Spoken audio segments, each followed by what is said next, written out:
Hello everyone, good afternoon and a very warm welcome to Pembrey Circuit on the South Wales coast, and the only visit of the season by the 750 Motor Club, indeed the first time in 4 years that the 750 Motor Club has visited this venue, and we're all set for a tremendous weekend's racing around this layout of just under 1.5 miles in length, an old airfield circuit. And it should be a great weekend with 19 races in prospect, including nine of them coming up for you during the course of this afternoon. We've got a great range of the 750 Motor Club's categories for this event, the majority of them having, if not all of them, having their second events of the season. And it's myself here today with Pip Hammond in the commentary box today. Let's have a look at the circuit. Yes, just under 1.5 miles. As you can see, not a lot of elevation, it being a former airfield circuit, but quite challenging with a mixture of fast and slow speed corners. And the weather forecast, well, if you're in other parts of the UK, you might be experiencing a heat wave. We've certainly not got that here at Pembrey. It's rather overcast, and the temperature's in the mid-teens, but it's all pleasant enough here. Races we've got for you today. We've got coming up very shortly the 116 Sprint Championship. We then, from about 1:35, have the PBS Brakes Hot Hats Championship.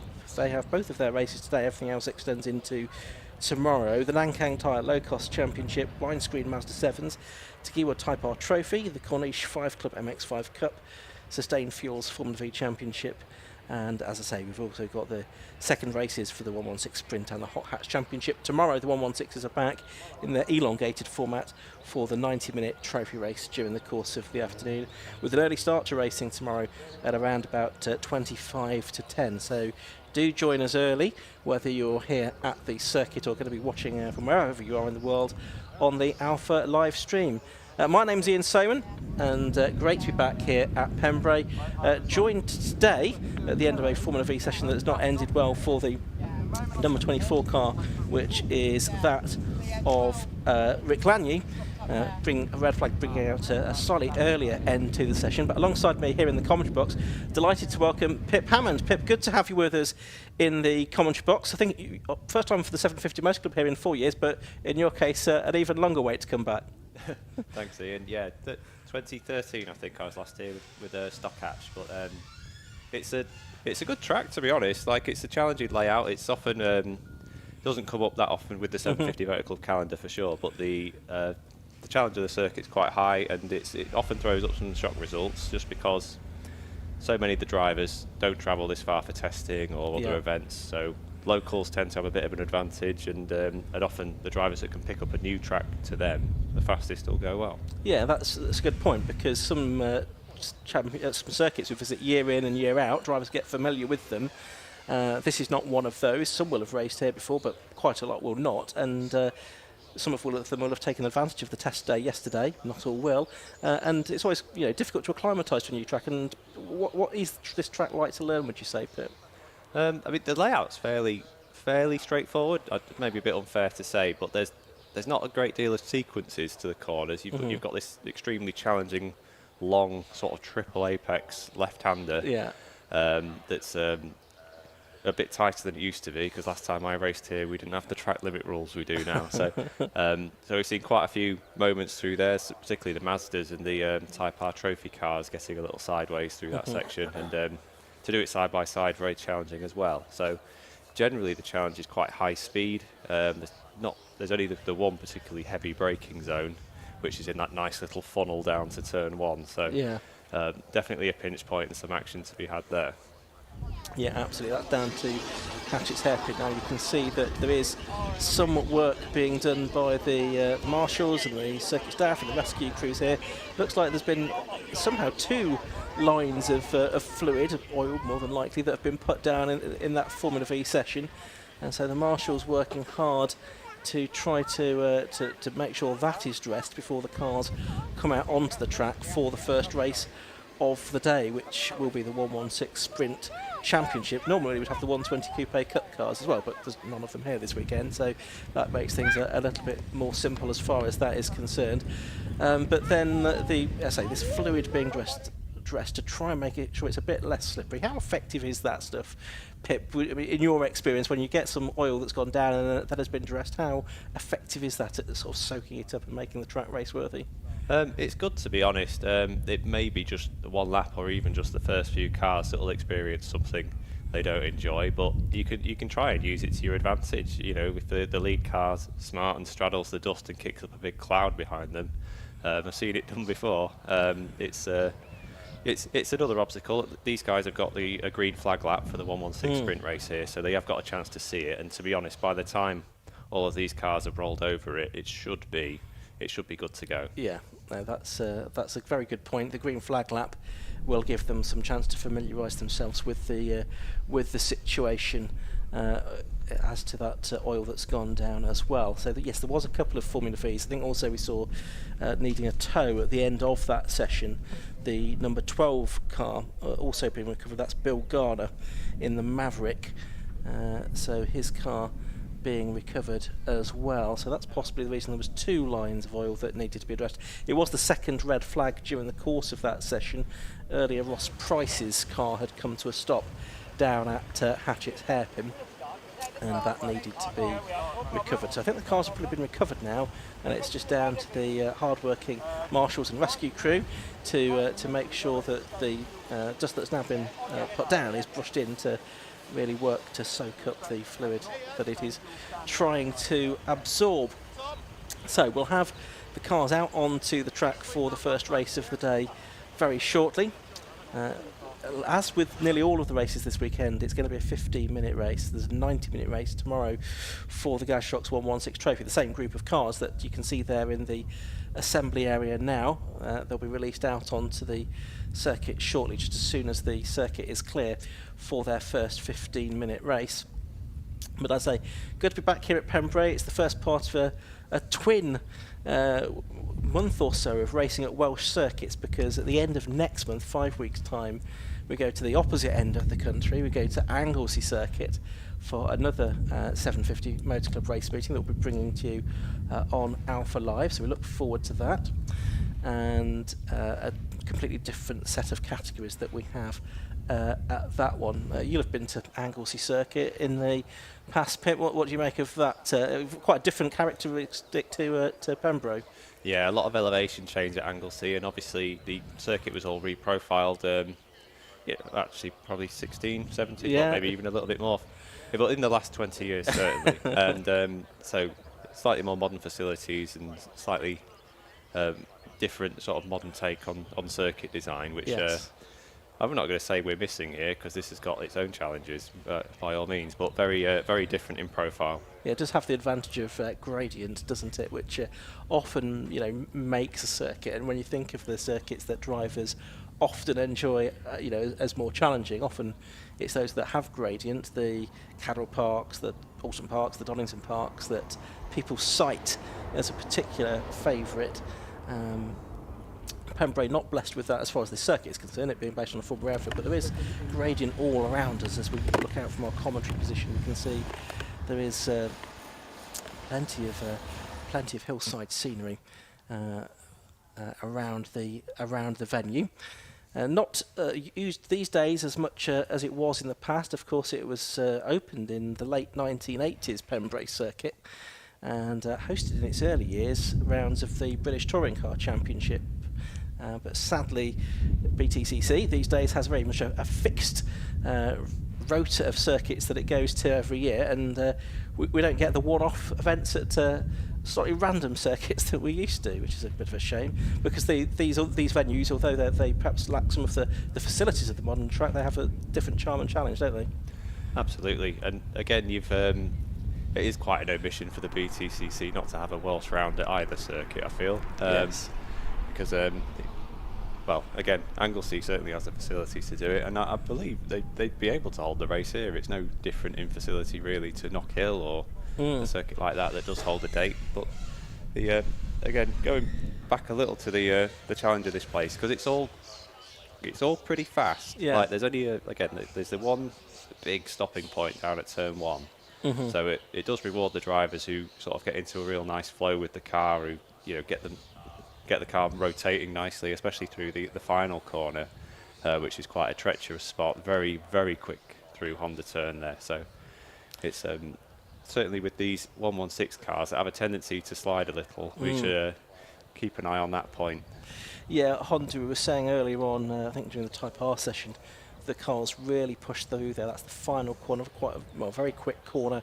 And the danger is there, you get a wheel hooked over the edge of the grass or something, you could get the car fired back across the circuit into the pit wall. We've certainly seen that happen in the past here at Pembrey. Hopefully we don't see that today, but it wouldn't completely surprise me if we did have an incident like that during the course of the weekend. Yeah, and it's not particularly smooth out there off the track. They've cut the grass nicely here. It looks good. Certainly looks good on the camera, on the stream as well. But if you actually get out there in a nicely lowered car with a splitter on the front of it, there's a good chance of it digging in. So well, we saw Gordon McMillan in the Type R session. He ended up on the grass, and I think he ended up without a front or rear bumper on his car. And whether that was just a question of those were dislodged as it sort of bounced over the uneven surface off track, not quite sure, but certainly that's one possibility. Looks like we're making progress towards getting the cars out onto the grid for the first race of the day, the 116 Sprint Championship, because there's marshals now appeared onto the grid. There you can see some of the scenery visible from Pembrey. Quite a scenic part of South Wales, not too far from the coast actually. Just over behind some trees, there's a bit of a trek down to the Pembrey beach, which is quite a large expanse of sand. And yeah, it's an interesting part of the country. As we drove to the circuit this morning, we passed through, I think it was Pembrey Village, or one of the other villages on the way. It was hosting a classic car show, which was attracting some quite interesting machinery. Anyway, enough of that, because I think we can, as cars are now heading out onto the assembly area, look ahead to the first race of the day, which is the 116 Sprint Championship.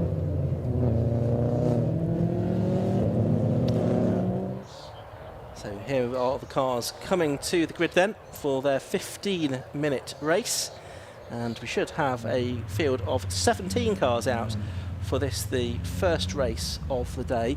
Pole position here at Silverstone does line up on the right hand, at Pembrey, unlike Silverstone we were for the last meeting, does line up on the right hand side of the circuit. So fastest driver closest to the camera, that is the pink car, number 29 of Luke Fox. Let's take a look at this grid then, set by the times in the first of two 10-minute sessions this morning. So it's Luke Fox, number 29, on pole position. Besides him, the 209 car of Will Abraham. On the second row of the grid, 249 Scott Jeffs and Peter Keane in 151. Row 3 is going to be 71 Jack Godden and 51 CJ Morgan. Moving back to row 4, Albert Henriksen Bell in number 8 and Ben Wilshire in the Trouble 6 car. Row 5 is Jay Mooney in 818 and 10 Jonathan Baker. Row 6, 252 James Dunn and Anthony Seton in number 5. The 7th row is Connor Anderson, number 1, and 220 Austin Browser. The 8th row, 78 James Paul and Brian Price in 125. And the final driver on the grid is going to be number 9, and that is Julian Howe. So the car's just about formed up. Marshall's getting themselves off the circuit, and so shortly we'll be into the green flag lap. We do now get a green flag waved at the back. Pip, I think you were studying the sort of grid for this and comparing it to the point standings coming into this event after the first round. It didn't look like there was sort of too many surprises in qualifying.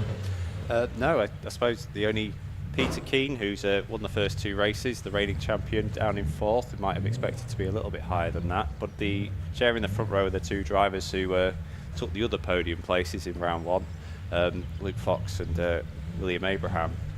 So it looked, they're lined up in the sort of manner you'd want them to be for the race to take an exciting shape. There is the green flag, so that's going to get the green flag lap underway. It's a standing start, so they'll just do one lap and come back onto the grid and then get their race underway. And it's going to be a 17-car field that we have here. It's a bit smaller than sometimes we have, but nevertheless a good racing prospect. As one make racing always gives us. green flag lap, very often the categories that you race in, Pip, don't have a green flag lap, but what's the real benefits of this lap, would you say?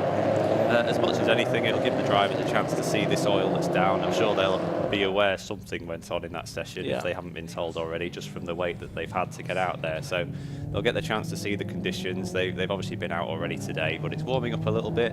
I don't think it'll make a huge difference in tyre temperatures for these because they have such a road-based tyre already. But it's a good opportunity for the drivers to get in the right frame of mind for the start as well, because certainly some of the races that don't benefit from the green flag lap, you're sent to the grid and just launched into chaos. So especially here, it might give the drivers a chance to figure out a strategy maybe for turn 1, especially with the way the track sort of pinches down as you arrive into that very heavy braking zone. Yeah, it's strange, isn't it? How it's it says heavy braking zone. It's a very tight corner that first lap in a Hadgets, but it does. I don't know if does the track actually get narrow there, or is that just a some psychological thing? I think with the little bit of extra width away from the lines as you're on the pit straight, and then you've got that circuit cut through there as well. I think it does just take some of the, maybe not actual painted track limit, but the available width of drivable tarmac. So, I mean, there's a lot of curb on the inside as a bit of an escape road. It does reward quite a long way round attempt on the outside around here, because everyone funnels down to the inside to protect themselves, and it often opens up a lane on the left. Yeah, and it's certainly a corner where we have over the years seen a number of first corner, indeed start line incidents, not just on the first lap of the race, other laps as well, often a place where there are tangles to be had. Anyway, cars coming back to the grid. So yes, as Pip says, it was Peter Keane that won both of the races at Brands Hatch. The podiums were shared on that occasion with Luke Fox and Will Abraham, each taking 1 second and 1 third place finish.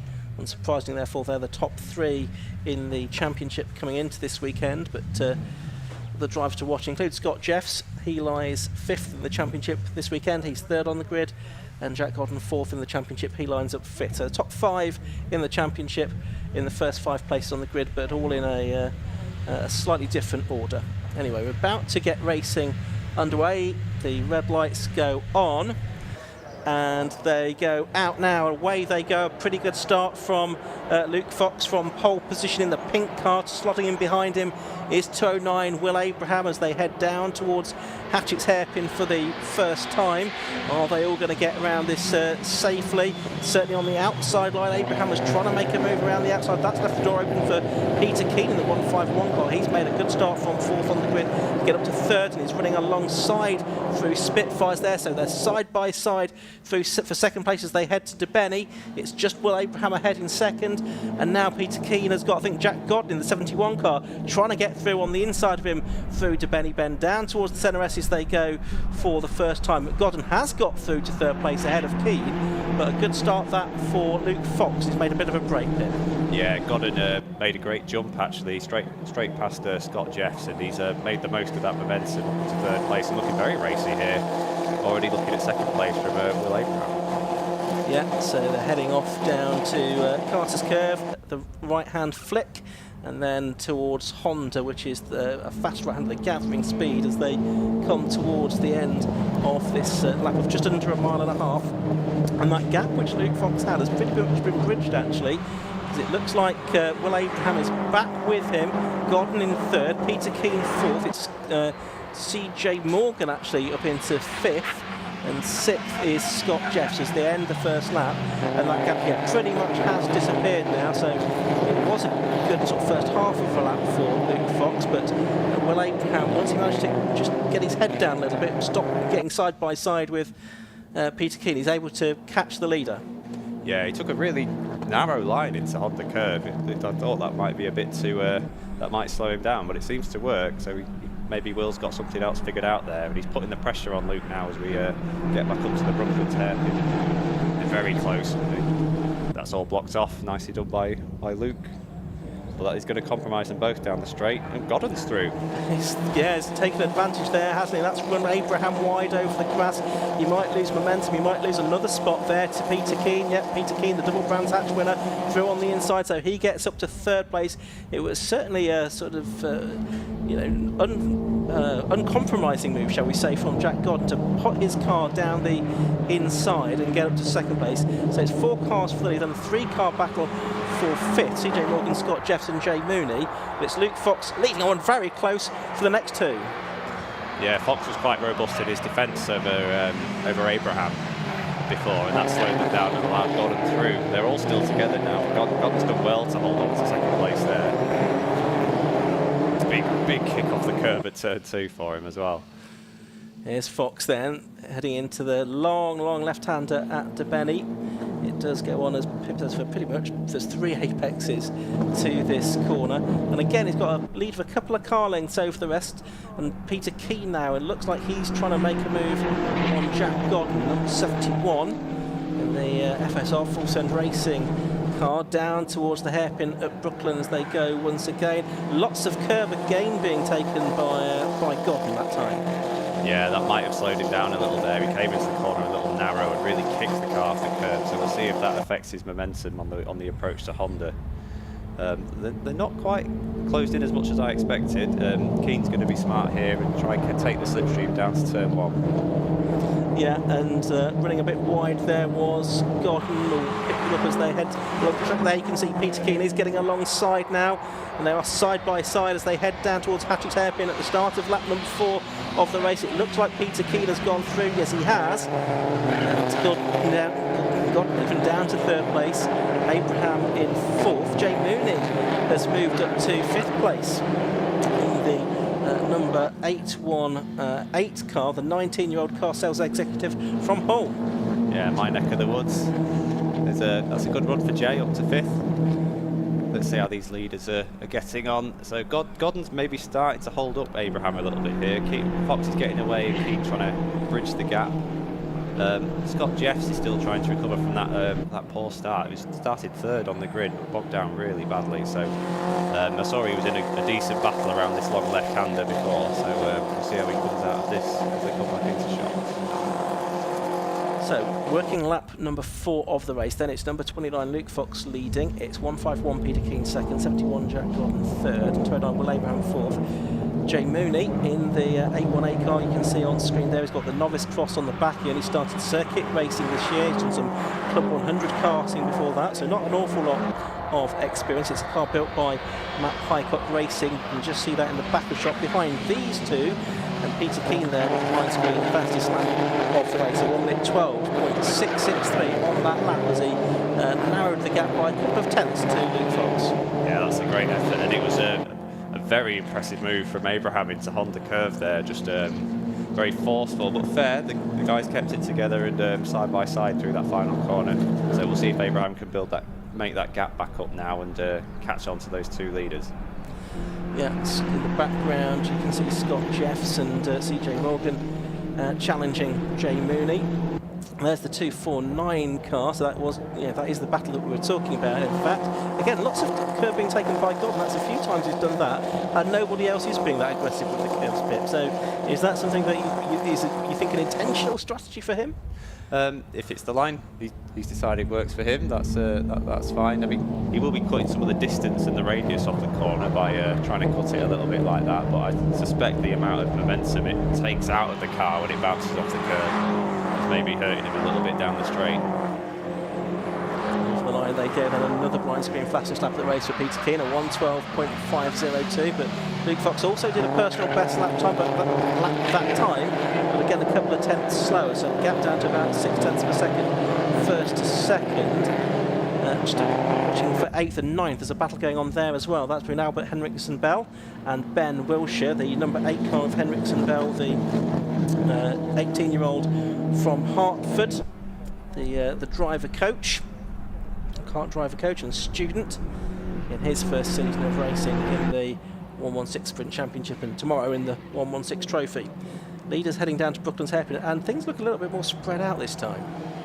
Yeah, there's a little bit of a calm in proceedings. There another chunk of curb taken by Godden, but he's not losing a great deal of ground. If he can hang in with the toe there, and the leaders start getting a bit closer together, it's just going to bring these two in third and fourth back into play. But at the minute, they're sort of holding each other at arm's length. They are, and see if I think Luke Fox has been a bit quicker on that lap than Peter King was. Yes, he was by 0.05 of a second, but nevertheless, Fox does get a little bit further away. That probably is pretty much evaporated by the time they get to the matches though. They are now over a second clear of Will Abraham in third place. It's really 2 for the lead, 2 for third, and 2 for fifth, I would say, as well at the moment, because it looks like CJ Morgan has just dropped off that battle a little bit. There's Peter Keane, our second place man, on screen now, turning his way through to Bennett. We're into the second half of this race now, 7 minutes to go. Yeah, Abraham had quite a big moment down in turn 1 that time, so that's extended the gap to the leaders and brought Godden back into play here. See, Keane seems to be a little bit quicker through this infield section, but Fox gets a good drive out of the Brooklands hairpin and just seems able to maintain a distance. Yeah, so they're heading down to the right-hand Carters. Right-hand flick, that's going to be flat out, I would think, as they're gathering speed from Brooklands. And then for Honda, yeah, there's a bit of a lift there, isn't there? But not much. Yeah, it's quite a fearsome corner down there. Most cars, especially these on the road tyres, will be unable to take it flat out, I would imagine. Keane's looking to the outside this time, whether that's just a response to the defence from Fox or strategy. He'll try and cut back underneath from the apex, but I think Fox has managed to park the bus and hang on to it for now. But they're very close, maybe even a little contact on the exit of the corner. Yeah, another fastest lap of the race for Peter Keane, a 1:12.39. It was a 1:12.8 for Fox, so nearly half a second made up that time by Peter Keane. Is really determined to make it 3 race wins out of 3 this season. Pip mentioned these cars on effectively road tyres. The tyres are on Nankang's standard tyre in this championship. Very low cost, very affordable tyre, helping to keep the cost down, and that's the whole philosophy of the 1/6 World Championship. It's a very cost-effective way to go racing, not cheap. Motorsport is, but it's a low entry point, lots and lots of mandatory parts that you have to use, so you can't even buy an advantage. Yeah, Keane's keeping the pressure up here. He's very close on the exit of Honda. Should have enough of a run to have a look, but whether he has the inside available to go for it. He's dropped back in line for now. This battle could bring Abraham and Godden back towards them. They've brought the gap down by half a second to the leaders on that lap, so keep an eye on that. Yeah, that's true. They certainly did close in, so we might have 4 cars for the lead again before the end of the race. So Luke Fox had a second and a third place finish at Brands Hatch, looking to go one better here. He's got to soak up a lot of pressure in order to do so, though. Has Fox in the number 29 car, the man from Barnsley in South Yorkshire, ahead of Peter Keane from Reading. Peter, who's been won quite a lot of races in the past couple of seasons in 116 Sprint and 116 Trophy as well. So a very experienced driver. Was a 5-time winner last season as he beat Will Abraham to the championship. But Luke Fox is showing him well, not that clean of a pair of heels, but certainly is ahead of him today. They're coming through to complete another lap, so they're probably going to have 4 more laps, I think, here, Pep. Yeah, Keane was just a little bit too hot into Honda that time, and it just cost him a chance to have a run down into turn 1. But again, the 3rd and 4th place cars have drawn in a little more. They're all covered by just over a second and a half now. So this battle closing back up as the race goes on. We've got Scott Jeffs has made his way back up into 5th after battling back from that start. Yeah, and the reason for that is that going back a very long way on that lap was Jay Mooney, so he must have had a mistake. Yeah, he ran wide, I think, about halfway around the lap, I think, at Brooklands hairpin, so he's lost 7 positions on that lap. Was running in 5th, now running in 12th spot, so that's a real shame for the driver from Humberside. Very close for the lead, though, at Brooklands hairpin. This is where Mooney ran wide a lap ago. But seemingly Keane unable to do anything about the race leader, and now he's got another distraction, but he's got Will Abraham right with him again, Pip. Yeah, and watch Abraham down to Honda. He's got this very interesting sort of slightly narrower line than the other leaders. Just seems to make it work with a bit more momentum. Maybe not this time, but the leaders came through there very evenly actually. It's definitely a top 3 battle again.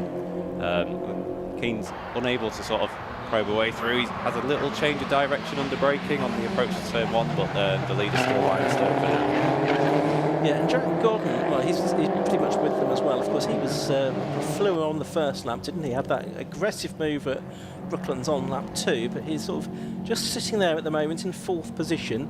Whether he's playing a waiting game, trying to strike towards the end of the race, or whether he's just doing everything he can to stay on terms with top 3, hard to know. Down through the centre S's they go, and Brooklands hairpin is the next one. Is this really an overtaking opportunity on a regular basis, Pip? It's hard to see on the camera angle, but it's got a tricky sort of kink on the entry to it. So as you're braking, you're turning in earlier than you would if it was just a regular 90-degree bend. So it's tricky to make it happen there unless it's already side by side from the corner before. But speaking of side by side, here we come down to Honda with Keane on the inside. Is he on it this time? He's done it. He's clear. Yeah, he's done it. He's gone through. That's a great move at Honda. Not necessarily the place we thought he was going to make it.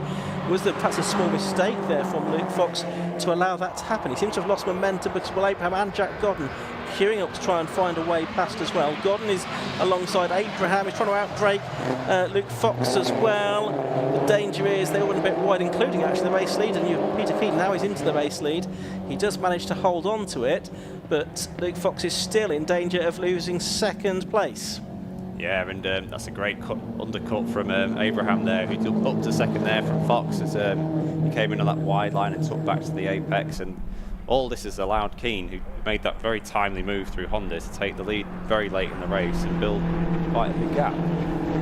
That's right, and well timed, because I think there's just 1 lap to go at the end of this one.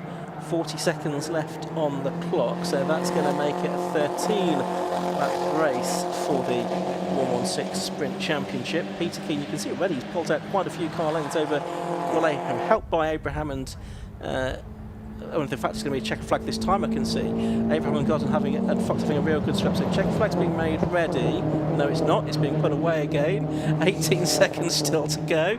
Sorry everyone. Yes, so 18 seconds they're going on to their last lap now. And it is Peter Keane leading by just over a second now over Abraham and Fox. So he should have this one in the bag. You would say, for 2nd place, Fox trying to get P2 back there. Yeah, that's a very well measured drive from the reigning champion Keane there. Here he's obviously got the fastest lap as well, so I suppose to look at the result at the end without knowing the context of the race, it might not look like it was as exciting as it was, but there's still some distance to go yet, and the battle for 2nd definitely still on. Also worth mentioning is the battle a bit further back for 5th, because I think Albert Henriksen and Bell is now taking the fight to Scott Jeffs as well, the teenager from Hartford. So you just probably see that in the background of shot there, but he's come through well, Albert Henriksen Bell, in the 40/40 Racing run car. But down to the last couple of corners come our race leaders. Peter Keane has continued to extend his advantage on the final lap over the rest of the field through Honda cars and up towards the line. This time we do get the checkered flag, and it's victory for Peter Keane, a 3rd of the season in the 116 Sprint Championship by 1.3 seconds over Will Abraham in 2nd. Another 4 tenths back, Luke Fox in 3rd. There you can see over the line Scott Jeffs only by 2 tenths of a second getting the better of Albert Henriksen Bell, CJ Morgan, Ben Wilshire, Jonathan Baker and James Dunn round out the top 10 with Jay Mooney, who was for a time leading in 1st place. Now we've got a red flag as well, but we've got a car that has rolled, I can see. So as the checkered flag goes out, so too do the red flags, and that is because one of the cars that's not yet come through clearly has had a roll. I think, was that up at Brooklands possibly? Oh no, it's outside our window. The exit of Spitfires. So I think the rescue crew is on the scene there, and that's very close to the pit lane, so they were able to get onto the scene very quickly indeed. So we've got lots more racing to come here this afternoon at Pembrey, with the next race at around 1:35, or maybe just slightly after, being for the hot hatches, and then another 7 races after that to come through the rest of the afternoon. Let's have a look at the results, though, of the race that we've just seen. We'll keep an eye on what's going on with this recovery as well while we're doing so. But it was a win then for Peter Keane after 13 laps of racing. He only led for the last lap or 2 of that. At 1.3 seconds the gap over number 29, Will Abraham. Third place to number 29, Richard Fox. Fourth was 71, Jack Gordon.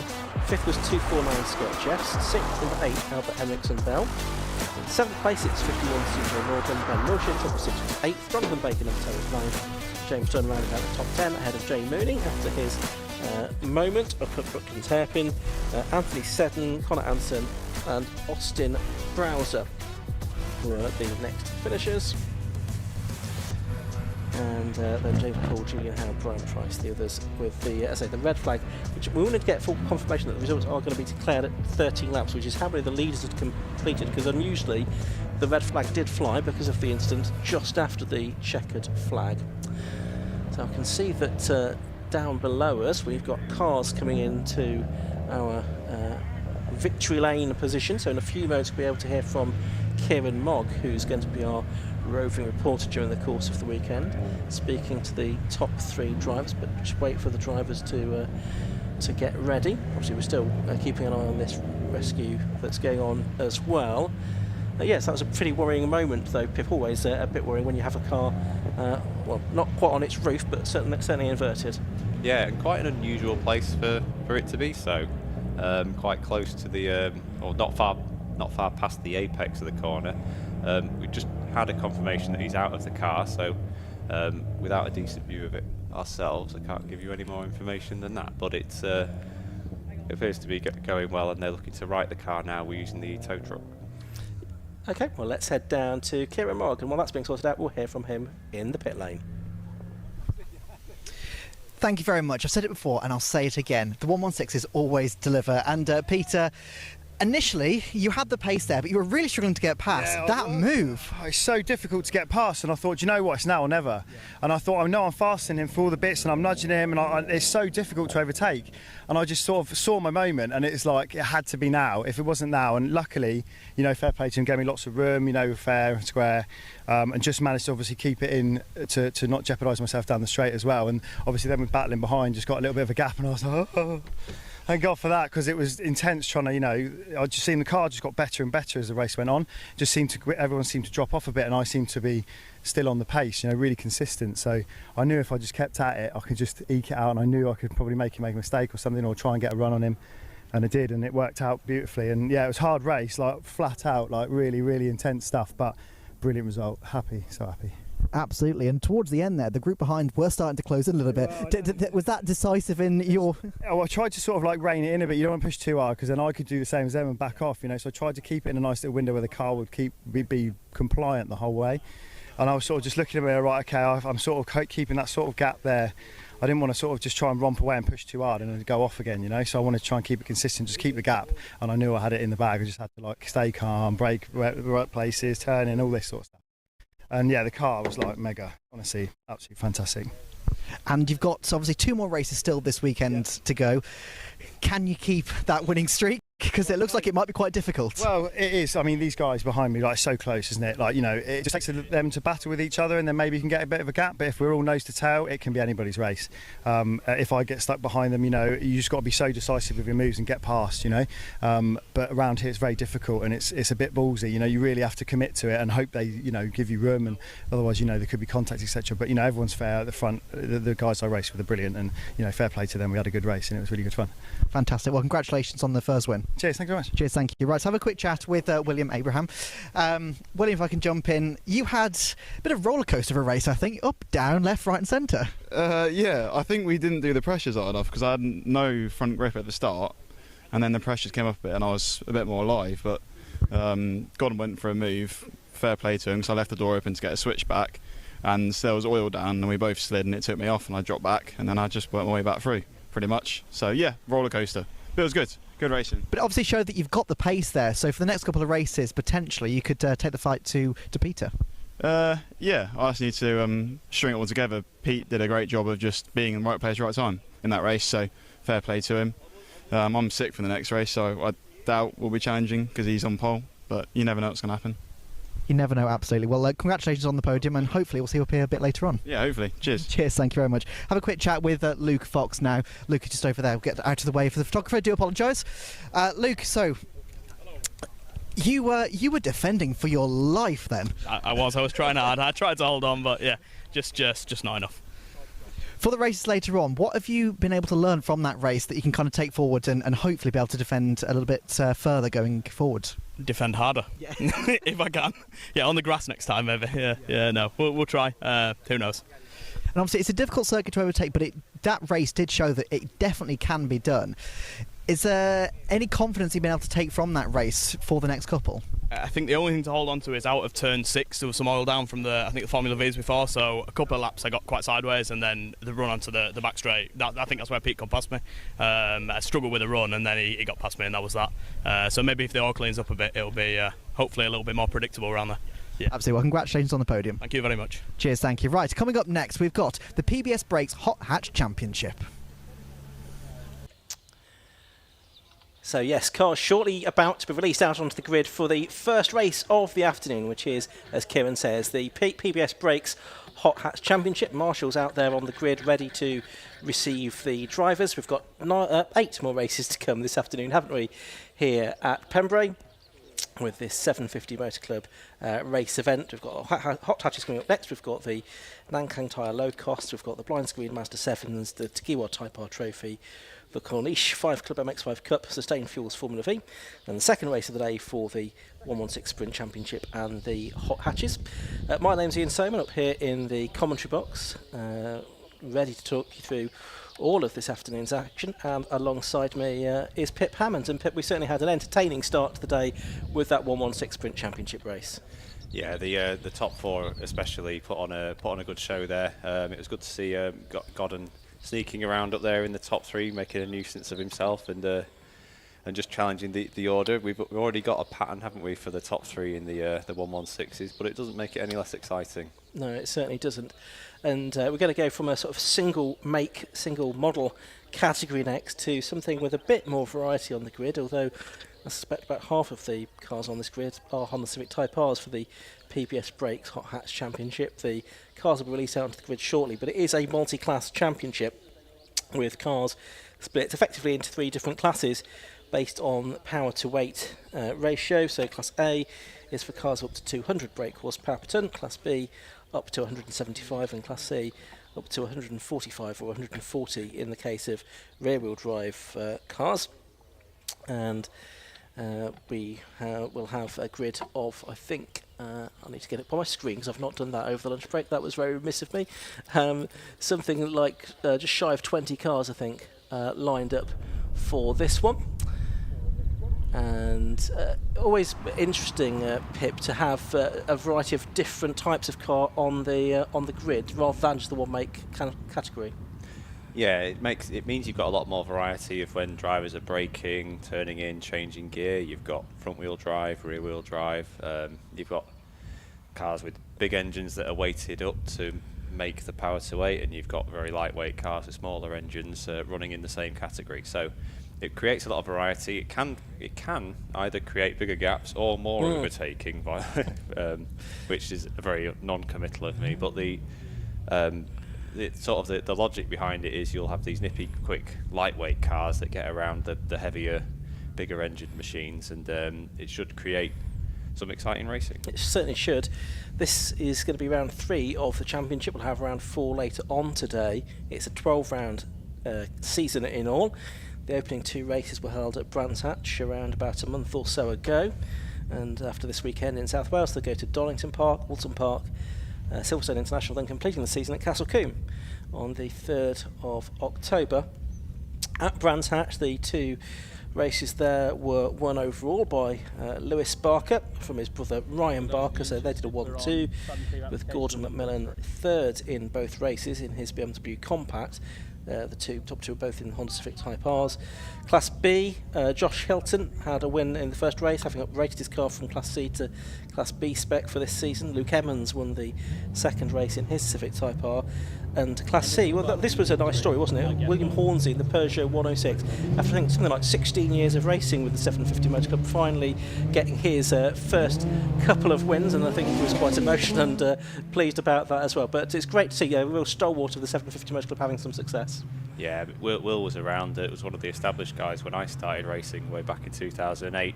He it says with his bio that he's owned the car from new, the 106 Rally, which is quite remarkable, and it's just been this incremental development that culminated in a very successful weekend, first time out this season. So a big well done to William Hornsey, and he'll be looking for some more in this one. Absolutely. Cars coming on to the grid now. It's going to be a 15-minute race, as all of the races are today, and we'll bring you that grid very shortly. Cars just forming up. Just is that a gap on the grid I can see there? Possibly it is. It's the 5th place car that is not there, which is Gordon McMillan, isn't it, in his BMW Compact. So he's not there. Now, he had an off in a different car in the Type R Trophy session. He's also racing the Type R Trophy this weekend, but I didn't know he'd got problems with the BMW. That's a surprise not seeing that, Pip. Yeah, and that's a shame as well, because that's another car that's been upgraded. Gordon's the reigning champion in the category, winning from Class B last year. So this is a car that's been fitted now with a 3-litre engine and a big wing on the back, and I was quite looking forward to seeing how he got on. Okay, so I don't know if there's some frenetic work going on in the paddock or the assembly out, if we can get that car out. Just checking it's not at the end of the pit lane or anything like that. No, it's not. So it looks like Gordon McMillan, sadly, is going to be missing from at least this first race of the day in the hot hatches. They do have their second race at the end of today's programme, so there's a chance he might be out for that. So no Gordon McMillan there. So that does mean that the first 3 rows of the grid are going to be completely Type R dominated, aren't they? All Class A machines, apart from, on 6th on the grid, John Labella 183 in the first of the Class B cars. But the first 4 are all Class A specification Honda Civic Type Rs, which have, in some cases, the larger 2.4 litre engine. Some of the cars, but not, I don't think, actually any of the first 4 on the grid. But some of them are a bit further back too. Looks like we're getting the 1-minute board. Still no sign of a late appearance from GMAC, I don't think, Pip. No, and again, that's a shame. Hopefully there's nothing to amiss with that car, or he'll have had quite an expensive weekend. I know they've got the Civic ready for the Type R Trophy. I saw it up on the alignment strings when I went out for my lunch. But getting away with the green flag lap now, and there's still time for Gordon to arrive if the BMW is ready to go. Yes, it would be a pit lane start for him now. So this green flag lap underway, and the cars, you'll see, doing quite a lot of weaving around to get some heat into their tyres. They can run on any Motorsport UK list 1A, 1B or 1C tyre, so there's no single tyre manufacturer that has to be used within the hot hatches. Let's take a look at this grid then for this first of 2 races today for the PBS Brakes Hot Hatch Championship. And pole position has gone the way of number 70, and that is Wilf Butler, and besides him on the grid is going to be number 154, which is Lewis Barker. Second row is going to be Ryan Barker, Lewis's brother. There you can see on the screen now. It's Lewis who won both of the races at Brands Hatch. Zach Bernal, the former motocross racer, is on the outside of row 2 in car 291. Third row of the grid is number 1, or should have been number 1, Gordon McMillan, besides 183 John Labella. Row 4 will be 5 Joshua Hilton and 14 Trevor Gregory. The 5th row, 77, is Luke Emmons and 26 Lee Rickard. On the 6th row, it's 300 Joshua Bavin and 28 Lee Warren. 7th row, 197 Craig Turner and Matthew Duffel in 118. The 8th row, number 3 William Hornsey, who we were talking about a few moments ago, and Charlie Cole in 47. The 9th row, 43 Chris Woods, 92 Mel Higgins, with at the back 301 Gareth Wiltshire and 15 Mark Burrows, who I think was the driver, one of the drivers that had to do 3 laps behind the safety car to qualify for this race. There he is in the blue Clio at the back, the driver from Didcot. who's a railway signaller by occupation, and his first season of racing, just in some indoor and outdoor karting and some track days before this. So off they go around this green flag lap. Looks like it's going to be probably a Type R that's going to win this, Pip. I think there'll be short odds for that one, but it'd be interesting to see how Mark Burrows gets on from the back in a Class A car. Obviously, he's got the novice cross on, so I dare say he's not got many laps around this circuit before, and he'll have done 3 behind the safety car earlier this afternoon. But that'll be a car that will have some speed in it, with a lot of lower class cars in front. So we'll see a little subplot to the main race going on towards the back of the field. That's right, always interesting when you do get cars that are out of position. Grid for this race set by the fastest lap times in qualifying. The grid for race 2 will be set by the results for this one. So if he is able to make up places, then he will be in a better position for the second race at the end of the day. So cars are now lining up in their sort of 1 by 1 staggered formation here, with that gap where the Gordon Macmillan BMW Compact should have been. Last couple of cars just coming into position now. So you've got the car on pole position, Wilf Butler, in number 70. Wasn't in at the opening meeting at Brands Hatch, so a bit of an unknown quantity here. Revs starting to rise as the red lights go on. Quite a long hold, and they go out, and away we go then for 15 minutes of racing. And the better start is made by Lewis Barker from the outside of the front row. He's getting a good lead over Wolf Butler as they head down towards the first corner, and it's the Zach Burnell car, I think, that's also made a pretty decent start in is level pegging for second as they head through Hatchett's hairpin for the first time. You can see the Joshua Hilton BMW in the middle of all of those Honda Civic Type Rs, a little bit lower slung compared to those others. He's in about 5th position overall, but it's been a very good start this for Lewis Barker. The rest of them trying to sort themselves out. I think it's Wolf Butler, who, having started on pole position, has managed to hang on to second place. Yeah, it wasn't very long hold. The revs were high for a long time there, and Barker's judged that very well to take the lead. Hilton's the best of the Class B cars at the moment in that BMW, trying to hang on to the back end of the leading Class A car. Yeah, best of the Class B cars. We'll pick up on the Class C situation as well. I think there's 4 cars in that particular class today, making their way around to complete the first lap then. The leader already across the start and finish line. Lewis Barker with a 1.4 second lead already over Wolf Butler in second. Zach Burnell in third, so he made a good start. Ryan Barker slipping back a position to 4th. Then it's 3 Class B cars together. Joshua Hilton in the BMW, John Nabella in the Honda Civic, and also Joshua Bavin as well, another Type R, the number 300 car. Yeah, in Class C we've got Chris Woods in the Citroen C2, who's come from 3rd on the grid in that class up to the lead, so that's a good effort for the first lap.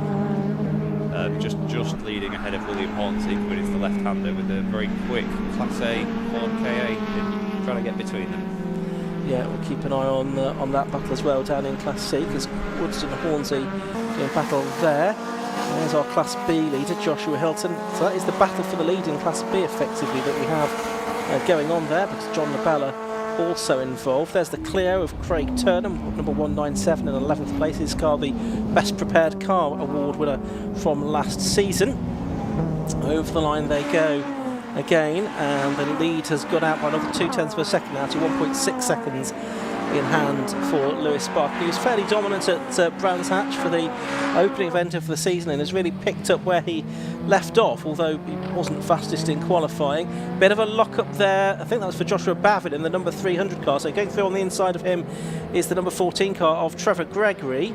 And is he going to get that move completed as they go through Spitfire? He's going to be on the outside line now as they head through the next sequence at Debenny. But yeah, it looks like Trevor Gregory, a regular figure in the 750 Motor Club admin office, he is through into 7th position. Yeah, that's a good move for Trevor. He's got some ground to make up to catch on to the back end of the Class A cars, but he's got himself fairly solidly into 5th in class there with a decent gap back to the next one. So we'll look to crack on from there and start building a gap over the Class B Civic. Yeah, So he'll try and grab onto the coattails of the next two cars ahead, although it's quite a long way now up to John Nabella and Joshua Hilton. Lewis Barker's got the blind screen fastest lap of the race at 1:04.749 now, as he's extended his lead to 1.9, very nearly 2 seconds in actual fact.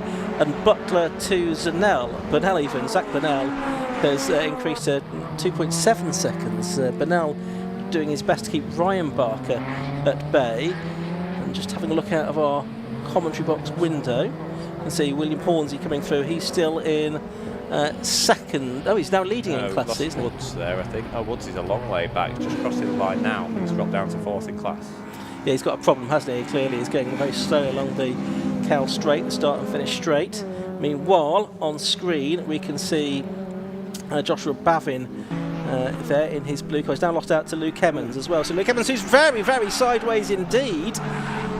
And is he going to get... Oh, no. And he was very lucky there not to be collected, wasn't he? Yeah, it does make me wonder. That's probably around the part of the circuit where Woods was starting to slow down, whether there's some fluid down, or I know the Civics are fairly prone to locking a rear wheel, so perhaps just unlucky. Yeah, absolutely. And then it was a bit of a passenger once he got onto the grass, but yes, very fortunate not to be collected by Bavin or any of the other cars following through as they headed towards the Senna S's. We've still got 10.25 minutes of this race to go. Lewis Barker still leading by now 2.5 seconds over the rest. This is the battle between Lee Rickard and Joshua Bavin. That's another place lost by Bavin, that, because Lee Rickard now is up into 8th position in the sort of day-glow green number 26 car, another of the drivers that is also on double duty with the Time Car Trophy this weekend. Yeah, so Class C now, Charlie Cole dropping into chase for William Hornsey, but the gap looks like it's extending just a little as they come out of the first corner. I think the C2 has now stopped on track somewhere, the Chris Wood's car. It's not made it back to the pit lane anyway. So. Yeah, it's stopped, I think, probably not too far from our commentary position, maybe just out of sight behind us, I think. Meanwhile, this has been a nip and tuck battle we've been watching on screen between Lee Rickard and Joshua Bavin. Bavin's got back in front. I just wonder if these cars are fat at different parts of the circuit. Bavin's car is also a Class B car. They're both in the same class, although it's listed here as 2.4 litres, so I'm not quite sure if that's correct actually. But is now pulled away from Lee Rickard, having lost the position to him at the start of the lap. We've got a couple of cars side by side through turn 2 there, and one of them now coming very slowly indeed. On that one. And that's Zach Burnell, so the car from 3rd place is pulling off into retirement, 291. So you can't see this on the live stream, but he's just pulled off onto the grass behind our commentary position at Benny Bend. There we are, we can see him now. So Zach Burnell had just lost out to Ryan Barker for 3rd place, and now he's out of the race. There's though our Class C leader in that Peugeot 106 Rally of William Hornsey, and he's got Charlie Cole not very far behind him at all in that number 47 BMW. Charlie was out with his stopwatch timing with William in the paid practice session this morning, so he knows who his competition is, and he's giving a good chase here. He certainly is. On that last lap, Cole was about a 10th of a second faster, so going after the class leader, and I think he's even closer now as they head through the Senna S's towards the Brooklands hairpin for the 6th time in their race. So Hornsey looking for a sort of hat-trick of wins, not having had one before, but he's got his work cut out here to try and keep this BMW compact of Charlie Cole at bay. Yeah, I mean, you'd expect with the differences front to rear wheel drive, there's two very different cars, and the power to weight meaning they come out to a similar lap time, but you'd expect the BMW might have a better chance of traction after slower corners, and the Peugeot be more stable in the quicker stuff, and we'll see if that plays true as they come down to the hairpin for with 7.5 minutes to go. Yeah, so almost exactly halfway through the race, they head off down to the hairpin. That I think is Zach Burnell out of his car, former motocross competitor. Only got into car racing after a successful motocross career last season. There's Trevor Gregory now up to 6th position with the demise of Zach Burnell, but he's pretty much on his own at the moment. Here's that battle for the Class C lead once again, and the gap pretty much as it was a lap ago, I think. Yeah, it's they're matching each other very well, which it looks good, but if there is a gap, then they obviously don't get any closer together. But we are going to run into traffic in this race. I think the leaders are already into lapping cars now. That's Butler's already put the Clio and Burrows a lap down. So that could play out later in the race. Not too we're not too very far into the race for me to be lapping cars already. So could get a bit more chaotic later on. Lee Rickard's losing positions. Lee Evans just made a very good move on him there in towards Honda, we saw. What if Lee Rickard's not quite running as sweetly as he might like? No, he's not. He's slowing. In fact, definitely slowing there, isn't he? I know that's at the hairpin, but clearly all not well with that car, so he's going to lose another place before much longer to Craig Turner in the Class B Clio, the number 197 car. Yeah, I think it was Emmons that spun earlier, and Babin was maybe delayed by waiting for the spin. Charlie Cole's been off at the hairpin. He's dropped down behind the Class B Civic that was tracking the battle for the lead there in Class C. Looks like he's back up to speed. Yeah, that Class B Civic being that of Matthew Duffel, drive from Griffith Dam in Leicestershire. So Emmons, Rickard is slowly being caught by Craig Turner, who is in that number 26 car. 5 3/4 minutes of the race left to go. The lead 2.9 seconds, Lewis Barker over Wilf Butler. So it sort of got to that within about the first 3 laps or so. And it's stayed pretty much static ever since. Lewis Barker versus Wilf Butler, so we'll just keep an eye on that, see if Butler's able to bring it down in the closing stages of the race. Yeah, perhaps with the fastest lap secured already and a decent gap, perhaps he's pacing himself, but Butler's giving good chase here, and he was the pole sitter, so there's some pace in that car. He'll just be ruining that slightly bogged start, unfortunately, but the Class C battle's been well spread apart now. Cole's got a few seconds back with that mistake. Burrows Clio. Yeah, that's the Burrows Clio. The car that started at the back, it still is at the back of the field, but Mark in his first season of racing, so, and as Pip speculated, probably not having had much experience around this circuit, so still very much getting acclimatised.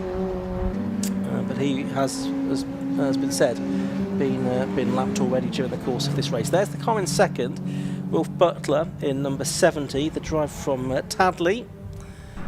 Around about 3 seconds behind the leader, so that's gaps remaining pretty much as it was. Yeah, he's caught the tail end of the field in quite an awkward spot there, Butler. That's bound to have cost him some time. Although Barker's not having an easy time with it, going around Brooklands with some of the other. I think even the Class C leader is where they're up to now. So yes, that's right. Just getting past Hornsey there through the right-hander at Carter's Curve, and then you can see they're catching Charlie Cole in the BMW as well. That's being passed to, in fact that's the 301 Cough County Wiltshire, another Civic a bit further down the order.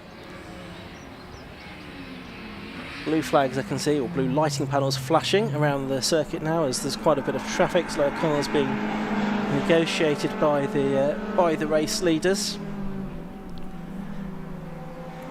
So that's probably the closest on-track battle we've got is between the Class B Civic of Emmons, I think, and the Class A KA of Lee Warren. Warren has had class wins in the hot hatch before. He's mired a little bit in no man's land in 5th place in class at the moment, a decent chunk behind Trevor Gregory. But that car started from a long way towards the back as well, so he's made good progress through the field. Someone's had a look up there at Hatchett's hairpin. Is a bit smoky by the looks of it as the smoke clears. Yeah, Lee Warren, we're talking about there in the Ford car, a 2006 Ford Sport car, 2.4 litre Duratec engine with a 2.3 block and a 2.5 crankshaft, he says.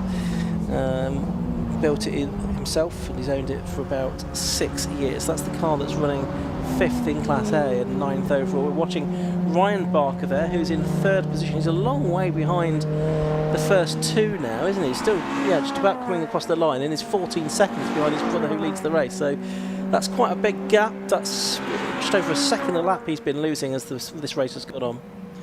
Yeah, but again, he's not under any particular pressure from behind. He's just keeping the Class B leaders behind. So Joshua Hilton, who's under some pressure earlier on from Labella, has managed to build a gap there, and perhaps with a fairly short turnaround for these cars for another race, some of the drivers might be thinking about just preserving for race 2 here. That's right. As we're watching the race leader, Lewis Barker, number 154, coming towards the end of another lap. And it's actually going to be catching very soon. The battle for 10th and 11th position here, which We're watching out of our commentary box window down towards the hairpin. So I think before the end he is going to catch Lee Rickard and Craig Turner. He's got 2 more laps to go in this race, I think, the race leader. There's the second place driver, Wilf Butler, number 70, just turning his way around the hairpin, and he's got the gap down on that lap to 2.8 seconds. Yeah, he's whether Barker's pulled the pace back a bit. Butler's really pushing though. He's all over the curbs. It's he's decided there's still a gap to be the gap's small enough to be made back up, and he's going to push on and give it a go with a couple of laps left.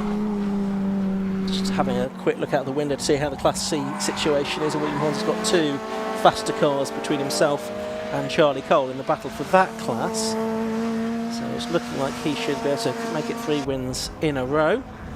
Yep, and third in Class C, Mel Higgins, the former BWR DC racer, is ongoing in the number 92. Case of survival a little bit there really with the demise of Chris Woods, but that'll be a well-deserved podium nonetheless. Absolutely right. So leader now has gone on to his final lap of the race, Lewis Barker. He's just down at the hairpin now, but the gap's come down again by another 0.4 of a second. And he's caught that ongoing battle for 4th in Class B, which those 2 drivers won't be too keen to be kind enough to the leaders here. So we'll see as they're rounding the left-hander here. Well, certainly Lee Rickard kept well out of the way. Craig Turner in the Clio is the next car. He's not really left a gap there, has he, for 154 car? Of course, it's the leader's responsibility to try and find a way past the slower car. Is this allowing Wilf Butler to get closer? Certainly, that's very generous. And possibly quite costly at this stage of the race, as these drivers might not have known they were on their last lap because they were ahead of the leaders when they started theirs. So that does close that battle right up on the approach to Honda. But we have our leader coming into the final corner now and out safely to cross the line now. That's another win for Lewis Barker, 3rd of the season. And the 197 was off again there. Craig Turner a long way out into the grass, and unfortunately did lose that 4th position as a result. Maybe not so much generosity, but maybe he was having some handling issues with his car towards the end of that race, because 2 big grassy moments in the final few corners. But Lewis Barker wins it then. That's 3 wins from 3 for him.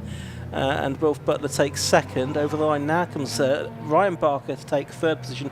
Joshua Hilton is our Class B winner. He comes across the line now in the BMW Compact to take 4th ahead of John Labella 5th. And our Class C winner follows him across the line, and that's William Hornsey. So a 3rd win in a row for him, so I should think he'll be very, very pleased with that. And it really is a question of buses, isn't it? Because that's years and years of wait for your first class win, and now 3 come along in a row. So a convincing win that for Lewis Barker. The gap did come down to less than 2 seconds in the end, but he seemed to have that in control all the way through, I'd say, Pip.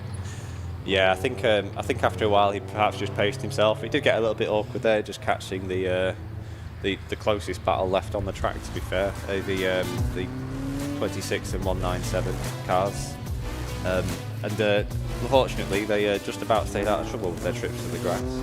Let's have a look at the results of that race then. 15-minute race, 14 laps completed by number 154, Lewis Barker, our race winner, winning by just under 2 seconds for number 70, Wilf Butler.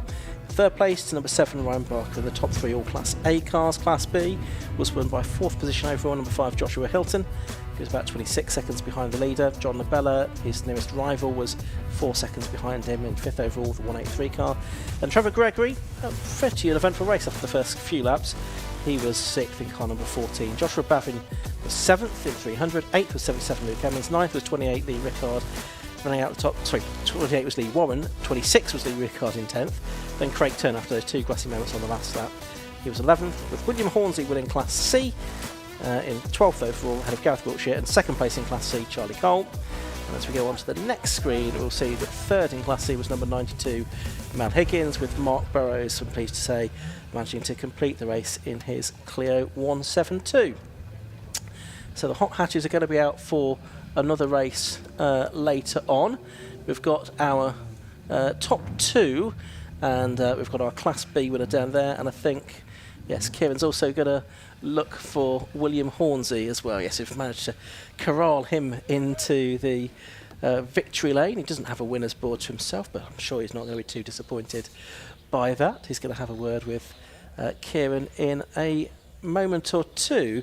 But he's not quite ready for us yet. We'll go down to him in a moment. I guess there's going to be some work between now and then for a couple of drivers, including possibly for Gordon McMillan, who will, if he does take the start of the second race, Pip, is going to have to start from the back of the grid.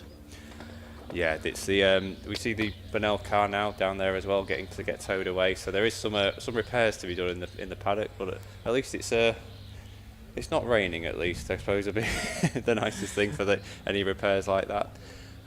Did see in Class C that Charlie Cole took the fastest lap in class there, so there's the potential for that battle with William Hornsey to renew for race 2. So it'll be interesting to see if any of these roles reverse. Absolutely right. So, second race of the day for the hot hatches later on. Wolf Butler, once he's realised that Kieran Mogg doesn't want to talk to him, is now driving away. So we'll be back down with Kieran in just a second. Next race after this is going to be for the Nankang Tyre Low Cost Championship. More of that in a moment. Let's first of all go down to Kieran Mogg in pit lane. Thank you very much. Yes, obviously our overall winner, Lewis Barker. Lewis, interesting race. How was it out there? Hot. Yeah, no, I knew it was going to be a tough race. Obviously, Will's coming from Civic Cup, and you see what he's doing there. So I knew I'd got some competition, and so it would just literally get my head down and get going and try and keep it 104s as much as I could. I was a bit worried near end because tyres were going off a little bit, and then back markers were coming into play, and I could see Wilf was sticking with me. Obviously, the races aren't where no one gives you an inch. So yeah, it were just kept it to my markers, trying to get through back markers as quick as I could and bring it home and win, which is very pleasing. Absolutely. How are you finding this track? It's very hard on tyres. The amount of tyres we've gone through this weekend is mental. So I'm on day 52, and they're going off a little bit about halfway through. But yeah, it's tough. Like in morning, it were a bit slippy, then obviously as it's come up now. But yeah, it's tough on tyres, and it's tough on cars. Believe it or not, it's tight, it's fast, it's flowing. There's bumps in certain places. If you hit them, it can make it a bit more awkward for you. But no, it's a fun track. It's the first time I've been here. Yeah, what a lovely place and what a great facility, and they put a great day on. Awesome, man. Just one very quick question. Were you expected to be number 15, not 154? Because I'm noticing that's not an actual 4. Number 15 is for my daughter's date of birth, and I entered in late, and someone pinched number 15. So number 4 is for my other daughter's birthday, my mum and my late grandma. So it's a sentimental number to me as well as 15. Nice, perfect. Well, congratulations anyway. Thank you very much. Thank you. Cheers, thank you. A very, very, very quick with Josh. Again, interesting race. Very busy out there. Very hot indeed, yeah. That was a tough one. Absolutely. And how are you finding the competition on this track? I knew that I'd had to get off the start from beating John, so I managed to do that perfectly and just kept all the momentum, consistency. That's all I needed to do, really. Perfect. Well, congratulations anyway. Thank you. Cheers, thank you. Very, very quickly, because the cars are on the grid. William, Will, again, class win. How was it? Pretty much more challenging than last time because Chris had a good start and I was nowhere I was going to catch him. The car looked really, really fast, but he had a problem and I got through in the end and held off the end. It's all about managing tyres after that. I've forgotten how abrasive Pembrey was. Nice. Well, congratulations anyway. Thank you very much. Cheers, thank you. Right, the Mazda 7s are on the grid, so back to you guys. That's certainly very similar to Mazda 7s. It's the low cost that we've got on grid first. We'll have the Mazda 7s shortly. They're all ready to go because there's no green flag lap for this. Let's very quickly have a go at the first few rows of the grid. We might not get all of the way through it. Pole position has gone the way of number 29, Jeff Peake. Behind him is number 66, Luke Stokes. Row 2, 73, Rob Apsey and 50, Ian Hardy. Row 3, 4, Lewis Ward and 27, Mark Roux. Fourth row, 5, Lee M and 90, Tortulla, the double winner from Donington. Row 5, 52, Alan Harmon and 8, Sean Brame. On the 6th row, 35, Jake Sturton, 57, Daniel Russell. The 7th row, 86, Chris Bradbury and 82, Paul Clark. Row 8, 31, Glenn Griffiths and 13, Jack Linus. 99, Steve Holder and 84, William Jennings on the 9th row. The 10th row, 46, Barry Stewart and 54, Ian Sturt. The 11th row, 95, Andrew Baldwin, 56, Liam Alex Gagan. 12th row, 20, William Ward and 21, Stephen Wright with 41, Jeanette Malpas at the back. And I did that with time to spare. I did not need to rush that quite as much, did I? Because we've not even got a minute to go board yet. And the reason for that is that there's one car at the back, which I think must be Jeanette Malpas, that's needing a little bit of a push into her correct grid position. But yes, we have low costs on track for round 3 of their season. It's their first of their triple header events of the year. In the double header we had at Donington Park on Easter Monday, it was Tortulla that took both of the wins. Lewis Ward and Chris Bradbury had a second place apiece. Liam and Jack Linus had a 3rd place each as well. So it's Tortilla that leads the championship by 9 points coming into this weekend from Chris Bradbury, who's a newcomer to racing, having come from a short oval background. Right, we are ready for the off pretty much, I think. Yes, red lights are on for 15 minutes of racing. Again, it's a long hold. Lights go out and away we go then. It's a pretty even start for the 2 on the front of the grid. That's Jeff Peake and Luke Stokes. And they're heading off down to Hatchett's Hairpin for the first time. Stokes on the outside, on the right-hand side of your picture. Jeff Peake on the inside line. It's a big field of cars. It's a very narrow and tight hairpin that they have to negotiate, but it looks like they're mostly getting through there safely. And as they head out through Spitfires, it looks like it is Jeff Peake in the lead then, from Luke Stokes in second, and then the car in 3rd place, I think, is the 73 car of Rob Apsey, who was fastest for quite a bit of the session. They're heading off through to Benny Bend, and we are in for a really good race here, because the side-by-side for the lead, in fact round the outside there at the centre S, has gone Luke Stokes to get the lead away from Jeff Peake. Can he hold on to it through the Brooklands hairpin? No, I don't think he can, but there's a bold move to try, Pip.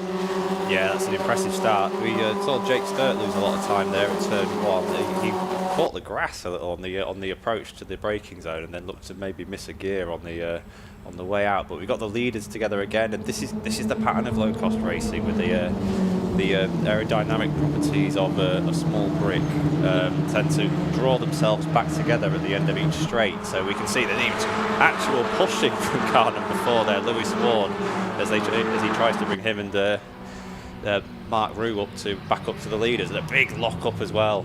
Number 29, that's Jeff Peake, who was on pole. Yeah, he was on pole, he was leading, and one mistake and he's lost about 6 places there as a result of that. That's how quickly you can lose your advantage in low cost racing. So that's given Luke Stokes the lead. 27 is up to 2nd place now. Then that is Mark Rue. Mark is really flying this weekend. He's almost gone from one end of the grid to the other, it seems, here, and he's contending for victory. He's got a damaged left hand front wheel arch though. It's a very sort of Caterham-esque thing to see, isn't it? A wheel arch flapping. You do see it occasionally in the low costs as well, but he's in 2nd, and then is it who's in 3rd at the minute? Trying to figure that out. Come back to that in a moment. We can see there the 90 car, that's the black car with the red roll cage. That's Tortilla, double winner from Donington, struggling here in 8th place.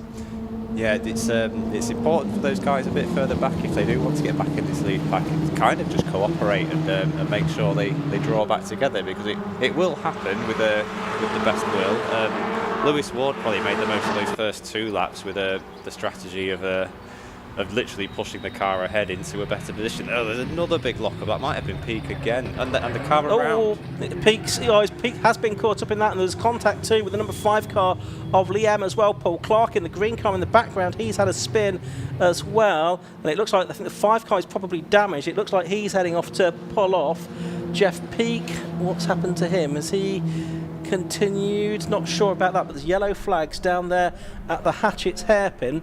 Meanwhile, the race continues. There you can see Lewis Ward. I think he's in 3rd position now. He's lost out to Rob Apsey at the start of this lap, so it's Luke Stokes in the 66 car that's leading. I think Rob Apsey now 2nd, and 3rd is Lewis Ward. I have to say, I think my time has been saying something different there. It's sorting itself out now, I think. Anyway, 11.5 minutes of the race left to go. Still yellow flags there at Hatchett's hairpin, so that's going to be no overtaking. But what is a key corner of the lap, really? Yeah, we've got a change for the lead here. That's Aspie going for it.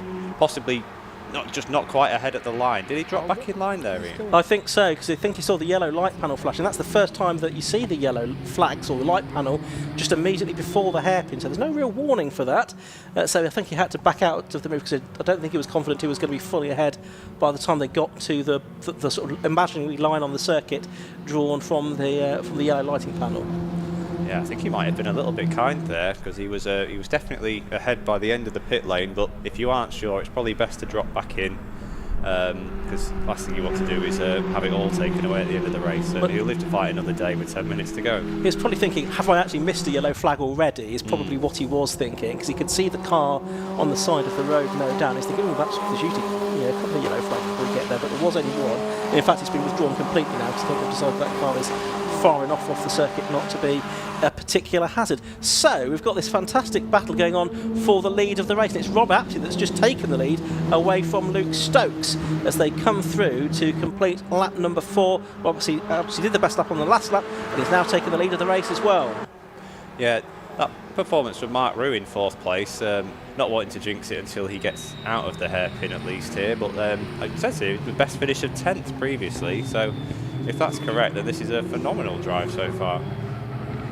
Yeah, no, really, really good effort from him. Rob Apsley, I think, has won races before, and he's lost out again there. So, and interesting to see that Lewis Ward, in the number 4 car, former MR2 Championship runner-up, is now at the back of the pack. Chris Bradbury's just done the blind screen best lap of the race, a 109.858, and he's very much getting involved in this battle. There's the 50 car Ian Hardy, and just behind him now is Chris Bradbury, who was a surprise package at Donington for that opening meeting of the season. So far this is very much a typical low-cost race, lots of position changing and quite a bit of incident as well.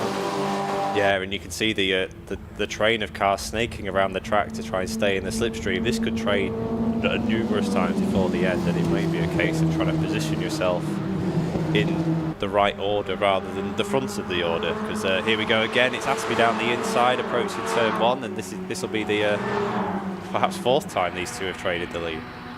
Yeah, at least I should think. Jake Sturt there now in 7th place, has done the best lap of the race. And have we got 7 cars in the lead group? Not quite. We've got 6, and I think Jake is the next of those cars. There's just been some more contact down at the yellow flag's back out of the hairpin with 2 cars off.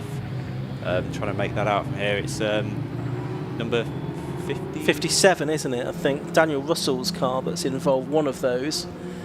See if we can figure out who the other one is as well. Jeff Peake, by the way, did keep going after his incident with Liam in the early race, but Liam did retire. He's the only one to have stopped running so far. Here's that lead battle. Rob Apsley and Luke Stokes out there in front, and then Mark Rue in 3rd. So definitely some different drivers up towards the sharp end of the field today. Mark Rue, the 44-year-old, was born in Zimbabwe, now based in Warwickshire. He's a developer by occupation, started racing a long time ago now, in 2000. Last championship finish was 13th for last year, so he's punching well above his weight here. As a driver with his hand in there, I think heading into pit lane.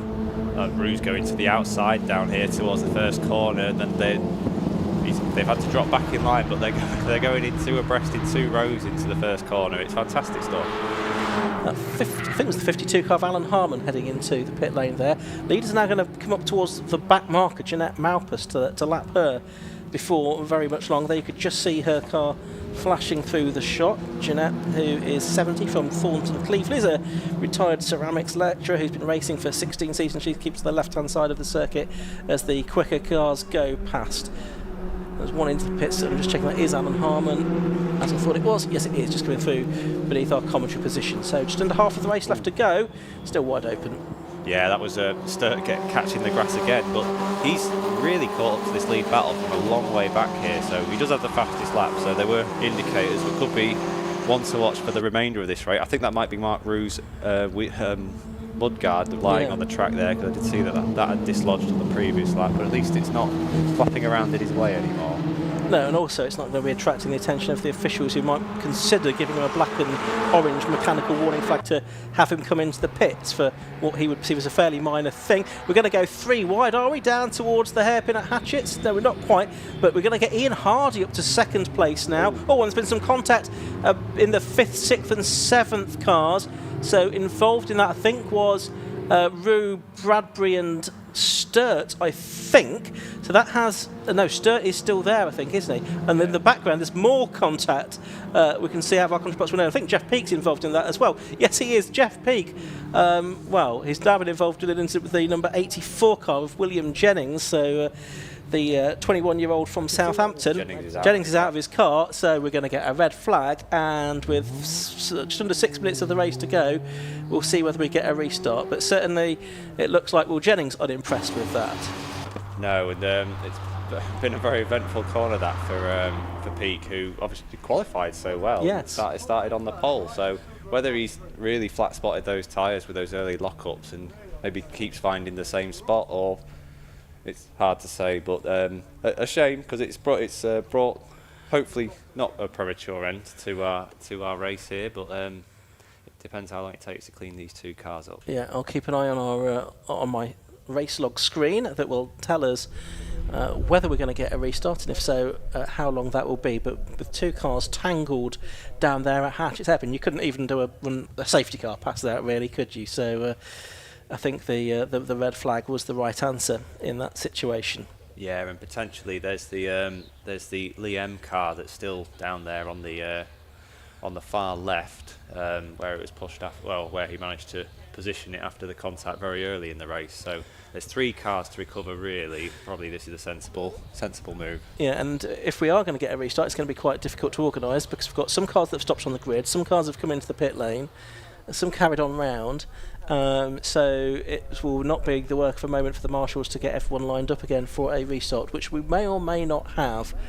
Because it's clearly going to take a little bit of clearing up. We've got the rescue vehicle on the scene, we've got the medic on the scene as well, as we normally expect to see whenever there is an incident involving contact like that, and there'll be drivers that have to go to the medical centre to get checked up post-race as well, just to make sure that there's no sort of hidden injuries, no concussion. We do now see the checkered flag being waved beneath our commentary box, so I think the officials have decided that that will be that, and the result has round back to 7 laps, which means that I think it's going to be Luke Stokes that gets his first win in the championship. So Luke Stokes is going to be the winner, Rob Apsey second, and Ian Hardy third. Good luck to Kieran for trying to find the right people to talk to after this one. See on screen there Jeanette Malpas as she's come into the pit lane, but we've got, as I say, some in the pit lane, some on the track, and no one at the moment for Kieran Mogg to speak to, so we'll not head down to him just yet. There you can see, that's another recovery truck I've not yet seen before during the course of today, coming out onto track, and that's probably indicative of the amount of clearing up work that they've got to be done. Right, if Kieran can stop car 66 that's heading his way now, I can see, yes, he's on the ball, is Kieran Mogg. He's going to get our race winner. And he's also got Ian Hardy, he's third, that's good. And he's going to get, so he just needs to get Rob Apsey, who I think actually stopped out on the circuit, so he'll grab him later. But what we might do, because it might be a while before we get Rob Apsey, we can at least have a word with the top 2 in a few moments. So we'll just see if we can establish contact with Kieran Mogg. A bit of a shame there, though, Pip, that the low-cost drivers only had about 9 minutes of their scheduled 15. Always a bit frustrating, isn't it? It is, but it was a breathless 9, wasn't it? There was a lot of good racing to be had there. Again, shame about the incident that brought out the red flag. As you say, it was probably down to the fact that the 2 cars were blocking the entirety of the track down there at turn 1. But it's just a shame to take away from what a good battle for the lead we had there, and the top 6 cars covered by less than a second at the beginning of that last lap. So, and a few new names up towards the front as well, which was encouraging and bodes well for race 2. Yeah, it'd be interesting when we hear from Kieran to find out what story's there, because we've got the 66 car is a first-time winner, and Rob Apsey's won before, I think. Can't remember if Ian Hardy's been on the podium previously, but it's not been many occasions if he has. So it'll be interesting to hear from our top 3 drivers about what they put their success at Pembrey this weekend down to, because it's come as a little bit of a surprise, possibly to us and to some of their competitors as well. So we'll head down to pit lane just as soon as we can. I don't know if we can do it on the screen, but I could give you the top 10 that I've got on my timing screen for you at the end of that race. So 66 Luke Stokes, the winner. 73 Rob Apsey was second. 50 Ian Hardy was third. We'll leave it at that, because we're going to go down to Kieran Mogg. He's in the pit lane to speak to those 3 drivers. Thank you very much. And while I'm down here with the top 3, we've got 3 very confused drivers, because we're all trying to work out exactly who the top 3 is. But if it goes on rollback, Luke Stokes, you just said this might be your first ever win. By far, yeah. I had a podium last year at Snap, which was my best ever result. A few top 10s, but yeah, first ever win. Awesome. That was a bit confusing at the moment, don't really know what's going on, but awesome race. Nice to get in front really early, so we had nice clean air. Obviously Rob was on my behind very, very quick for a long time. Maybe I had changed places a few times. Yeah, not very good at telly, you probably tell. But no, awesome. Try not to talk too fast because I'm Welsh. That's fine. Some of the other classes were talking about how difficult it was to overtake on this track. You didn't seem to have that much of an issue with you guys. I think the straights are quite good, but like guys like this who are really professional behind, they're kind of timing it well as not to, because if you end up just kind of dive bombing people everywhere, you just slow each other up and you compromise the rest of the lap. So lucky to have some really good class drivers behind me, so we managed to keep it clean. But I think the back straight's pretty good for overtaking. You can overtake in here, but you kind of compromise yourself. The infield's really tight and fast, so I don't think that's so easy. But it's a really fun circuit. I've only ever been here once before, like 10 years ago, and I think it's great. Great for these cars. Really good, yeah. Well, it's provisional, but congratulations on potentially your first ever win. Yeah, amazing. Thank you very much. Thank you very much. We'll have a quick chat with Rob Ashby. Rob, hi. Again, that was hectic. Any other words you want to use to describe it? Fast, fun, hectic. Luke and I had a great battle. We changed places a number of times. I was kind of hoping that it wouldn't go on count back and I might get my first win, but not to be on this occasion. But absolutely brilliant compared to the dreadful result I had at Donington. This was fantastic. I just hope that whoever's off down in the first corner is okay. That's the main concern. But good for us that we've finished on the podium. Brilliant result. Good start to the weekend.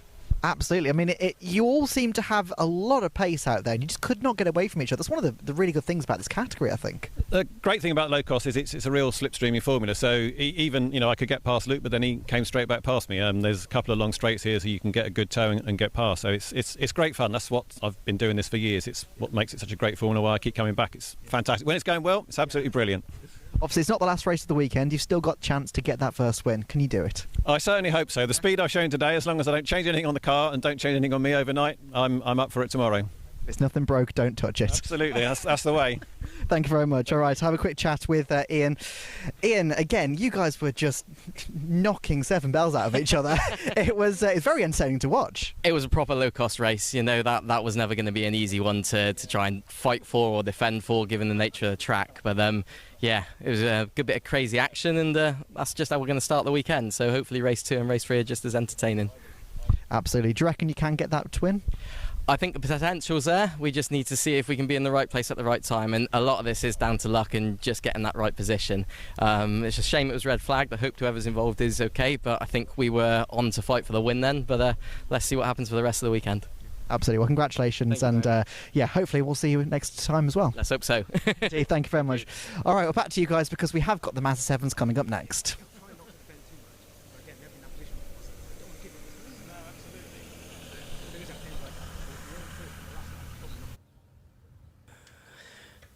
Yes, thank you, Kieran. If you say it often enough, it will come true in the end, and we will.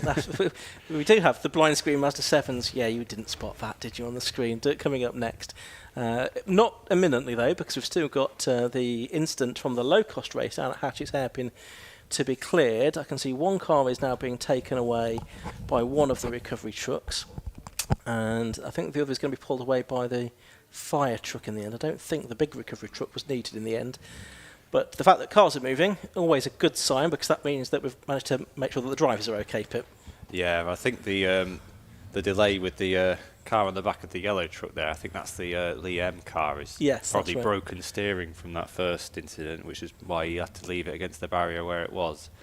Hopefully, it looks like all the cars that need towing are on the move. Yes. So anything else will be maybe some lost fluid recovery and things like that, because these low costs run on the old Ford Crossflow engines. They're very simplistic things with basic cooling needs and what have you. So there could be small amounts of coolant or oil lying around that just need a little dressing. But all the support vehicles starting to move on now, and we should be getting some Mazda 7s ready to go imminently. Yeah, we should, and it's good to have the two categories back to back, really, because Mazda 7s are low cost, younger brother, but bigger in some ways because they are a little bit quicker. Spun out of the low costs, they've got the 1.8 litre Mazda MX5 running gear, so they're probably about 5 seconds a lap faster or something like that. Different tyres and so forth as well. So just an all-round more racy package. But we don't often get the chance to compare them back to back in races like this, so we'll look forward to seeing them out in a few moments' time, just as soon as the circuit is clear. We should be in for an equally exciting race, though, because although they have a little bit more power, the fundamentals remain the same. They use the same chassis, they have the same, they look identical, the bodywork is the same, so as Pip was saying, they actually have very little in their way of aerodynamics, which means that especially around a circuit like this, they can give us some really good slipstreaming racing. Yeah, but aside from the extra power of the Mazda engine with these, one of the fundamental differences that you touched on was the tyres, which isn't just the cornering speed, it's a lot of the braking capacity of the vehicle as well. So it does encourage some braver lunges, I think, than the sort of very road pattern that you get on the old school 1300 low costs that we see. So there is a difference in the driving style, but a lot of the drivers have done both and adapted. We've got Martin West, who's been a champion in both categories, who's racing with us this weekend. So it's a lot of transferable skills and a lot of the good racing fundamentals, really, of learning to drive within mechanical grip and these kinds of things. So it's a good place to go racing. We've got a mixture of cars that have been upgraded from the old low-cost spec and a few new builds that have been built specifically for this series. So I have to say, what I find really interesting as well is because I guess perhaps some people thought, well, it might detract from the low-cost for when Mazda 7 was introduced and gained momentum and so on and so forth. But that's not really been the case. The low-cost grid is bigger than the Mazda 7 grid this weekend, and they're still both enjoying very good health, which is, from a 750 Motor Club organisation point of view, the ideal scenario. Yeah, and it's it's a style of racing, this sort of 7-style vehicle, traditionally in all its forms, whether it be Caterhams or some of the old Westfield Championships even from back in the day, always seem to promote some really good racing, good close side-by-side racing for cars with outboard wheels as well. Yes. So it's which is sort of half bridging the gap from like a single-seater to a sort of normal sports or saloon racing car. Yeah. Have you driven a car like this at all, Pip, in your racing career? I have driven a Mazda 7, the car that belongs to Sam McKee and Imran Khan. I drove a couple of years ago at Donington. It wasn't quite in its final form as such because it still had the live rear axle on from the back, but there's certain things about it you think, oh, that's really smart, and then others where you realise that the original blueprint for these cars was a book of how to build a race car for £250, and so some things feel really good and professional and others feel very homemade, and there's no really better way to describe it than that. No. Would you fancy racing one if you were given the opportunity? Yeah, I enjoyed the drive. I mean, the only time it's pointing forwards in a straight line is when it's not sideways between the two corners you're trying to drive through, so they're a really good driving challenge. Quite very visceral. You feel like your arm's outside of the roll cage if you're any taller than sort of 6 foot, because you're having to lift your arm up over the side of the car to steer it. They're good fun. They're good fun cars to drive. I'd certainly, if you're having a go. Absolutely. Well, let's take a short break and we'll come back to you in just a second.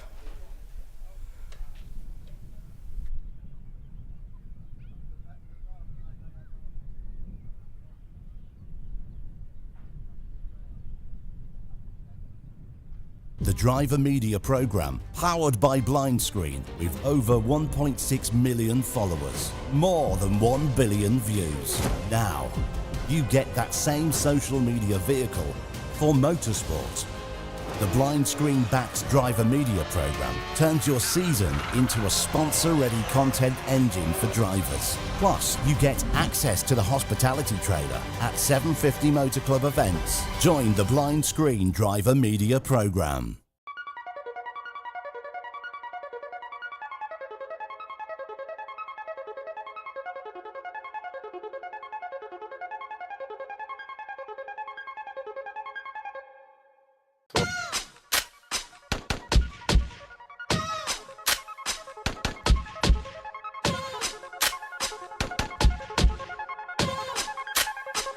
Thank you for the love. Thank you for the joy.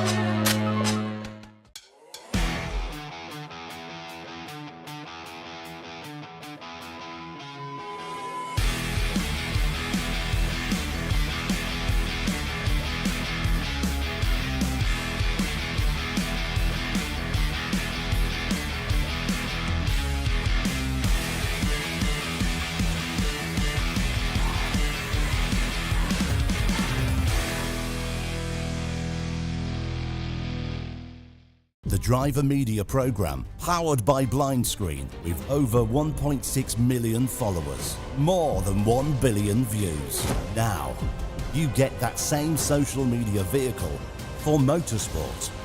The Blindscreen-backed driver media program turns your season into a sponsor-ready content engine for drivers. Plus, you get access to the hospitality trailer at 750 Motor Club events. Join the Blindscreen driver media program. So we're looking at several different angles of that E-Type that's on the spectator banking.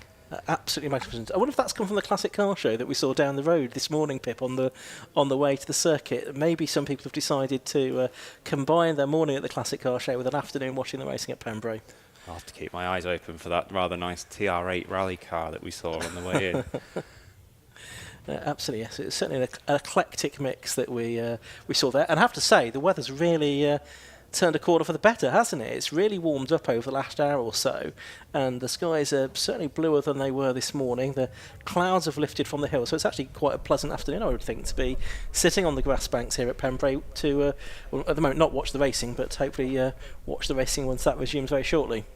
Yeah, it shouldn't make, the temperature shouldn't make an enormous difference to these Mazda 7s that we're about to see. The drivers will probably be a little bit more comforted by the breeze, and they're not heavy enough cars to really change a lot of the way the tyre is going to behave. But when we get later into the programme with the Type Rs and the hot hatch and some of these heavier cars that we've got here today, any heat that soaks into this track, we've already heard from some of the drivers about how hard the tyres are getting worked. Yeah.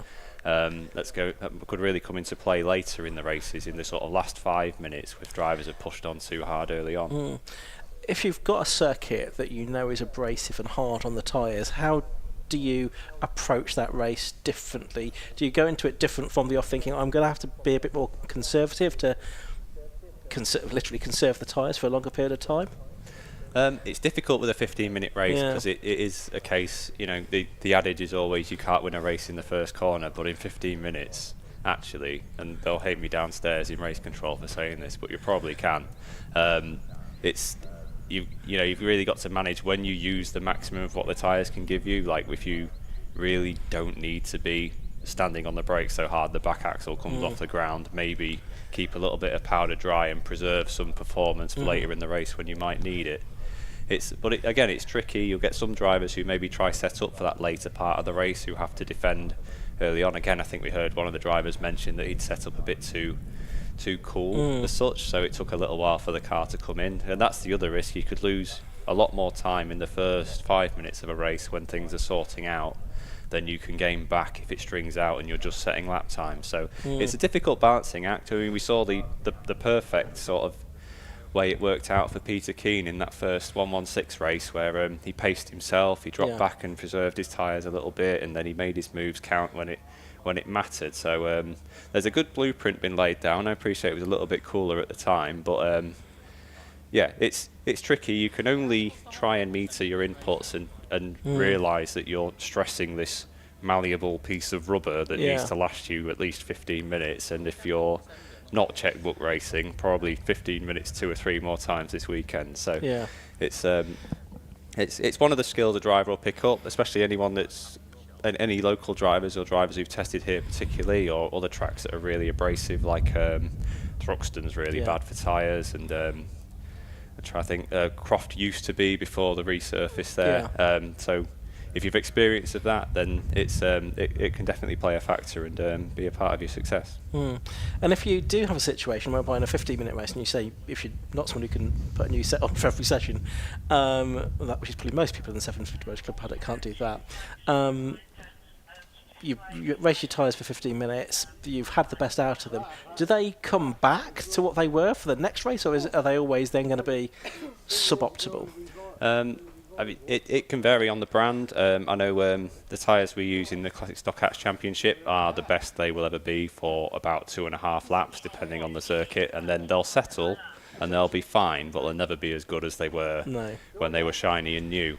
Other types of tyre might require you to actually do a few laps and bring them in a little bit, so they might not be as good when they're brand new. So it's a difficult balance that you only gain from the experience of driving. Obviously, a lot of these championships, especially the one makes like we're about to see with the Mazda 7s, will run a control tyre and everyone's on the same. But for example, the Hot Hatch Championship, where the tyres are open, you might find there's even drivers here who've selected a different tyre than they'd normally run due to the abrasive nature of the circuit. Yeah, here though in the Mazda 7s, which we're going to see out on track shortly, you can see them there in the assembly area, waiting for the signal to go. And I imagine this is just about us making sure we've got the right rescue vehicles, etc., in the right places before we can get underway again, being the reason for today, I imagine. But yes, they're on Toyo R888R tyres. So they are a control tyre, and they can only have 14 during the whole of the season. They're barcoded, the tyres, so they do have to, limit themselves. But I suspect, knowing that Pembrey is a more abrasive track than some, and it is a 3-race weekend for them, they're probably expecting they might get through a good amount of that allocation this weekend. Yeah, and tactically, you might have drivers who've picked this as an opportunity. Again, it's so infrequent to visit here as a 750 Motor Club that a lot of these drivers are going to be seeing the circuit for the first time today. So some of them might have chosen that as a potential advantage, where they're taking on, especially drivers newer to racing, who might decide they're going to be closer to the front than they'd normally be. Or you might get like a local driver who saved some allocation to try and put on a show and win at the only race that's within 100 miles of any other track that they could bring the family to. So I suppose from that point of view, it's good that this is the second event of the season, not the last event of the season, when some people have pretty much used the tyres, but then you've got someone who turns up with a shiny new set and is ready to go and potentially dominate.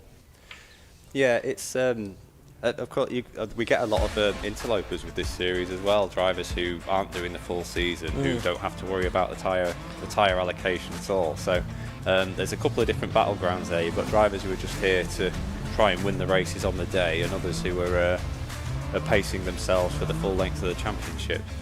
Okay, let's see the grid then as the cars come towards it. Then pole position has gone the way of number 77 Eddie Moyer for this one, and besides him is the number 66 car of Lucas Batt. Row 2, 25 David Bowen and 95 David Mason. The third row of the grid will be 94 Martin West, former champion, and the 17 car of Ben Dade. On the next row, that's where we find the car of number 3 Callum Barnes and 93 Ben Abbott, the former MX5 racer. The fifth row, 20 Todd Boucher and 8 Jack Chapman. On row 6 of the grid, it's 15 Matt Grow and 5 Ian Wells. Row 7 will be 69 Lee Rogers and 79 his son Ayrton Rogers. The 8th row, 71 Connor Tuck and 26 Ross Loram. And Rick Lanier, number 24, on the 9th row of the grid. So that's how they are going to line up for this 15-minute race. Can't be many drivers named Ayrton who've raced a Citroen AX GTI previously. So and he's also published 3 books about his time in motorsport as well. It's something to keep an eye on. That's car number 79, Ayrton Rogers. I've read the first of them, and I must admit I hadn't realised he'd written another 2 since then, until I saw that on his commentary form at the start of the season. But well worth a read. Looks like everyone, I think, is there that should be, and we're about to go racing for 15 minutes then. The man that leads the championship, Craig Land, is not here this weekend. He leads by a single point, having had a win and a second place in the opening meeting of the season at Croft. Eddie Moore also had a similar record. He is second, just 1 point behind. He is here. And the other driver on the front row, Lucas Batt, is a bit further down in the championship, but he did get 1 podium finish from that opening weekend of the season, which was at Croft Circuit. 2 races there, 3 races here this weekend for the cars. So it is Lucas Batt on the right hand side of the shot. It is Eddie Moyer closest to the camera, and they make a pretty even start, the 2 of them, and head down towards Hatchett's Hairpin for the first time. Again, a good field of these Mazda 7s, very much looking like the low cost, but a little bit quicker, a little bit unsettled there. Going into the hairpin, I thought was Eddie Moore in the number 77 car, Lucas Batt in 66 just behind him. Someone's had a lock up a bit further back, 1 or 2 have run wide, but I think everyone has got through Hatchett's Hairpin for the first time, and it is Lucas Batt that has got the lead of the race. I can see from our commentary position, he's got ahead of the pole position driver Eddie Moyer. And they're just about to make their way out of Debeni down towards the centre S's now, and they're going to make a liar of me because back into the lead has gone Eddie Moyer. So already a couple of changes of the lead during the course of the first half a lap of the race. Yeah, it's great racing between those two. I could see Moyer was lining it up as they went out of my view in the commentary box.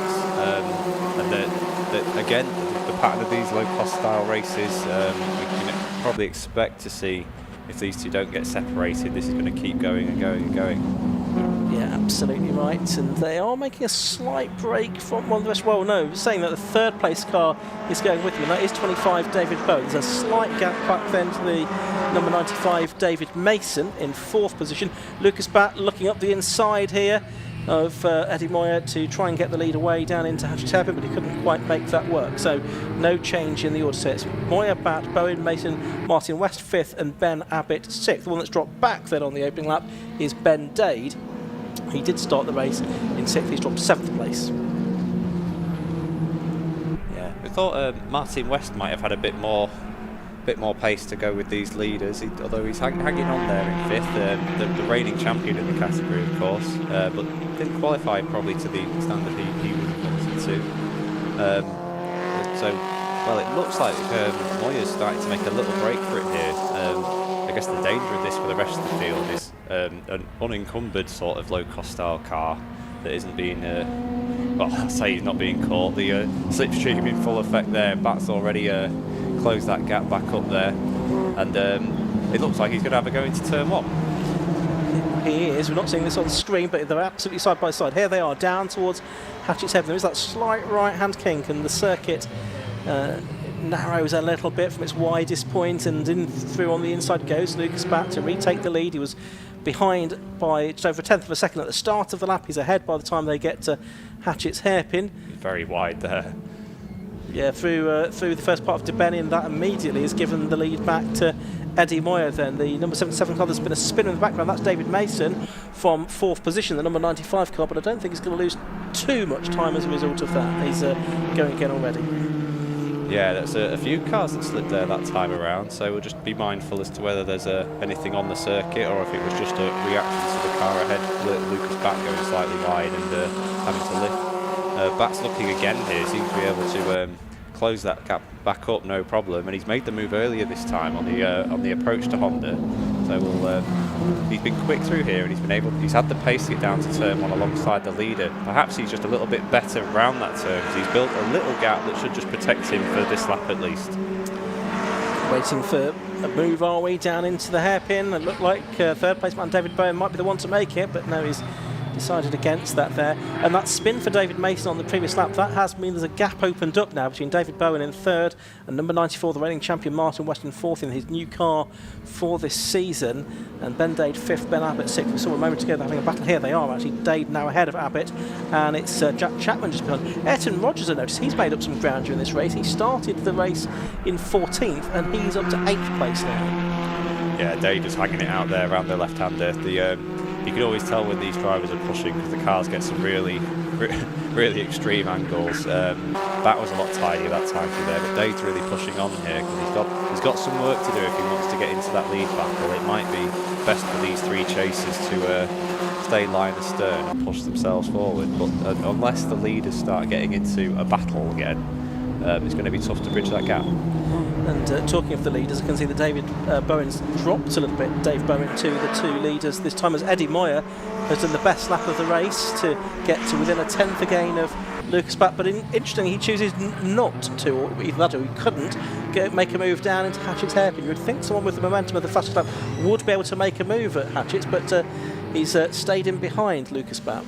Yeah, and maybe this is a little bit of tyre preservation. Moyer looks a lot tidier through this section. He's the Batt's really throwing the car around, which may just be how he likes it set up. It may just be what suits him, but he'll be using the tyres quite a bit harder to do that. So, and there's a long way to go in this race if that's the case. Yeah, still nearly 10 minutes of it to go. So Lucas Batt in the number 66 car there in the lead of the race. The 24-year-old Stone Mason from Chesham. Started racing 5 years ago. Has Mazda 7 lap records at Brands Hatch and Cadwell. This was a car built by David Boucher specifically for the championship, who's run the car for 5 years. It's under pressure, that car though, here from number 77, Eddie Moyer.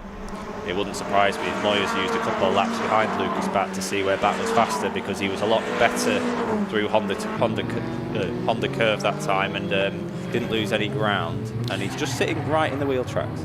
Just watching this big 5th place battle. This is a huge queue of cars now behind Ben Abbott in the number 93 car. I think it's Jack Chapman in the number 8 that's immediately behind him now. Yes, it is. Oh, and he takes a big hit off that curb there in the TSR, Team Sellers Racing car. I think he got into the back there of Abbott, didn't he? And that sent him off very wide indeed. So a scrappy couple of corners there for Jack Chapman in 6th place. Yeah, that'll be a relief to Dade, who lost a couple of places in that run. And number 20 is off. That's Todd Boucher. Todd Boucher. Yeah, and again, was there a little touch there from Chapman, I wonder, that contributed to that? We'll see. Leaders, meanwhile, are back towards Honda again. This is to complete lap number 6 of the race. 8 minutes or so still to go. So probably another 7 laps left here. It looks as though Moyer's got the pace to get alongside, and he is choosing not to. You can see him lift as they reach about the starting gantry each lap. So this is a choice from the second place driver to remain in that position for now.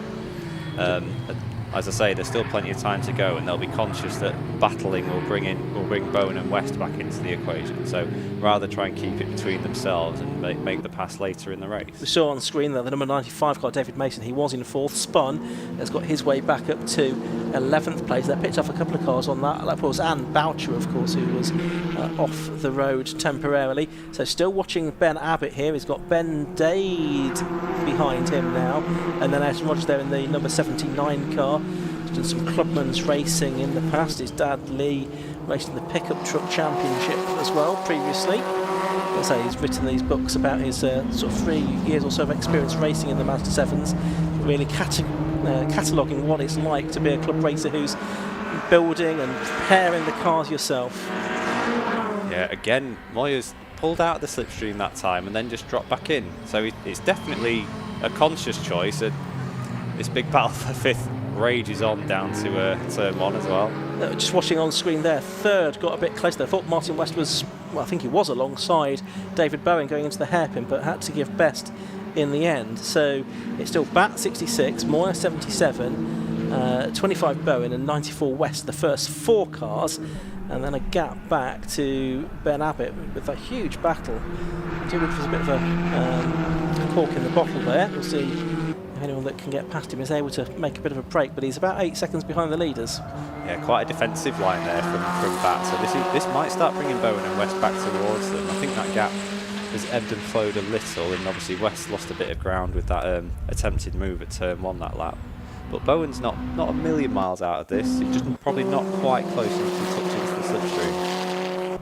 As we see Rick Lanier coming through, he started at the back of the grid. He's going to be on double duty this weekend out in the fields as well. We watch the cars head across the start and finish line. This is to start lap number 9 of the race now. And there is Batt and there is Moyer. Moyer, you do sense it has been sitting there watching rather than, well, having said that now, he's now going side by side with Batt. But I thought he was kind of sort of sitting there watching and waiting for the right moment to strike, knowing that you don't necessarily want to be leading going on to the final lap here. Yeah, but that little bit of side by side's brought Bowen right back to them, and West won't be far behind. They're still side by side on the approach to the S's. Absolutely right, and correct. It's very much in real danger now of it being a 3 or even 4 car fight for the lead before the end, which is possibly not necessarily what either of the first 2, particularly Eddie Moyer, would have wanted. He would have wanted to keep eyes forward, I would think, and try and focus on Lucas Batt rather than having to be distracted by what's going on in his mirrors as well. Yeah, it does seem that when they get into formation, they're able to run away. We've got a car off. That's number 24. Oh, that's Lanier, the double duty driver with look like suspension damage. Challenge for the lead again, and for 3rd as well. Side by side for 3rd, in fact. You can see Martin West on the outside line as he got his nose in front of the 25 car Bowen. He had, I think, but of course Bowen had the line for the hairpin, but West trying to get the switch back there through Spitfires, but unable to get through. As we're getting closer towards the end of this race, you sense that Eddie Moyer is increasingly just getting a little bit more keen and enthusiastic about trying to put a move on Lucas Batt. Yeah, he's rehearsed it a couple of times, and we've seen him get side by side, but possibly not by intention in moments when Batt's been on a slightly defensive line, as he is again here on the approach to Brooklands. But he's good out of here, though, Batt. Despite the narrow line, he's able to get the power down and just create a little bit of distance. A little bit of grass tracking there. Car 71, that's Connor Tuck, who's recovered well and back on his way. Outside of the lap record is Eddie Moore, 105.547. Danny Andrew has a lap record in the high 104s in the Mazda 7, so not quite yet at those, but it's not impossible that we could see that broken during the course of the weekend, although maybe as the temperature's hot up, that might slightly count against it. Meanwhile, just looking out of the window here, in 5th place, Ben Abbott is a bit more comfortable now over Ben Dade, who's trying to keep Ayrton Rogers behind him. Meanwhile, we're continuing to look at the leaders on screen. 3.5 minutes to go. Probably going to be 3 more laps at the end of this one. Yeah, as I mentioned, Batt and Moyer, when they just drop in line together, seem able to pull a little gap to the other 2 drivers. It's just when they get side by side. So maybe there's just a little bit of a mental reset going on before this last battle, because they could easily allow Bowen back into the mix. David Mason back up into the top 10 there, we can see, in the number 95 car. It's just ahead of 20, Todd Boucher, both of whom have had dramas during the course of this race. Here are the leaders then, still the same order, Batt against Moyer, and the gap back to Bowen seems to have increased again. The number 25 car in 3rd position for the 40-year-old from Kent, the owner of the Aon Sports Cars brand. Started racing 4 years ago. Also runs historic Mark II Escort rally cars as well. And it looks like we've got 2 cars side by side. That was Dade and Abbott. Yeah, Dade over the timing line was ahead by a few thousandths. We've got a car that has spun. Oh, it's Todd Boucher that spun on the exit of Honda as well. Meanwhile, Dade and Abbott side by side for 5th position through Hatchett's hairpin. They've got Ayrton Rogers with them as well, trying to get up inside the top 6. I think it might be, no, it is Abbott that's managed to hold on there. So really intense battle for 5th, 6th and 7th position. So good scraps all the way down the order, including for the lead of the race, because again Eddie Moyer overlapping with Lucas Batt. That was for Brooklands. He was on the outside line though. Yeah, it's and the battle for 3rd is renewed there. I don't know if Bowen maybe missed a gear or was a bit sketchy through the Brooklands hairpin, but it's allowed West up into 3rd. That's come out of the blue. West will seem to be struggling to hang on to the back of this pack, and then he's very sideways through Honda, and may have just undone his good work. Yeah, and Bowen is trying to thread his way between Westcombe and the pit wall, and that's where you sort of have that narrowing effect you were talking about earlier, Pip, because Bowen was on the grass, 2 wheels on the grass, wasn't he, as they headed down to the hairpin. But fortunately, everyone's survived that moment safely. Yeah, that looked a bit Schumacher Barrichello for my liking. It was very close there. Bowen was brave to keep his foot in, although I don't know what else he could have done at that point. We've got a lead change. Moyer's gone for the lead in the left-hander. Again, slightly out of the blue there. Just launched it to the inside, or maybe back slightly wide and made a mistake. Yeah, and already he's managed to put a couple of car lengths between himself and the next man, so it's now the onus on Lucas Batt to try and catch back up. But as we're about to go on to the last lap of the race, maybe, providing Lucas Batt can stay on Moyer's coattails, this is not necessarily the worst thing for him to be behind going on to the final lap of the race. Dare I even say it was that strategic? Well, it's hard to say. He did drop a little bit too far back, if that was his plan, but he's been mighty through this final corner all race so far, so we'll see if he's able to make that gap back up, or if Moyer has really just played it to a T.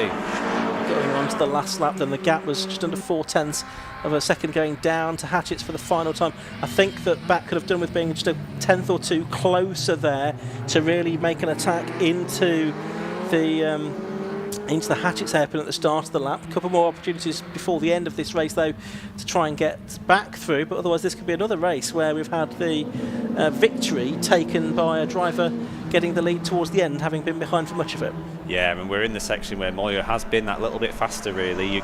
He's been a little bit quicker through the left-hander all race, and it looks like he's been able to make perhaps just enough of a lead, unless Batt has a mightily committed final Brooklands hairpin. I think he's probably done enough. Yeah, around Brooklands they go for the final time, and it doesn't look like he's close enough to make it work. The checkered flag's been made ready down here through the right-hand flick at Cowles Curve towards Honda they go. They'll lift off Bat's been quick at this part of the circuit, and he does close up, but not enough. He runs wide, so checkered flag goes out, and it's Eddie Moore, his second win of the season in the blind screen Mazda 7 Championship from Lucas Bat, just about half a second between them in the end, with David Bowen in third position and Martin West in fourth. And this battle for fifth comes across the line, but it's won in the end by Ben Dade. So Ben Dade just gets fifth place at the line by less than 0.2 per second, with Ben Abbott sixth and Ayrton Rogers in seventh position. But it was a good drive that from Eddie Moore, well-timed move from him to get the lead of the race, Paul. It was, and he almost choreographed it there. It was it's a lot of race management, probably, the way he made sure he dropped in line so so Lucas wouldn't defend too much. So either he was had everybody by the puppet strings there, or very fortuitously timed. But very smart drive, and obviously fastest lap for a maximum haul as well. Yeah, 1:05.157, which was set early on in the race. So that's a one bonus point as well, which could be handy come the end of the season. Let's have a look at the results then of that race. It was a win for number 77 Eddie Moyer, 14 laps completed for him, and he was 0.456 seconds even ahead of 66 Lucas Bat. 25 Dave Bowen was third, 94 Martin West was fourth, then eventually Ben Dade breached the defences of Ben Abbott, so 17 ahead of 93 for fifth and sixth. Ayrton Rogers 7th and 79. 8th was number 3 Callum Barnes, 9th was number 95 Dave Mason, having had that spin earlier on, and running out the top 10 was number 69, that was Lee Rogers, ahead of Ian Wells, Ross Lorham, Todd Boucher, the 71 car of Connor Tuck. Then it was Wackver and Jack Chapman weren't in that race, so I think that's an issue. No, they were in that race, I beg your pardon, so they were taking the final couple of positions. So the leaders are just coming into the victory lane, just in the pit lane beneath us, the floppy marker boards that denote first, second and third positions, and we'll be able to hear from them very shortly. The Mazda 7's back out again tomorrow for 2 more races at around about 10 o'clock and around about 3:05 tomorrow, so we look forward to seeing them then, but we've got plenty more racing to come here this afternoon. We've got the Tagiwar Type R Trophy coming up next. We've got the Cornish 5 Club MX5 Cup, the Sustained Fuels Formula V Championship, our only single-seater action of the weekend, and then the 116 Sprint Championship and the PBS Brakes Hot Hatch Championship, their second and final races of the weekend, to come after that. We're going to head down to hear from our top 3 racers, though, in the blind screen Mazda 7 Championship. I was quite enjoying watching. Thank you very much. Yes, it's a fantastic race that was, and Eddie Moyer just managed to get out in the end there. I'm guessing by the end of that, you could probably draw the back of his car by memory. Yeah, I was biding my time with it. It's a close race with Lucas all the way through. It was really enjoyable. You love that sort of racing. This is what we come racing for. So, yeah, really happy. Look, very tight out there, but it's a track, and with these cars as well, the combination allows you to be able to go wheel to wheel quite, easily. Yeah, I mean, we get a lot of tow around these sort of tracks. It brings the field really close together. I think the qualifying gap between first and 10th was about 2 seconds, something like that. So it's always going to be a tight race here. But yeah, you just have to bide your time and wait for the tow down the straight. And talk to us about that move, because I was literally standing here when you got past, so talk us through it. I saw Lucas struggling a few laps around this complex coming through the second corner. I knew he'd sometimes step a little bit wide, so I just tried keeping it a little bit tidier and then tucking it up the inside where he wasn't expecting. So, yeah, really happy. I want to watch that back on the replay too. I hope you got it on camera. Oh, they got it, don't worry, yes. Well, congratulations anyway on the win. Sorry, I always forget this part. Could I give a massive shout out to TSR, Hannah and Rue at home, and all my friends and family and mum and dad as well. Absolutely, thank you very much. Thank you very much. Cheers, thank you. Have a quick chat now with Lucas Bat. Lucas, so close, but not quite. So talk to us about what happened. Well, in the first lap, I just pipped Eddie around the outside, and I knew he wasn't gonna let me have it that easy. And I was fine everywhere, but this sort of second section of the circuit, he was properly on my bumper every time we went through it, and yeah, just on that last lap he just nipped up the inside, and I couldn't keep up with him at that point. Well, I will say, you won't let that happen again though. No, we'll be wise to that for the race 2 and 3. Exactly, still plenty of time to get that win back from him. Yeah, hopefully. well, still 2 races to go, so hopefully we can do a bit more then. Exactly. Well, congratulations on the podium anyway. Thank you. Cheers. Thanks. Let's have a quick chat now with David Bowen. Let's jump in a second, gents. David, obviously these guys were having a fantastic battle, but so were you. Yeah. I was enjoying the view. To be fair, it was cracking. I was sort of thinking maybe I could collect the havoc if it happened, but they kept it clean. Great racing. So I had a bit of a battle with Westy as well. So yeah, good fun. Obviously, with the 4 of you, you kind of drove away from everybody else. I mean, to be honest, if you watch it back, they had a gigantic battle for 5th, that it was very entertaining. But the 4 of you managed to get away. Does that give you some confidence going into the next 2 races that perhaps, you'll be able to have limited competition, let's say, for the win? You can never be sure. It's nice, but yeah, don't take anything for granted. And if it's hotter tomorrow, the old tyres are going to be screaming a bit more. So we shall see. But happy with what we got. So see what tomorrow brings. Absolutely. Well, congratulations anyway. Cheers, thank you. Now, I believe coming up next, I'm just double checking. Yes, it is. It's a Tagiwa Type R Trophy now on circuit. So back to you guys in commentary. Thank you, Kieran. Yes, the Tagiwa Type R Trophy cars are on the grid, ready to go off on their green flag lap. Their first of 3 races this weekend here at Pembrey. They've got a 14-round season. They had the first 3 races at Croft, 3 more races here, so they'll be nearly halfway through by the time we get to the end of this weekend. We have 3 different winners at Croft. Traffic King, Danny Hobson and Wayne Flint victorious on that occasion, and they are all back out this weekend, but none of them are on pole position because that has gone the way of the number 83 car of John Labella. That's the grid for the previous race, so we'll try if we can get the correct one up for you, but I can't think it was 83 John Labella on pole position alongside number 1, the reigning champion Trafford King. Here we go. Second row of the grid is 21 Miles Nathaniel James, making a return to the championship this season after a couple of years away, and 25 Danny Hobson, 151 Andy Stevens and 77 Luke Emmons on the third row, 96 Jackson Carden and 60 Jack Reynolds on the fourth row, 5, 13 Tom McFarlane and 97 Jordan Banks. The sixth row, Wayne Flint, Croft winner, number 55, and Richard Lindsay, 74. Row 7, 374 Kai Lindsay, and 26 Lee Rickard, and Matthew Double, 118, and 16 Adam Huntley on the back of the grid. So a few drivers that we've seen already during the course of this race. I think we have got, in fact, one more car at the back, have we not, Pip, as well?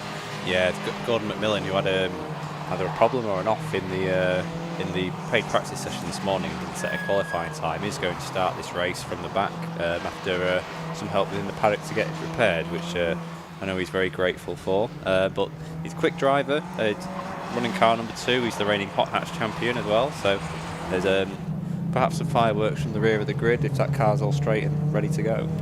Yeah, he was he's 7th in the championship coming into this weekend, had a best finish of 5th place in the opening event of the season at Croft. That was in the second of the 3 races at the North Yorkshire circuit.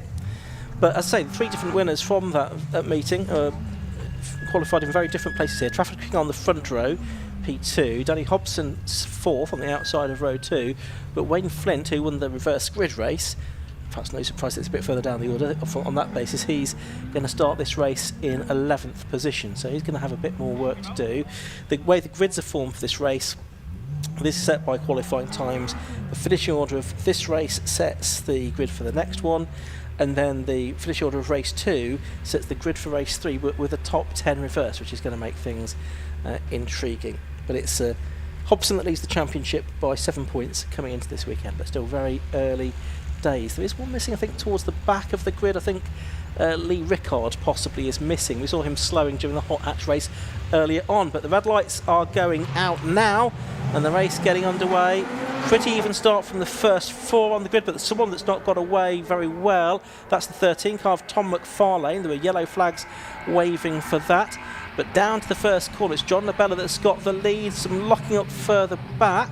That's the 77 car of Luke Emmons, who we saw out in hot hatches earlier. He's well off onto the grass there, as are 1 or 2 others as well. But up at the front of the field, It is the top two. Is still holding position, but John Labella, huge slide from him. The number 83 car staying for the moment ahead of the number 1 of Trafford King, but I think he'll get through the next part of De Benny, and he does. So Trafford King now leads. John Labella, after that big slide, he's having another one through the centre S's, and that sent Trafford King off as well, as I think he tried to avoid it. Yeah, and that looks like some splitter damage, possibly some front end damage on the Trafford King car. They're all sideways. What's going on? That's the number 21 car. Martin Nathaniel James now is not, well, he's doing more than grass cutting. That's been quite a bit of damage to his car, as you were saying earlier, Pip. It is quite uneven, the runoff area here at Pembrey. Yeah, and they're all sideways, even through the kick. So it looks like Hobson's navigated the chaos the best on this first lap, and we'll have to see how the order shakes out here. Stevens is up to second on the first lap, so that's a great effort. Yeah, started on 5th on the grid, but he's sort of survived while others have not. That's Nathaniel James limping probably back to the pit lane. Huge lock-up from someone into Hatchett's. You can't see that. You can on screen. Oh, and there's cars everywhere. That is McMillan, yeah, and it was one of the Lindsays into the side of him, Kai or Big Rich, one or the other. I think everyone's escaped, but yeah, it's been certainly a chaotic first lap or so. What do you put that down to? Well, I mean, Labella was the biggest slides. He's another of the drivers on double duty here. We saw him in the hot hatch, so I wonder if he runs a different tyre in the hot hatch. We've got the number 1 car, Trafford King, is off. We saw that car dig in off the track, and with a little bit of front end damage, so possibly something more amiss with that car than just the missing splitter. Well, a champion from last year and one of the race winners at Crofton, leading the opening race of the season. He's now out, and we've got yellow flags to cover that. The car is not far from the runoff area at Spitfire, though. The safety car's readying at the end of the pit lane, and it is deployed now. It won't get out ahead of these drivers, so I think either they'll have to circulate, or maybe it can rejoin after turn 2. Hopefully they've all seen that on the approach to turn 1. It's when the drivers are this focused this early in the race, sometimes you can miss the signs, but the big flashing safety car sign seems to have done its job. It does, and the safety car, as you say, has picked them up between Spitfires and De Benny. There's I don't know if we perhaps just caught it on that shot of the start-finish straight there. There's a full Civic splitter on the outside of the final corner here. And it's not in brand new condition either, is it? No, I don't know if somebody's going to retrieve that while we're on the safety car here. We've got a couple of marshals walking to that position. There's grass everywhere as well. A very chaotic start to that one. The Nathaniel James car, has that come around? Because we saw him go. That was into the pit lane, yeah. Ah, that was in the pits. So we lost him. We've lost Trafford King. It's 2 of our top 3 cars for this from the grid. And this is the first appearance of the safety car today during the course of the racing. So we've had red flags, but this is the first time we've seen the safety car out in racing conditions. So of course these laps behind the safety car do count. Now there's a few cars here with bits of trim trailing. I think one of those was Tom McFarlane. We just saw the 13 car, and won a couple of cars back. Was that Gordon McMillan actually? Try and pick up on that in a second if it was. Gordon's been in the walls a bit in this one. He was there was a bit of contact with him at the start. There's the side skirt trailing on the McFarlane car. I mean, it shouldn't particularly slow it down, but he'll hope it drops off rather than needs to be taken off. I'm sure they're not the cheapest things, and probably getting rarer the way people race with the Civics in the multiple championships they're eligible for. But he won't want it to spoil his race, and with a bit of attrition and some of the front runners missing, it's a good opportunity now for some of these drivers who maybe don't have as much chance to see the podium. Yeah, absolutely. So we've got Trafford King's car that's been hooked up now and I think can be towed away. So I think that's the only thing that needs to be recovered. The marshal has come down to see if he can, I think, do anything about that splitter, which I think he'll do after the safety car trailer's gone by. So this is onto the... You can just about see it behind these cars coming past now on the shot on the live stream. You can see the marshal up on the tyre barrier on the right side. He's just clambered down from that now, and he's going to rush across just to make sure that's taken away, because it is very close to the edge of the circuit there.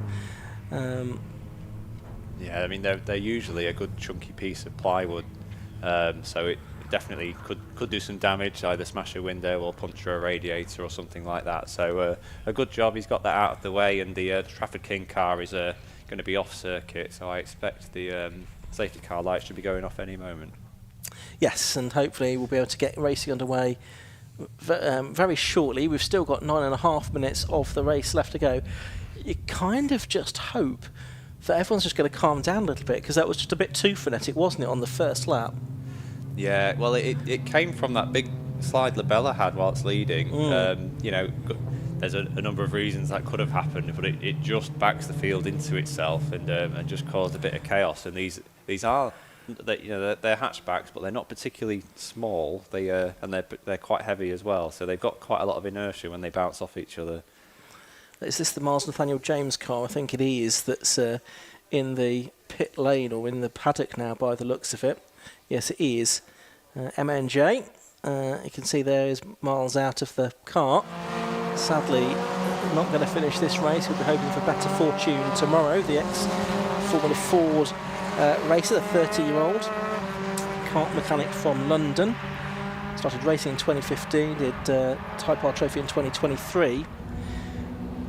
And then has come back to it this season. Safety car's going to come back in now, so we're going to get a restart with about 8.5 minutes left to go, so probably 7 laps or something we'll get out of this. And certainly John Labella right in the toe of Danny Hobson as they get the green flag, and he's going to challenge, I think, going down into Hatchett's hairpin once again for the first time after the restart. And he does go through, because Hobson very wide, they're both quite wide there, and we do get the lead change. John Labella going through ahead of Danny Hobson. See if he's cleaner through this section this time. Yeah, much better from Labella. He should be able to maintain that gap for throughout this sort of sequence before they get back to the next straight. Yeah, and there you can see the 74 car, that's Big Rich Lindsay. He's got a bit of bodywork damage as well at the rear of his car. But there's certainly a lot of cars really sliding around in this race on these MRF control tyres that they run on in the Tagiwa Type R Trophy. A little bit of a chance to recompose himself. It looks like Labella's been able to make a little break here over Hobson. So Hobson's going to have more to deal with, looking for Carden and Stevens in his mirrors. Yeah, good lap this from John Labella, because he's put quite a lot of daylight, more than a second. Is it nearly 2 seconds? 1.1 seconds between himself and Danny Hobson there. Carden having a look at least at the Danny Hobson car for second position, and Andy Stevens in the 151 trying to go around the outside of Carden for third spot as well. That's not over yet, and it's Jack Reynolds number 60 in fifth, Jordan Banks number 97 completing the top 6, but the leader taking a heck of a lot of curb there through to Benny. Yeah, he's making it work now though. Like I say, now with the little reset with the safety car, Labella's been able to pull a bit of a gap here, and we'll see if he's able to keep bringing that lap time down. It doesn't look like this. Hobson's got the pace to go with him, and perhaps maybe wouldn't be surprising. He was about 6th on the grid, I think, Hobson. So Stevens making a move for third though. That's impressive. He had the podium last year at Silverstone, and he's got good pace here. Like I say, we've lost a couple of the leaders, but he's hanging in there with one of the drivers who's had a lot of successes with the Civics, Danny Hobson. Stevens then in third, Jackson Carden fourth, but over the line again is coming John Labella. There he is to lead this race, 38-year-old from Hexham, one of the furthest travel drivers to get here to Pembrey, the director of Street Diner. He's got 6 kids as well. Don't know where he finds time for the racing then. Only started in the Type R Trophy last year, did some karting as a youngster, and he is a Danny Hobson customer. He's part of the DH Racing setup, and he's making his way through with quite a clean pair of heels now. The rest is more than 2 seconds clear of Danny Hobson. How's that compared to the fastest lap, or the lap record? 106.50 is the lap record for Jake Hewlett, so quite a long way outside that. Yeah, the temperature has come up a lot.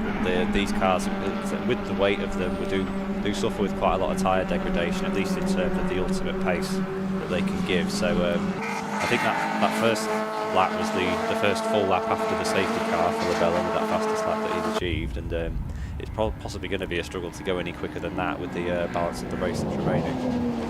Yeah, 5 minutes left in it, and the next sort of 4 cars now have spread themselves out a little bit more. It's not looking like there's an overtaking manoeuvre imminent. Big twitch there for Luke Emmons, number 77, as he got skittish over the edge of the curb there on the exit of Honda curve. It's not really cost him any time, I don't think. So sort of now 2.8 second lead for Labella, another fastest lap 107.297. But everyone else behind that is pretty equidistant until you get to the last 3 or 4 cars who've managed to collect each other at the hairpin. Yeah, that was a bit of a mess down there, but everyone's going again, so we'll keep racing. I think is that the Macmillan car in the wars again. It is, yeah. It's looking a bit shorter from the front and possibly now from the back after that exchange. Yes, and I think it's Kai Lindsay that's now formed to the back of the field with that little moment down there in the 374 car, son of Big Rich. It's quite a breathless race, this, really, for the Tagiwa Type R Trophy. Now you can see Tom McFarlane, who for most of the race has been trailing that side strip alongside him. It's not come off. It's not, I don't think, attracted the attention of the officials. Yeah, I think the scrutineers had a look and decided that they're okay to continue. There's no need for a black and orange meatball flag to bring them in to get that part taken off. Yeah, it looks like Stephen's starting to make some inroads into Danny Hobson here. He had a little think about it down to turn 1 and Hobson's covered it off. So that battle for second starting to close back in. Because Carden's not out of this either. Labella seems to be, if he chooses to, it doesn't look like he's going to choose to be honest, but he's flying away and shouldn't be trouble from here. But we've got a good battle on for second now. It's just coming together with a few minutes to go. Well, at Silverstone last weekend, or no, last weekend, about 3 weeks ago, 2 weeks ago, I've lost track of time, we had a number of championships having their second event, their 4th race of the season, and having 4 different winners from the first 4 races. It looks like we're on for that here, because we had Trafford King, Danny Hobson and Wayne Flint win at Croft. Looks like John Labella is going to make it 4 different winners from the first 4 races in the Tagiwa Type R Trophy. There's still, though, probably 2 laps to go, 3 laps to go, in fact, I think, at the end of this one for him, so shouldn't be counting any chickens. Meanwhile, it is closing up for 2nd, 3rd and 4th. They are coming through past our commentary position now, as we're watching Kai Lindsay with some loose bodywork, but those 2nd, 3rd and 4th cars are much closer together, Pip. Yeah, have we had a change there? I've seen just some movement on the... have we got a different 4th place car? We have. Oh, no, time screen has sorted itself. Jackson Carden's back there. I think his transponder's a bit dicky, possibly, and didn't register at first. But we have got, as they come through Spitfire, Danny Hobson having to work really hard now to keep Andy Stevens and Jackson Carden behind him. Yeah, I don't know what happened with Hobson there, unless he was a bit defensive down at turn 1. They really constituted them together, and Carden's looking really racy here. He's flashing his lights down the start-finish straight on that previous lap. So difficult position for Andy Stevens here to deal with, because obviously his eyes forward, trying to get this second podium on the 2nd place, but Carden's not making it easy for him. Yeah, Carden had a 2nd place at the opening event of the season, so keen to add to that. 2nd in race 1, but it was his only podium finish at Croft. Labella's gone through again, and it's a long gap back now to Danny Hobson in 2nd in the number 25 car, and then Andy Stevens in 3rd. There's, well, we'll wait for the 3rd place driver to be put back in Jackson Carden on the time screen, but there's not a lot to choose between those. There's Luke Evans locking up again into the Hatchett's hairpin. He's in about 6th place at the moment, just behind the Jack Reynolds number 60 car. Hobson's very defensive there into the left-hander, and that's brought Stevens to his outside. That's going to be a brave one. I think he thinks better of it for the 2nd apex, and they stay line astern for now. Certainly do. Up towards the 2nd half to Benny, towards the centre S's, and then Brooklands hairpin they go, past the chicane, cut through there, and into Brooklands. It's intensified as well for 5th, 6th, 7th and 8th as well, including that is Wayne Flint, the Croft race winner, who's got his way up to 8th place from 11th on the grid, helped by a couple of cars falling by the wayside, clearly, in the form of Trafford King and Miles Nathaniel James. Not sure if something didn't happen to Hobson there. He's very sideways through the final corner. He looked to have a bit of a gap over Stevens and Carden, and they were right on him again for the next corner, so maybe something amiss, or a slightly snatched gear change. He's certainly had to go defensive down at turn 1. Yeah, he's not looked completely happy in that. Stevens to his outside line, but he's got in too deep into the corner. That is going to gift Jackson Carden 3rd place. Also going very wide there is the 55 car. That is Wayne Flint, so he loses some places as well as a result of that. But Jackson Carden now up to P3 to match, well, not quite match the podium he had at Croft, because it was 2nd place there. Yeah, it's a good opportunist bit of driving, and you know, if Hobson is having some difficulties there, a clean final lap for Carden might see him with a chance for the second place here. Hobson was very sideways again, so whether there's something amiss at the rear of that car that's causing him to slide around a bit more, it's unusual for a driver of his experience who knows these cars so well to find himself sideways that often. Meanwhile, John Labella's into the final corner of the race now. He's about to come up to the checkered flag. He's so far ahead now. Checkered flag, I can see he's going out, and it does to John Labella, so he gets the win. Meanwhile, the second place battle continues through the final corner, and it is the same order as it was half a lap ago. It's Danny Hobson, Jackson Carden and Andy Stevens second, third and fourth. Jack Reynolds takes fifth, and Luke Emmons sixth place there. Yeah, but I think we have a couple of transponders to jump back up on the order here. There we go. There's Jackson Carden slotting back in. But yeah, comfortable win that for John Labella in the end. I mean, it was he aced that restart, didn't he? And then just drove away. Yeah, he was possibly a little fortunate. The restart reset the race for him after that sort of leery first lap, but it was beyond that. You know, a very measured drive. It just looked like he was just in a time trial on his own. And there's the confirmation of John Labella's win, number 83, the victor. 12 laps completed for him. It was a few less laps than it might have been because of that safety car. Finished nearly 8 seconds clear of number 25, Danny Hobson. Third place, number 96, Jackson Carden. Fourth was the 151 car, Andy Stevens. Fifth was 60, Jack Reynolds. Sixth, 77, Luke Emmons. Jordan Banks, number 97, was 7th. Wayne Flint, number 55, was 8th. Yeah, he did get back to 8th in the end.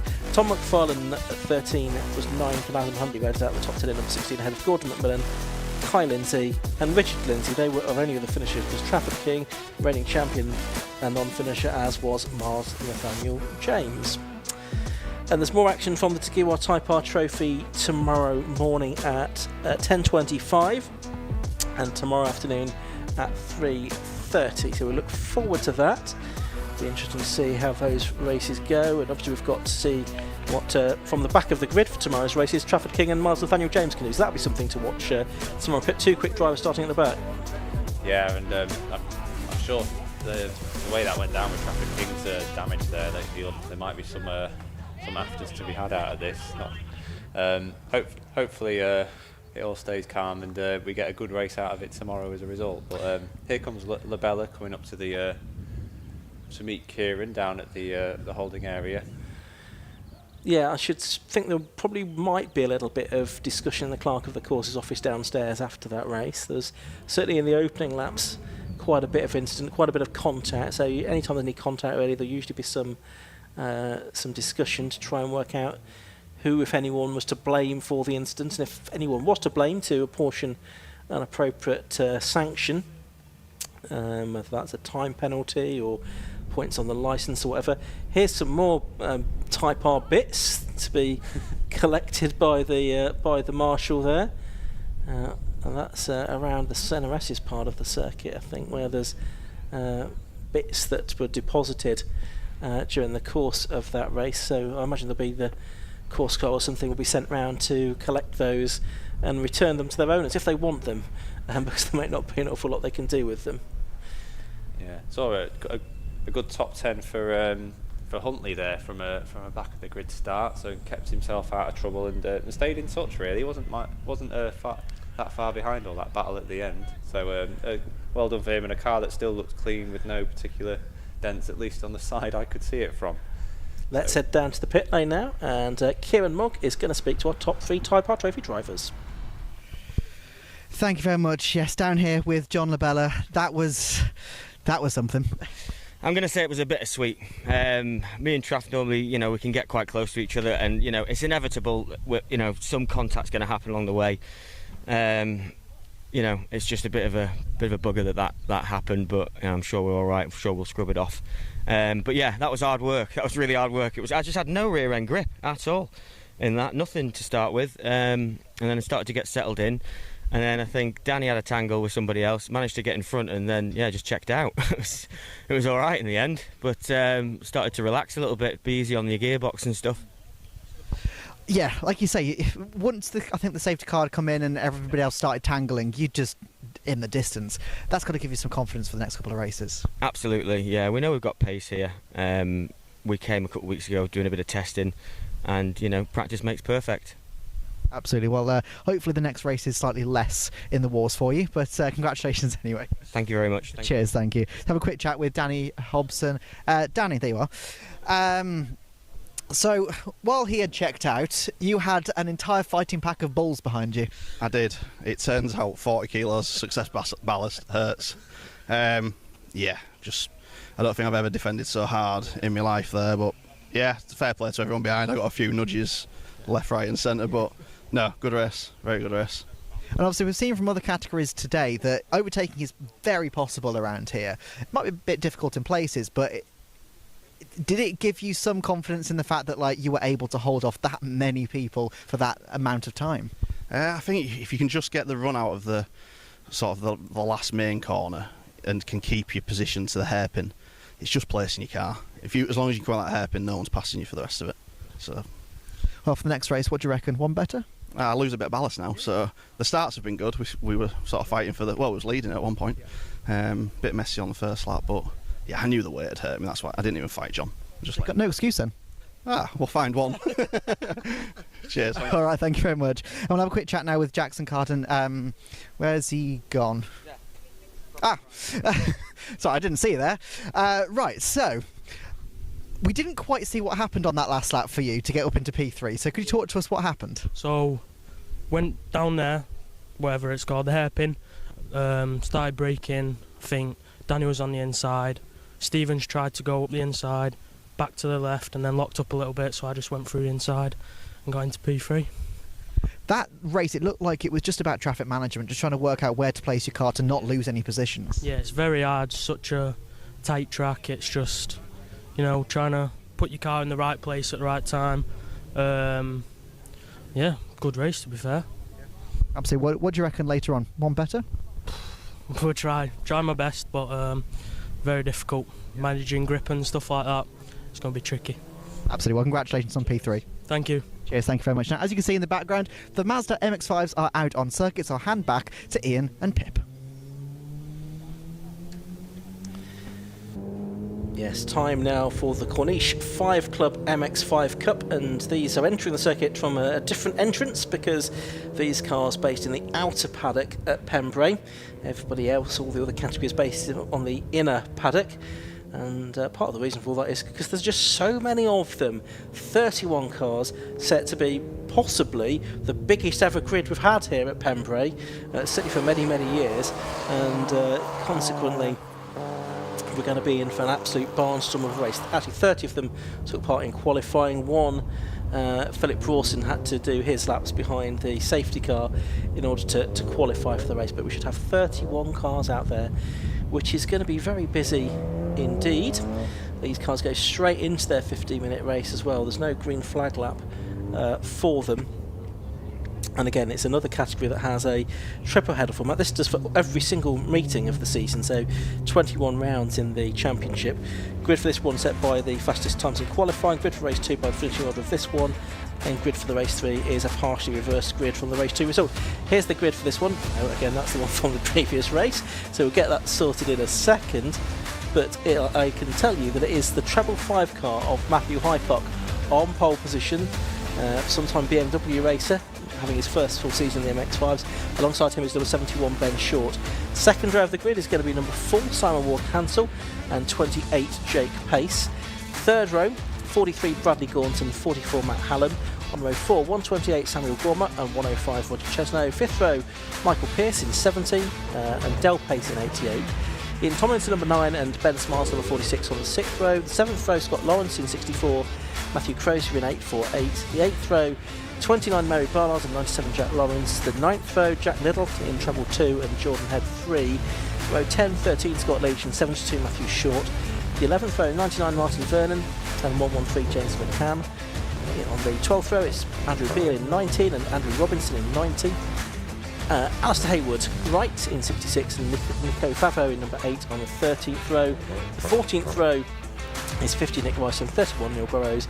The 15th, 288 Stacey Crozier and 60 Trevor Jenkins with the 129 car of Philip Rawson at the back. And Pip Hammond alongside in the commentary box.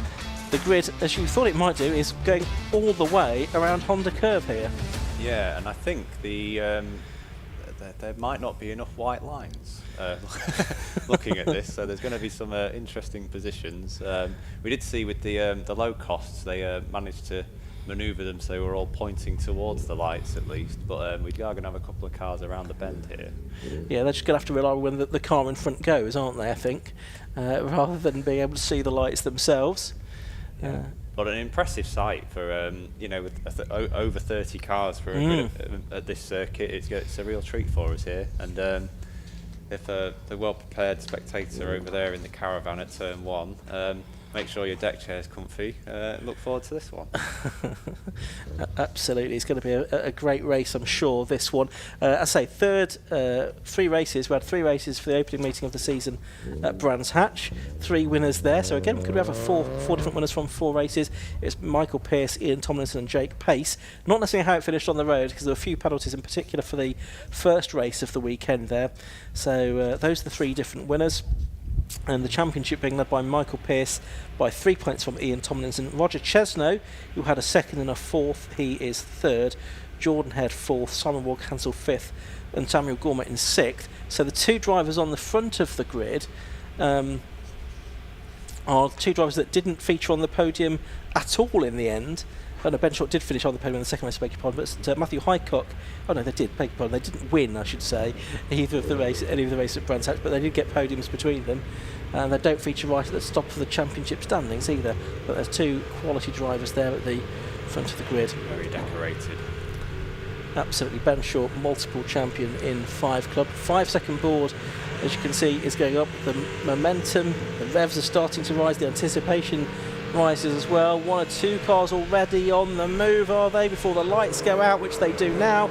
Even start between Highcock and Short from the front of the grid. Good start from the second row of the grid by the 28 car, which is Jake Pace, the pale blue and green car, as he's getting alongside the number 4 of the very experienced Simon Ward-Cancel. There's one there absolutely outbraking himself there into the minute, and that's Highcock that has been harpooned by the number 14.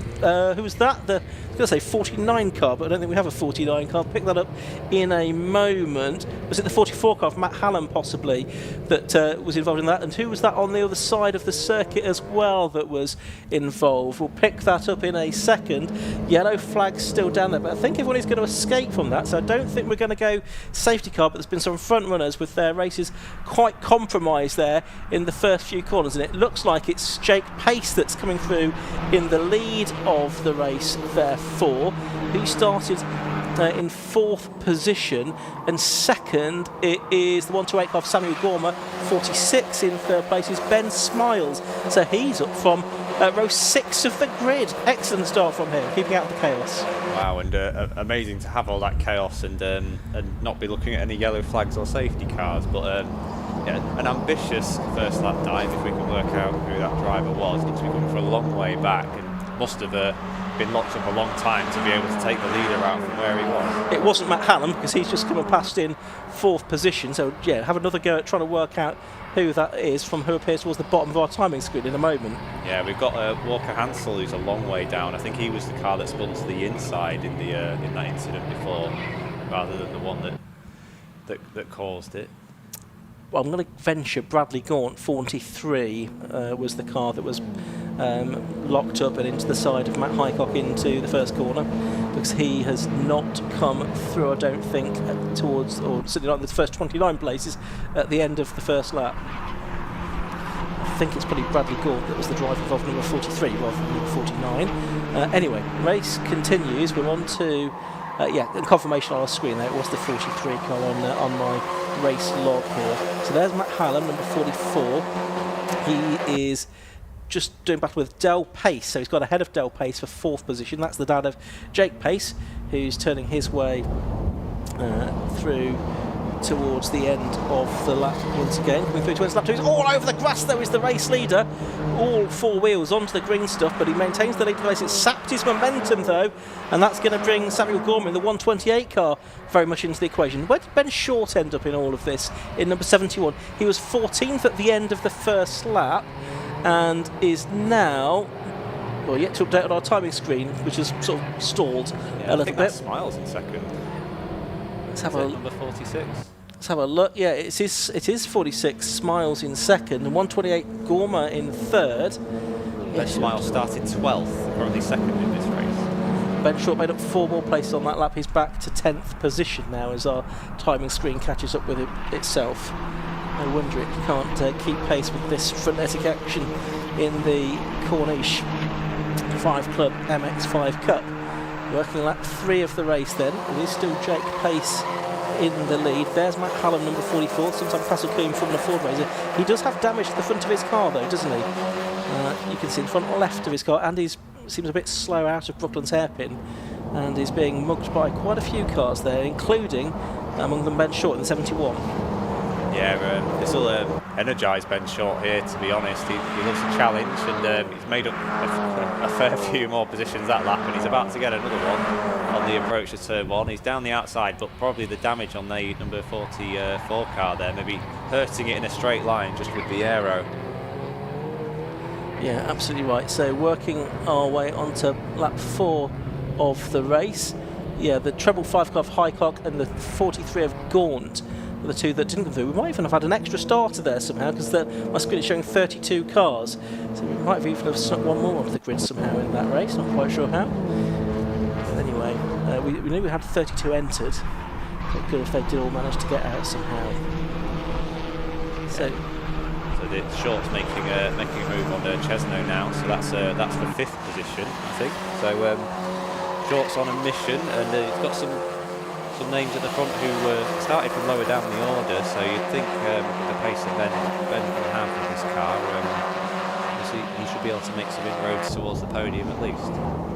But it's all going on behind. The 44 car of Hallam now is ahead of Chesno as well. So maybe that car wasn't hurting in a straight line, and perhaps he just missed a gear or had another delay.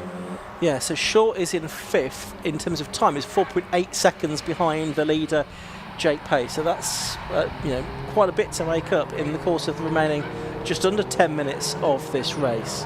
It's a robust attack from the 97 car of Jack Lawrence there, pushing Gorma around turn 1, but they need to be looking behind them because Short's on a mission now. This is the first lap he's not had anyone in front of him for a little while. And the second place car, Ben Smiles, is wide. What a shame for the driver who's made up so many places from the start.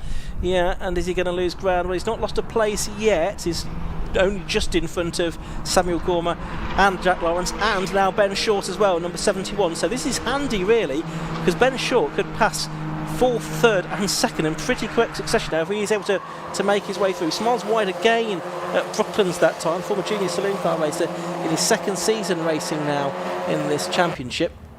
You can see the 64 car of Scott Lawrence just a little bit further back as well. And that is Short down the inside, so he's up to 3rd now. He's gone past Samuel Gorma, he's gone past Jack Lawrence as well. He's up to P3. Yeah, it's Pace has been able to settle down now. He had that little wobble early on, but he's got a nice gap there. It'll be tough to keep Ben Short back if Short gets past Smiles quickly. But Smiles has got some pace here, considering where he qualified with a bit of open track in front of him, and keeping it tidy through the left-hander this time. We'll see how he gets on. He's a little bit wide again. Actually, he's lost some ground to Short through the left-hander as they go out of shot. You see the number 13 car there, Scott Leach, with the tongue out of the Mazda grille at the front, who's running along in 13th place, is car number 13. Yeah, interesting, ominously for everybody else. Ben Short, even though he's passing multiple cars on that lap, and he's got past Ben Smiles now, on the last lap he still made up 0.6 of a second to the race leader, so that's quite something. Is he going to make up more time, even though he's had to get past Ben Smiles on this lap? Wouldn't surprise me if he did. He's going to have a clear track and basically about half of the race to go. They're coming down towards Honda for the 6th time in this race. And I'm going to keep an eye on the gap here from 1st to 2nd. It was 4.2 seconds. It's now 3.2 because Ben Short did a 111.4 compared to a 112.3 for Jake Pace. I wonder if Jake Pace has just eased off a little bit too much out in front, possibly thinking about time preservation.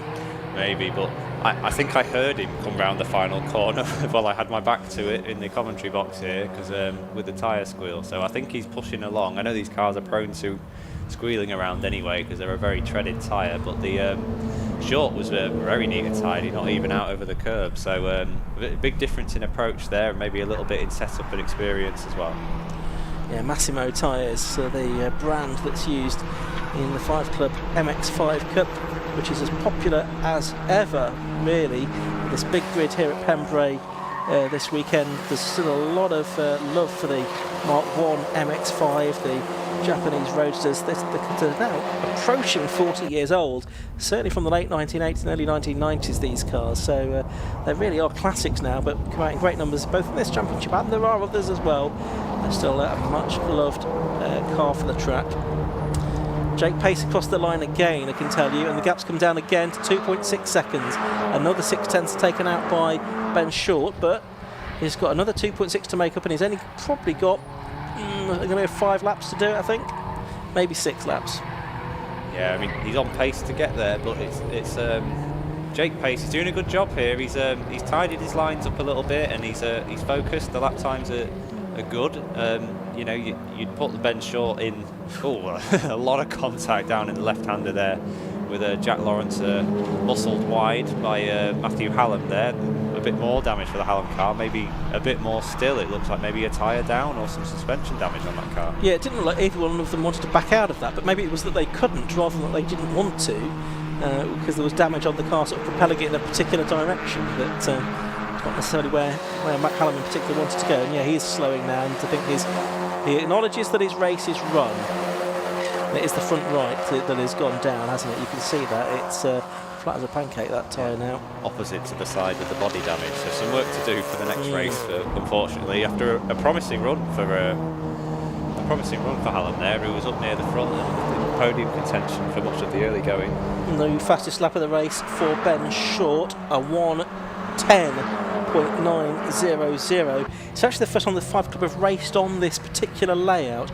Last time that we were at Pembrey, it was on the Clubman layout, which included the chicane after De Benny and before Senna S's, so a slightly longer lap time, although not much of a longer lap in terms of the circuit length. But we're obviously going to get a lap record here. Currently, that's with Ben Short, 1:10.9.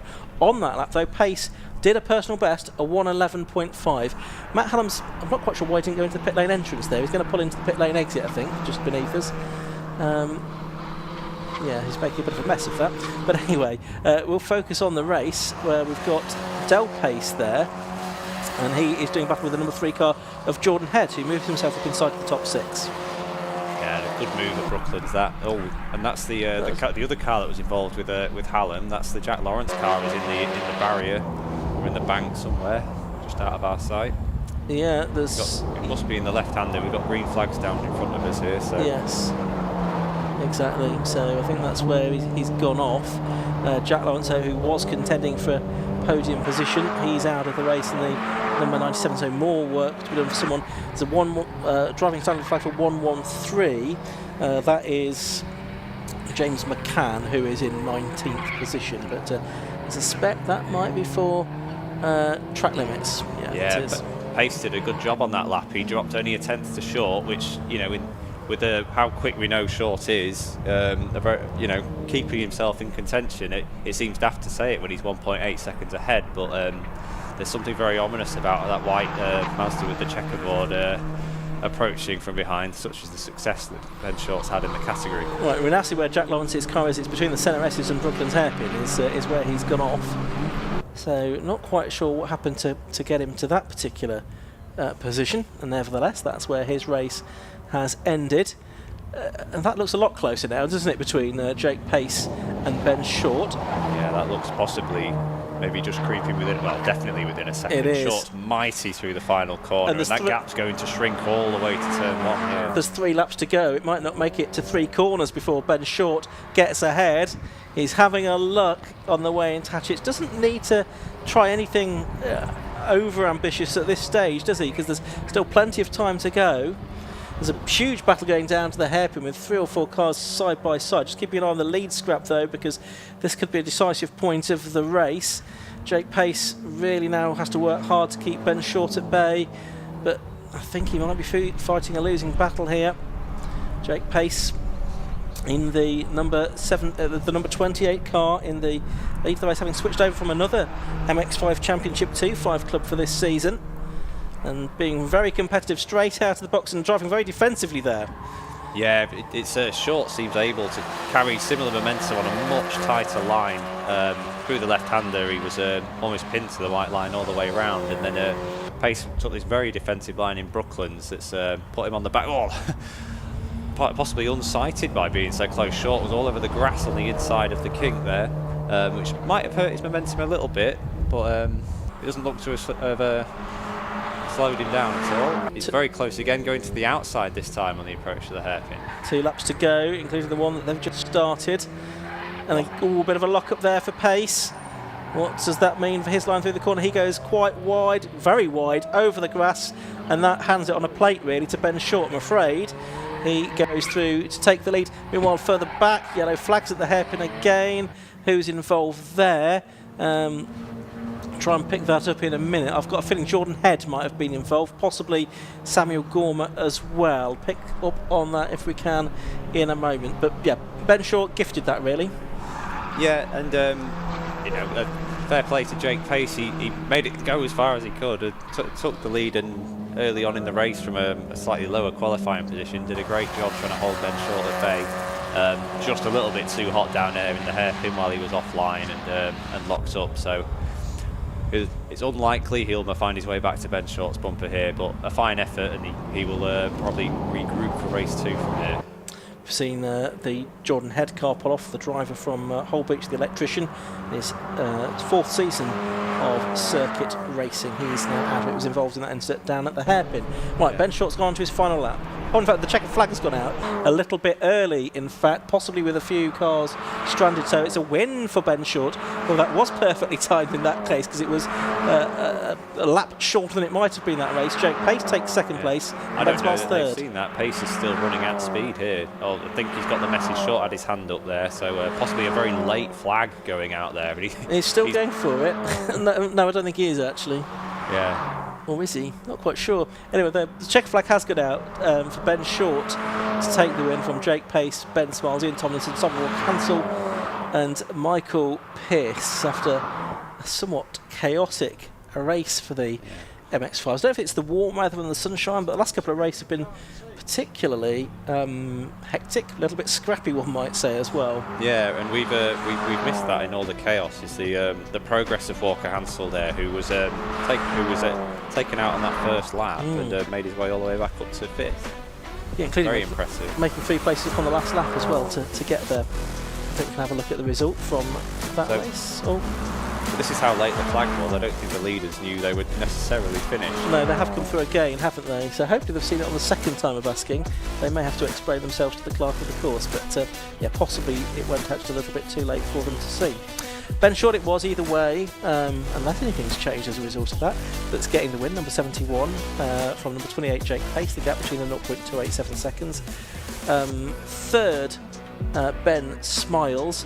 4th, Ian Tomlinson. 5th, Samuel Cancel. 6th, Michael Pearce, so that's 46, 9, 4 and 70. 105, Roger Chesney was 7th. 13, Scott Leach was 8th. Samuel Gummer, number 128, was 9th. And Matthew Crozier rounded out the top 10 in the 848 car ahead of Del Pace, Scott Lawrence, Jack Liddell and Philip Rawson. That's a good drive from Philip Rawson, because he was the driver that started 31st, having not even got out in qualifying. Good effort from him.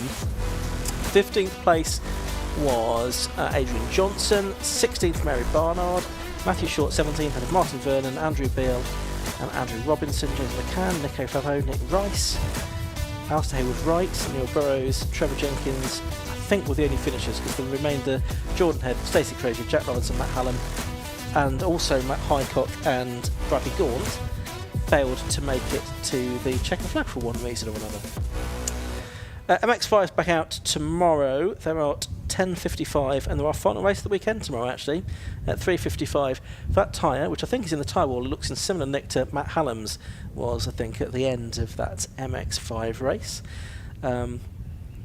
Hopefully he'll be all sorted tomorrow. Ben Smiles is down there on his own at the moment in 3rd place, because he was the only driver that saw the checkered flag first time, so he's going to grab the limelight for the minute, and we'll hopefully be joined by Jake Pace and Ben Short, the race winner, in a few moments' time. I think Short knew the race was over, but didn't want to risk not being back to the line with Pace still driving at speed. I saw his hand up when they were behind the back marker there. It was all very confusing. When you're not in touch with the pit wall, it's very difficult to know what you should do. It's an interesting situation because if you know that the other guy is still going for it, you're kind of obliged to yourself, even if you know that it's over, just in case you're the one that's mistaken. Yeah, and exactly. the other guy's right. Yeah, a driver with a lot of experience there. So making sure after a long recovery back to the front, which a pace gave it a real good go. So see if Kieran's ready down there for the interviews. Ben Short's out of the car with the helmet off. Yeah, I think he is. Let's head down to Kieran Mugg. He's in the pit lane, ready to speak to Ben Short. Thank you very much. Yes, we've got Ben Short, Jake Pace and Ben Smiles down here. Ben, if we can just jump in with you firstly, because you managed to get out in front of these guys. Very interesting race, very hectic race. Talk to us about it from your point of view. I mean, yeah, to be honest, been having a bit of car trouble, so I didn't think I'd be anywhere near the front. Obviously went into the first corner and, yeah, I don't know what went on, to be honest. Just saw a lot of cars and bodywork, but yeah, managed to come out of there. I think I was second, and I remember I was going round and I was looking behind me and I was like, oh my god, I'm in second. Yeah, sort of knew Ben was going to start catching. A couple of mistakes on my part, and obviously the car's not tip top. Yeah, very interesting, that one. Yeah, and obviously thank you to AGP Auto Service for my sponsors. Dragon Star Security and Thompson & Banks. So yeah, but yeah, what race, but slightly surprised, but I don't think there's much more that can be said about that yet, to be honest. So yeah, congratulations on P3. Thank you. Cheers, thank you. Let's have a quick chat now with Ben Short.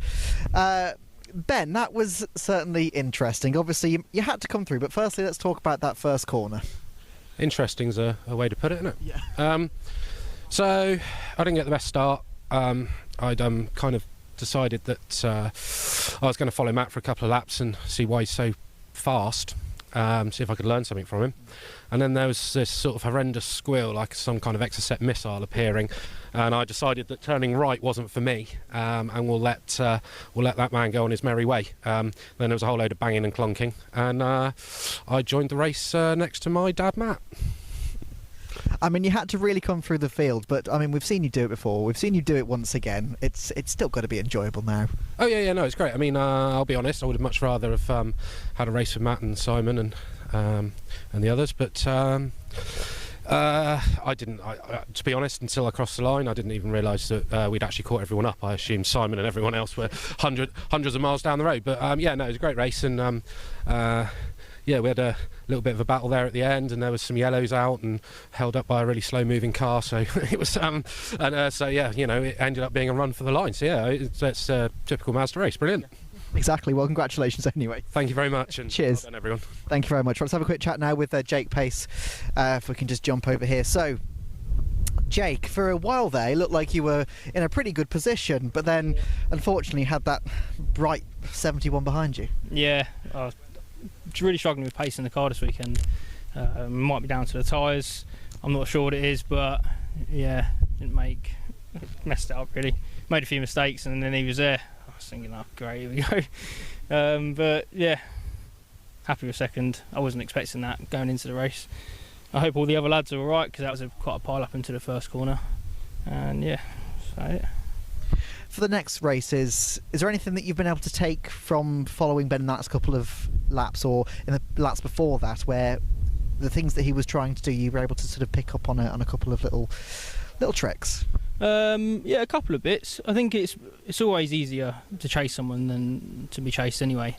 I was sort of out there like a sitting duck, even though he's come from a mile back. So yeah, but yeah, other than that, it's what it is, mate. But yeah, thanks to my old man. We had a bit of a shunt yesterday, so he's pulled the car out, and yeah, we'll give it another go tomorrow. Absolutely. Well, congratulations on P2. Cheers, mate. Cheers, thank you very much. All right, so coming up next, we've got the Sustain Fuels Formula V Championship. So back to Ian and Pip. Thank you very much indeed, Kieran. And yes, shortly we'll have cars on track for our only single-seater race of the weekend, the Sustain Fuels Formula V Championship. There is a bit of clearing up to be done. Notably, I suppose, Jack Lawrence's car will put the Senna S's where that was in the barriers. I can just see vehicles moving away from that part of the track, though, so hopefully not going to be too much longer to wait before we get the cars onto the circuit for their 15-minute race. And this is the last of the different categories that we're seeing this weekend, because after this we've got the hot hatches and the 116s again. We see the 116s again tomorrow in endurance format. So this is the last of the different categories that's going to take to the track here, and single-seater action it will be here at the home of Welsh motorsport, as the Pembrey signs say. The Mazda MX5s that have been to Parc Fermé now have to sort of form up beneath our commentary position in the pit lane here, where there's plenty of space, because they'll need to then head over to their side of the track, the outside of the track where their paddock is. I think after the Formula V race has taken place. Yeah, a couple of drivers walking down here, either for chats or with cameras in hand as well. So we'll take a quick break, and we'll come back and perhaps talk a bit more about cameras if we have time. But now a quick break. The Driver Media Programme, powered by Blind Screen, with over 1.6 million followers, more than 1 billion views. Now, you get that same social media vehicle for motorsport. The Blind Screen Backs Driver Media Programme turns your season into a sponsor-ready content engine for drivers. Plus, you get access to the hospitality trailer at 750 Motor Club events. Join the Blind Screen Driver Media Programme.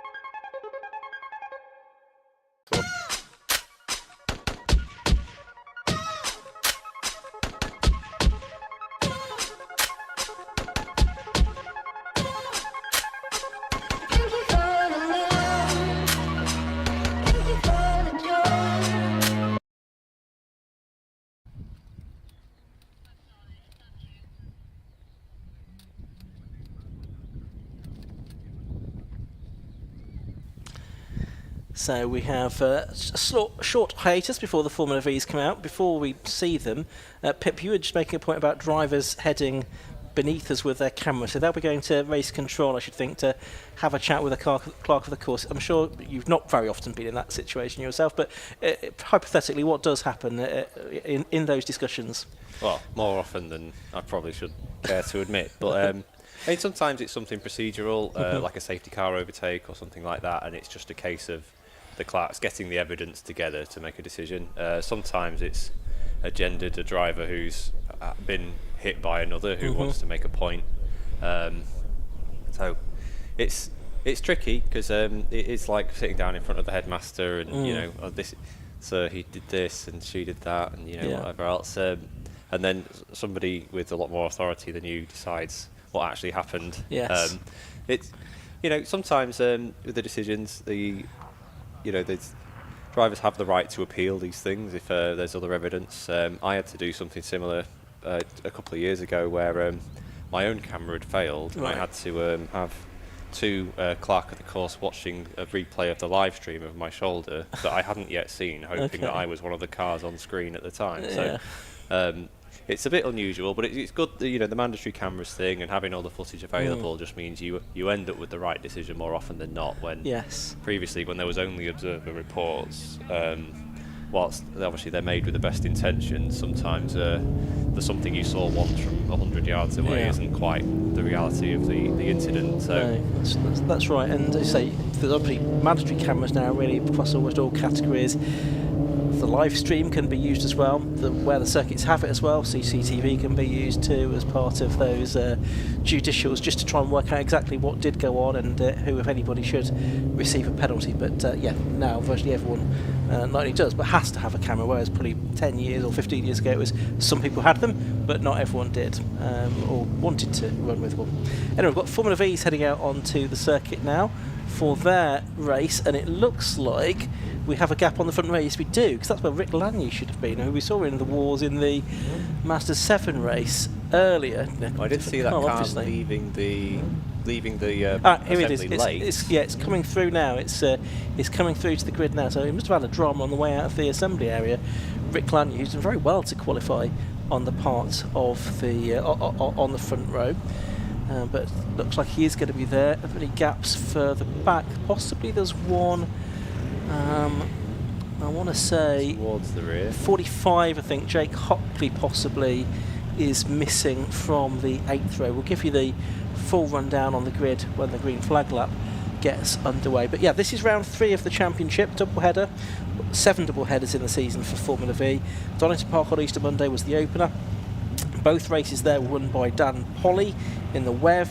This a car that has won the championship in 2022 with Craig Pollard, and 2019 with the man who has designed it and ran it, Graham Gant, as well. So it's a successful car, and Dan has run it for a couple of years now, on and off, but looks to have finally got it working reliably a bit more now.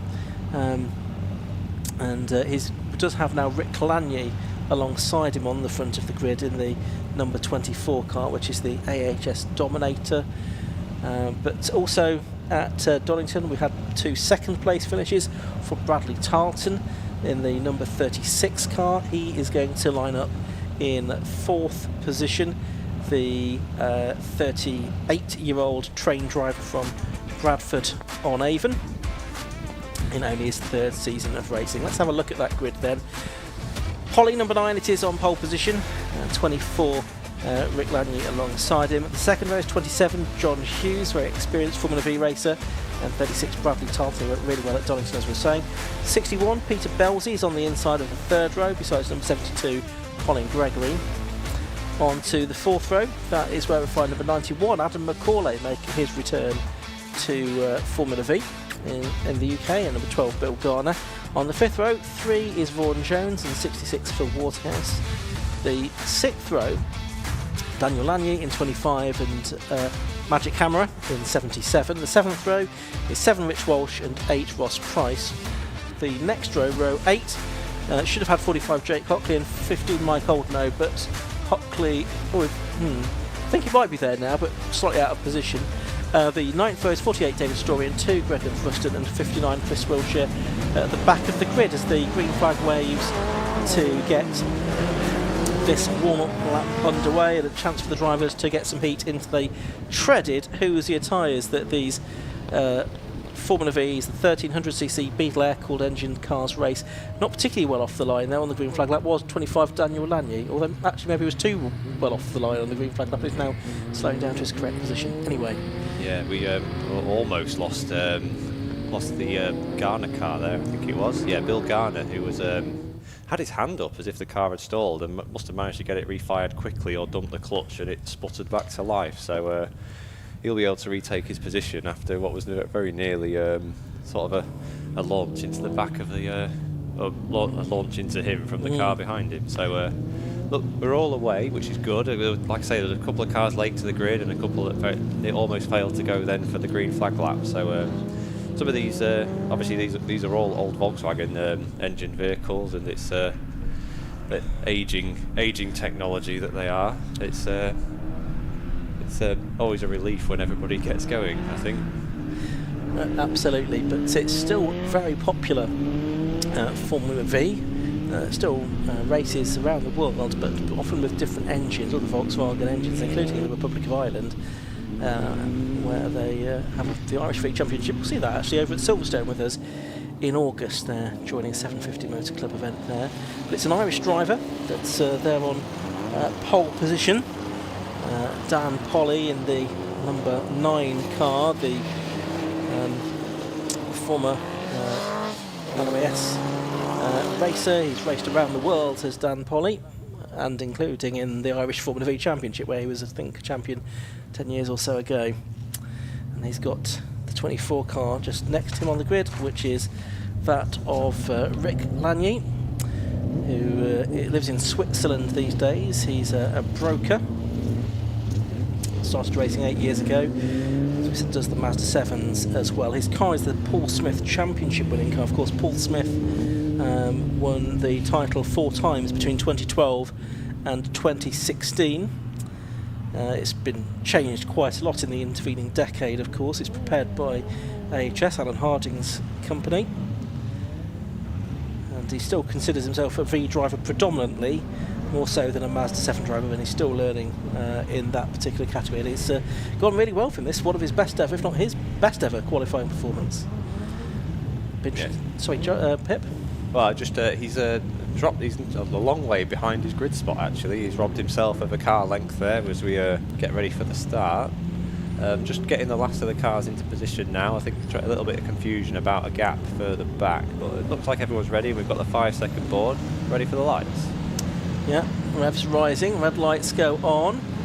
How long's a hold is this going to be? Quite long, lights go out.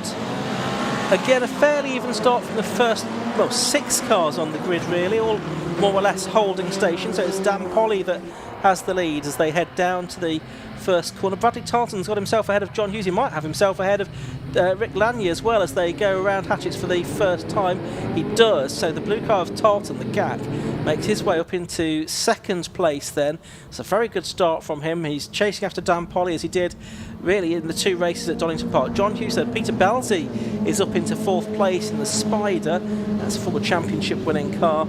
And then the rest of them all making their way through as they head down towards the ZRSs for the first time. Again, it's a 15-minute race for these cars. It's Dan Polly in the yellow Wev that leads from actually it's John Hughes now, number 27, put himself back ahead of Tarleton up to second place. Yeah, John Hughes been in the category a long time, the top 3 in the championship multiple times as well. So probably the driver best position to go with our race leader here, Dan Polly. But Polly's obviously had some success. It was a really slow launch off the hairpin from Rick Lanier, who obviously got down to turn 2 in second place and came out of it a long way back.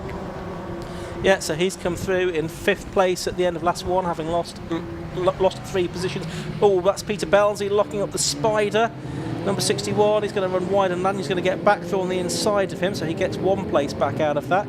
He's up into 4th position. There's a car that's slow away coming out of the hairpin as well. Pick up who that was in a moment. There's 1 car going very slowly, and it's the 72 car of Colin Gregory, the man from Newquay, in Cornwall, that is very slow coming through Debelly, so he's probably going to be out of the race, I'm afraid. Yeah, we've got some local interest. Vaughan Jones from Abergavenny running in 8th currently, and we've also got a driver from Cardiff, if I can relocate. Ross Price, number 8. Did he take the stock? Because he had dramas in qualifying, didn't he? I don't think he did, unfortunately. So hopefully he'll be back out for tomorrow's race, Ross Price. Meanwhile, the 2 leaders coming through to complete lap 2 of the race. That's Dan Polly and John Hughes.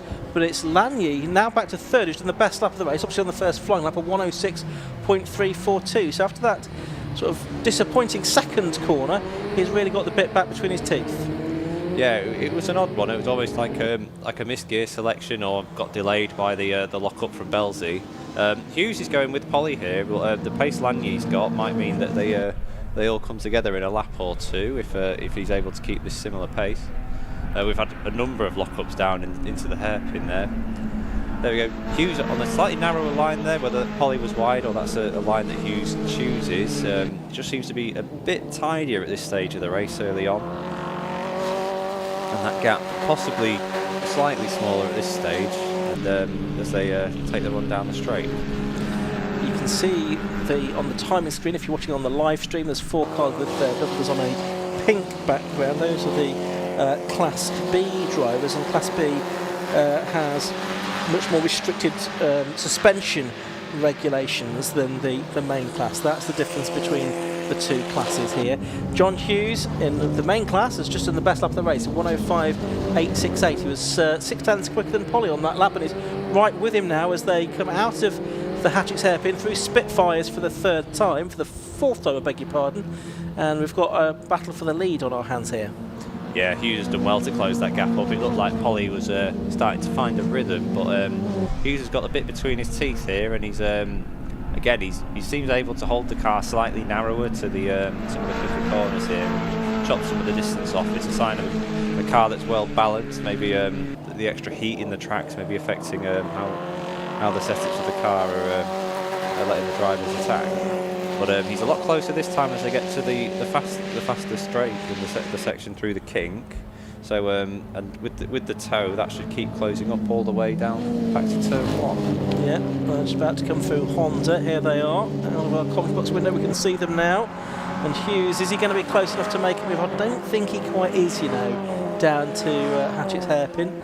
We'll have a look. Oh, and Polly locks up in a big way there, you can see. Does that give Hughes the opportunity? No, it doesn't, it seems.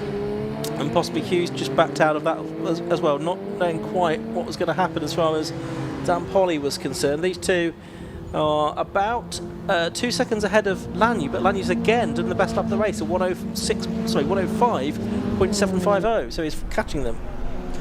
Yeah, Hughes again able to keep the car in a lot tight around the left, but he's actually lost a bit of ground there, whether he had to lift as Polly came back across. Polly kicked up some dust there on the exit of the S's, so they're both pushing on. They need to keep doing it, or Lanyu's going to be able to keep reeling this gap in at the pace he's able to do. 105.750 for Lanyu, well outside the lap record, which is a low 103, and that's not because these drivers aren't much cop, it's because they've changed tyres since Sam Oliveira set that lap record many years ago. It's probably going to be one of those lap records that he's never beaten in Formula V because of the change in the tyre regulations since then. The one Hoosie's now, the one Dunlop's when he set that record. Still really tight for the lead as they go down to the hairpin. Vaughan Jones now in 5th has got the best lap, a 105.539. So the man from Abergavenny, who's a sort of almost a perennial bridesmaid in this championship, he was 3rd in 22, 23 and 24. Yet to improve on that. He's having a decent run here at his home track. Yeah, it's a big gap back to 5th, so he must have had to come through quite a battle to get there. But you know, the race is long, and there's a chance at least he could catch Belzy from here. It's probably a bit much to ask that he'd get on par with the leaders, even with fastest lap pace. But speaking of the leaders, this gap seems to just sort of ebb and flow between sort of 2 and 4 tenths of a second at the minute. So whether Polly's managed to get a grip on the conditions a bit more, because it's a lot warmer than when they qualified. It's just interesting to see if Jones is able to close that back up. Perhaps he's even had to drop back a little bit with temperatures and what have you. These are obviously only air-cooled machines, so... I don't think we've actually commented on the fact that Bradley Tarleton has retired. Is there side-by-side for the lead of the race, through the hairpin?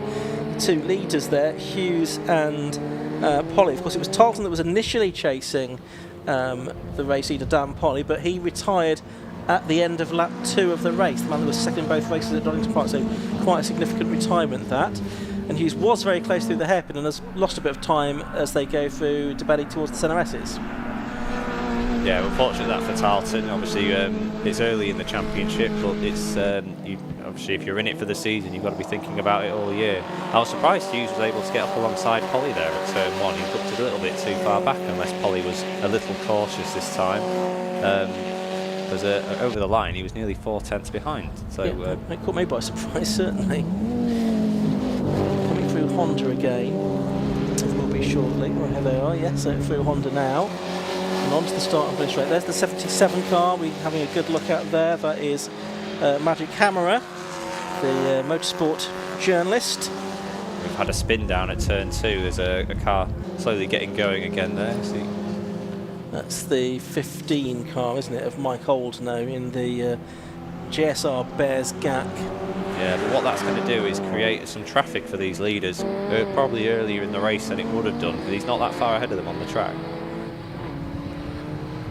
But that's a big lock-up for car number 25 there. That's Daniel Lanyu, who's gone past and subsequently re-lost that position into turn 2. Yeah, and he was battling for 10th with Magic Camera, actually, the Polish-born driver, motorsport engineer, currently living in Northampton. This is his first year in circuit racing, but he raced in karts for a decade before that. And he's a real motorsport enthusiast, is Magic.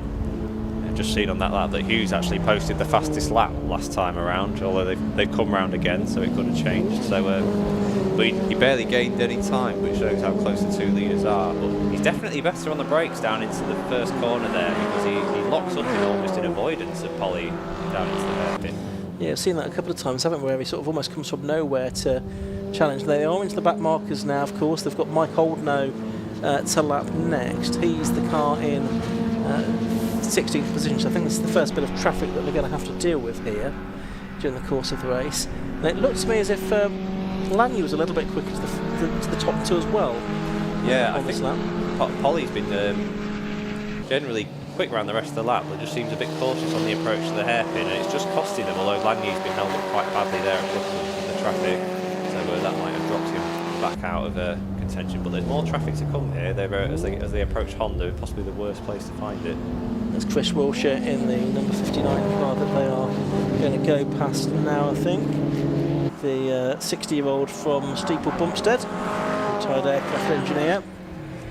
So he goes a lap down with just under 5 minutes of the race left to go. And there's a big gap here of 7/10 of a second between Polly, who's just done the best lap of the race, and John Hughes, 105.253. So they've just been shipping sort of hundreds off the fastest lap of the race of time between them.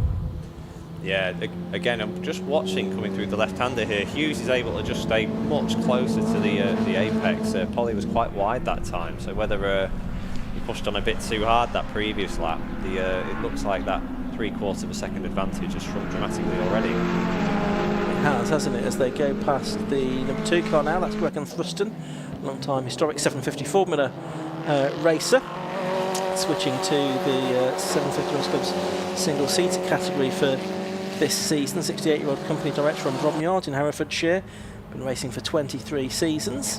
Now this is the closest Hughes has been here. He's having a look into Honda. That's a big dive, but he looks like we've made it stick. Well done. Great move from John Hughes to take the lead of the race, but Polly's going to fight back on the exit of the corner.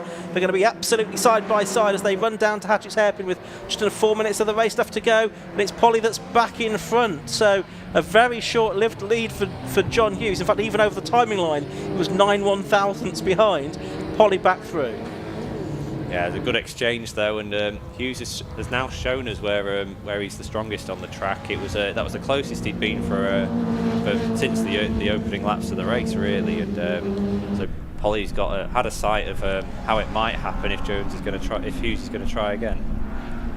John Hughes, the Bristolian, started racing thick end of 20 years ago now in Formula V, raced against the likes of Sam Oliveira when he set that lap record here, and Martin Farmer, two very successful drivers from that era of Formula V racing, and some would say that is one of the best eras, the late 2000s.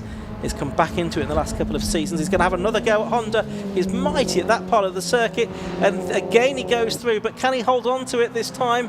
It looks like he's going to stand a slightly better chance, although again we're going to have Polly going back to him. There's going to be 2 more laps or 3 more laps to go at the end of this one. Yeah, Hughes was mega defensive down to turn 1 this time, but the move at Honda was a lot more forceful this time. He made sure that he sort of elbowed, without contact obviously, Polly to the side to make a bit of space for him to take the wide line and keep some more momentum. And so we'll see how Polly reacts here. This is the part of the track where Hughes has typically been a little bit cleaner, but Polly's kept it tight round turn 2 there. Oh, sorry, round the left-hander, and positioning himself for a run out of Brooklands. Yeah, so it's going to be 2 laps to go at the end of this one, I should say.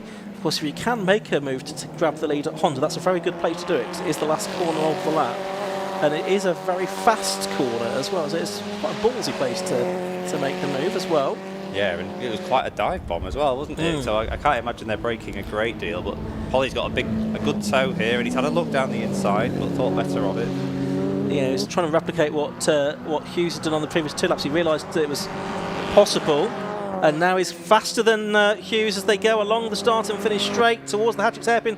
Polly locks up there as they go into the hairpin. He has to back out of the move. Does he lose a bit of time? Maybe a car length because of that, but it's still Hughes with the lead with this and 1 more lap to go in the race. It's a fantastic fight for the victory in this 3rd Formula V race of the season. Yeah, we've had a change in the battle for Class B. Waterhouse ahead of Garner now after Garner had led the early stages. a decent gap between those two, so unlikely for battle to resume. So we'll stick with these leaders for now. Polly was close again as we come to Brooklands, but Hughes has been slightly better on traction coming out of here over the race, but he's missed the apex this time. That's going to give Polly a good chance with a tow down to Honda. Down through the right-hander at Kells they will go, just picking up there on the battle between Adam McCauley in 5th. He's ahead now of Vaughan Jones, who had the fastest lap earlier on in the race, so McCauley, the Irish driver, who might be in doubt for a position here. Meanwhile, the leaders go on to their final lap of the race, and Polly is diving to the inside line here as they go up towards Hatchett's hairpin. He's just done the best lap of the race, a 105.179, and he goes back through ahead of John Hughes to retake the lead, but I don't think this is over yet, Pip. No, impressive move that though. He was very brave with a late, pulled out of the slipstream very late, so we'll see if he keeps it clean through the left-hander. Hughes will be incensed by that and ready to come back and have another go. We know he's quick through Honda, but he's very sideways there. He's lost a lot of time to Polly. That could be something that decides that he might just be too far back by the time they arrive at Honda now. They're only a couple of corners away from that now. It is, what, 6 car lengths behind? That feels like it's too much to make up to me. Round Brooklands they go, and Hughes will be absolutely driving his heart out here. He knows what he needs to do. He knows what he's done on previous laps, but I think he's just going to be too far back to make it work this time. He'll be a bit frustrated because of that. He's still got the speed through the corner. He closes on Polly, but it's not going to be enough. They come up to the line and the checkered flag goes out, and it's Dan Polly who is very, very pleased to have come out on top in that race, because he knew that he had a real race on his hands all the way through. So Polly wins from Hughes. In the end, it's a rather distant third place, but he's equally delighted is Rick Lanier with third place. That's one of his, if not his best result. It's going to be Vaughan Jones 4th and Adam McCauley 5th in the end. And then it should be Phil Waterhouse going to come home in 6th place at the Ferrari Tasso to win Class B. He just does that now. He comes across the line. But what a race that was between Polly and Hughes. Yeah, we lost Belsey just near the end there. I see him parked up just in front of the rescue unit. So that's what's promoted Jones to 4th. But yeah, fantastic race between our leaders. A real good show of open wheel racing, really. There's a lot of respect. They were very close at times without contact, and yeah, just unfortunate for Hughes. Just pushed that a little bit too hard in the towards the final apex of the left-hander, and just created that unassailable gap to Polly, who was rightfully very pleased with that success. Yeah, the successes are always much sweeter, aren't they, when you've had to really fight for it? Absolutely, and that race went the distance as well. You know, there were no safety cars, no anything like that. I'm surprised the way they were battling. They were able to hold their pace. They did. I mean, we saw Polly take the fastest lap there. Got it into the 104s, yeah, on the last lap, 104.833, and he needed to, because otherwise he wouldn't have won the race, I don't think. So Dan Polly, number 9, takes the win in the Web after 14 laps of racing from number 27 John Hughes in 2nd place. The gap between them just over a quarter of a second. Number 24 Rick Lanier took 3rd. Number 3 Vaughan Jones was 4th. 91 Adam McCauley 5th. For Waterhouse took 6th. A great result from him to win Class B as well. He'll be very pleased with that. Magic Camera was 7th ahead of Daniel Lanier and Bill Garner, with Rich Walsh completing the top 10 ahead of Rick Hockley, Jake Hockley, David Story, and I think Peter Belsey did play into the pits, but I think Greg Thurston will be classified in 13th when all is said and done. Let's have a quick look at the next screen, if we can. Chris Wilshire will be 14th, Mike Oldlow 15th when we get the final cars classified. Right, I can see that we've got Kieran Mogg down in the pit lane. He's had to relocate because of all the Mazda MX5s in the way, but we have found our race winner, Dan Polly, and we've got John Hughes in there as well, and also Rick Lanier, so we'll hear from them in just a sec. It'll be interesting to see what they've got to say after that, Pip.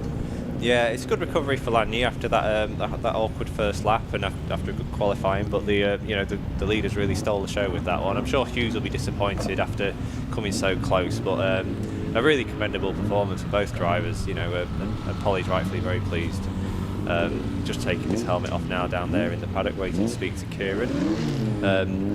John's having a look around the back of the car on the number 27 there, whether there was a reason why it got so sideways at the end. I'm not sure, but I think we'll have 2 very pleased drivers down there and one perhaps slightly disappointed one. And I think we're ready to hear from them now. Kieran Mogg is there. He's going to speak to Dan Polly, John Hughes, and Rick Lanier. Thank you very much. Yeah, you can see behind me Dan Pulley and John Hughes is having a bit of a conversation after that Herculean battle between the two of them. And what I'll do, Dan and John, Dan, could I get you both together a second? Yeah, I just want to see. So, just that battle between the two of you, that was pretty good. Yeah, it was really, really good. You know, we gave each other space. The tow is amazing around here, but yeah, it was great racing, and thank you. yeah, it was a really good battle.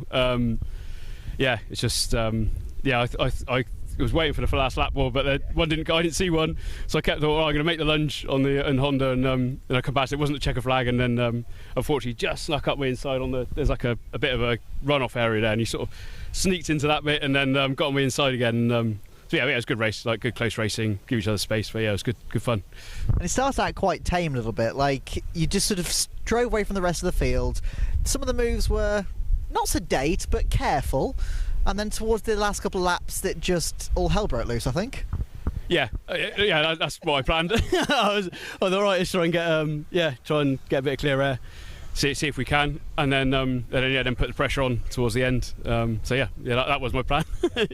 And how was that on your point of view? Exciting. Yeah, I think I spent more time looking in my mirrors than anything else. But no, listen, it's great to go wheel to wheel with someone who is actually, can do it. So yeah, it's great. And in comparison, your race was sedate almost. It wasn't inside the car, I can tell you. I'm quite emotional because obviously it's my first podium, and I had to do everything to get that.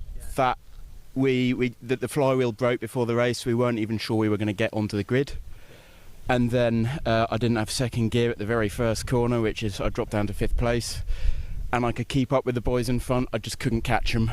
And then I developed a misfire in the last couple of laps, and I just nursed the car over the line. So I couldn't wait for that flag to come out, because it's been 3 years of absolute heartache. Absolute. I've just have so many problems, race after race after race, and to have every single thing thrown at me in one race, and then to get the podium at last, it feels fucking wonderful. So yeah, I'm a little bit emotional. No, it's completely understandable. They always say the first one is the most difficult to get, so congratulations. I had to do everything to get that one. It was just every single, for whatever reason, it just had to throw everything against me to get that. So the fact that I could keep the pace with the guys, I just, obviously I had to get past a couple of guys to catch these two, and they just had that gap and I couldn't close it. But the entire race I had them in my sight. I was hoping their little battle would let me catch them up, but I just didn't quite have the pace to catch them. And then I wouldn't have made a difference, because at the end I just nursed it home over the last 2 laps. So. Well, absolutely. Well, congratulations. First ever podium. You never know, it might not be your only one this weekend. I hope I can get out again, because I don't know. That's the truth. We've developed a misfire at the end, so I don't know if the car's going to come out again. We'll see. Absolutely. Well, hope to see you back out on the grid, and congratulations again. Thank you. Cheers, thank you very much. Now, the 116s are on track, so Ian, Pip, back to you. Thank you very much indeed, Kieran. There's no children watching, are there? Anyway, on with the show. We've got the 116 Sprint Championship cars already on their green flag lap for this one. Earlier on today, we had a win for Peter Keane from Will Abraham and Luke Fox. The grid for this second race set by a separate qualifying session this morning. So for this one, we have on pole position the 151 car of race 1 winner, Peter Keane. And besides him is going to be the 29 car of Luke Fox. The second row will be 8 Albert Henriksen Bell, so he's a bit further up than he was earlier on, and 71 Jack Godden. Row 3, 249 Scott Jeffs and 209 Will Abraham, so he's further back than he was for the first race. It's 666 Ben Wilshire and 818 Jay Mooney on the fourth row. The fifth row, 51 and 5, 51 CJ Morgan and 5 Anthony Seton. The sixth row, 10 and 252, 10 Jonathan Baker, 252 James Dunn. The seventh row, 1 Connor Anderson and 220 Austin Browser. The penultimate row is 125 Brian Price and 78 James Paul, and we should have at the back number 9 Julian Howe, who I think was the car was the driver whose car ended up on its roof this morning, or just before lunch anyway, in the first race. Anyway, we've got the cars onto the grid now for their second 15-minute race. Are we going to have Peter Keane make it 4 wins from the first 4 races of the 2026 season? We'll soon find out. Final couple of cars are into position. The green flag is waved at the back. The 5-second board is shown. And we're ready for the action. Red lights go on. Off they go, and it's a good start by the pole man Peter Keane, and a good start too for Will Abraham, who's already made up one position. He's got ahead of Scott Jeffs. He's gone to P5, but it's Peter Keane leading from Luke Fox, and then a change for third as well. That's Jack Gordon that's gone third. Will Abraham fourth. Albert Henriksen Bell is the driver that loses out a little bit, the teenager in the number 8 car. He is back to, I think, 5th position as they make their way out of Debeni towards Spitfire for the first time in this race for the 116s from around about the mid-2000s. These cars were brand new. There at the back is the 125 car, which is that of Brian Price. But the leaders already on their way towards the CLRSs. Yeah, Henriksen Bell there. Right on the inside on the white line, and possibly a little bit overcautious. But as we've seen in the other races, it's very easy to do some damage from that position. So maybe the smarter decision to give himself a chance later on. But that has shook up our top 3 a little bit. We've got Keane leading from Fox, which not unusual for the season. But we've got different faces further down. It's Goddard in third, making another early run for a podium as best he can. Another committed approach. With Abraham behind. A little gap developing to that top 2 as well, so we'll see if Keane's able to just find a pace and go, or whether Fox is able to go with him. Right, there you've got Godden, you've got Abraham Henriksen Bell, you've got, I think that's Scott Jeffs trying to force a way through on the inside as well. But yeah, certainly the battling going on in the sort of upper mid-pack is allowing the top 2 to get away a little bit here. There's the 2-4, that's the 51 car, so that's CJ Morgan and Scott Jeffs in the 249. Jay Booney, the homicide driver, in the thick of that battle as well. Yeah, Morgan's done well there because he got elbowed out at turn 1 and he managed to hold his own around the outside of the second to be in position for the left-hander. So a good stout defence there. There was definitely some paint traded between the 2 drivers, but I think everyone's still pointing the right way. That's right. So we've got probably something like a 13-lap race in prospect, based on what we saw earlier on here. Will Abraham up the inside of Jack Gordon into Honda. The 2 of them overlapping there. It's committed stuff, and I think Abraham's going to come out on top of this. He's got his nose in front, I think, over the time. Well, I thought he had, but not according to TSL. He hadn't, but down to the hairpin, it's certainly Abraham that's going to get through there, is he? He's on the inside line. Henriksen Bell, number 8, is with them as well, the student from Hartford, Swedish mother, an English father. And he's got lots of karting experience, but it's his first year racing in cars. It's the ex-Antonio Sousa car that he races. So Henriksen Bell in 5th position at the moment. Abraham at the front of that little group now, ahead of Jack Gordon. Certainly a lot of dust being kicked up at various points around the circuit as well, as drivers just get over the curbs and towards the grass. Yeah, I've seen Gordon take a slightly different line this time. He was not climbing over that curve, but it seems to have helped. He's got this big queue of cars all trying to slipstream him on the approach down to Honda here. Henriksen Bell's in a good position, but he's going to stay in line and try and convert this down to turn 1. So this is the 4th, 5th and 6th that we're looking at here. Something's gone fluttering into the sky there. That's something that's come off one of the cars, I'm not quite sure. Henriksen Bell was looking to try and find a gap on the inside, but there wasn't really one there on the inside of Jack Gordon, and that might allow CJ Morgan in the 51 car to attack on the other side. Scott Jeffs also in the thick of that as well. Meanwhile, Peter Keane and Luke Fox have pulled away from all of this. They're 3 seconds plus clear of the rest, half a second between the 1st and 2nd place car. So understandably we're looking at what's going on a bit further back. It's Scott Jeffs in the 249 car, and then Jay Mooney, the 19-year-old from Hull, in his first season of racing, having only done rental karting previous to this. Quite a step up, I suppose, from rental karting to having one of your first circuit race meetings. As Henriksen Bell is all over the grass there, as he's side by side with CJ Morgan. He's going to lose 5th place here, I think.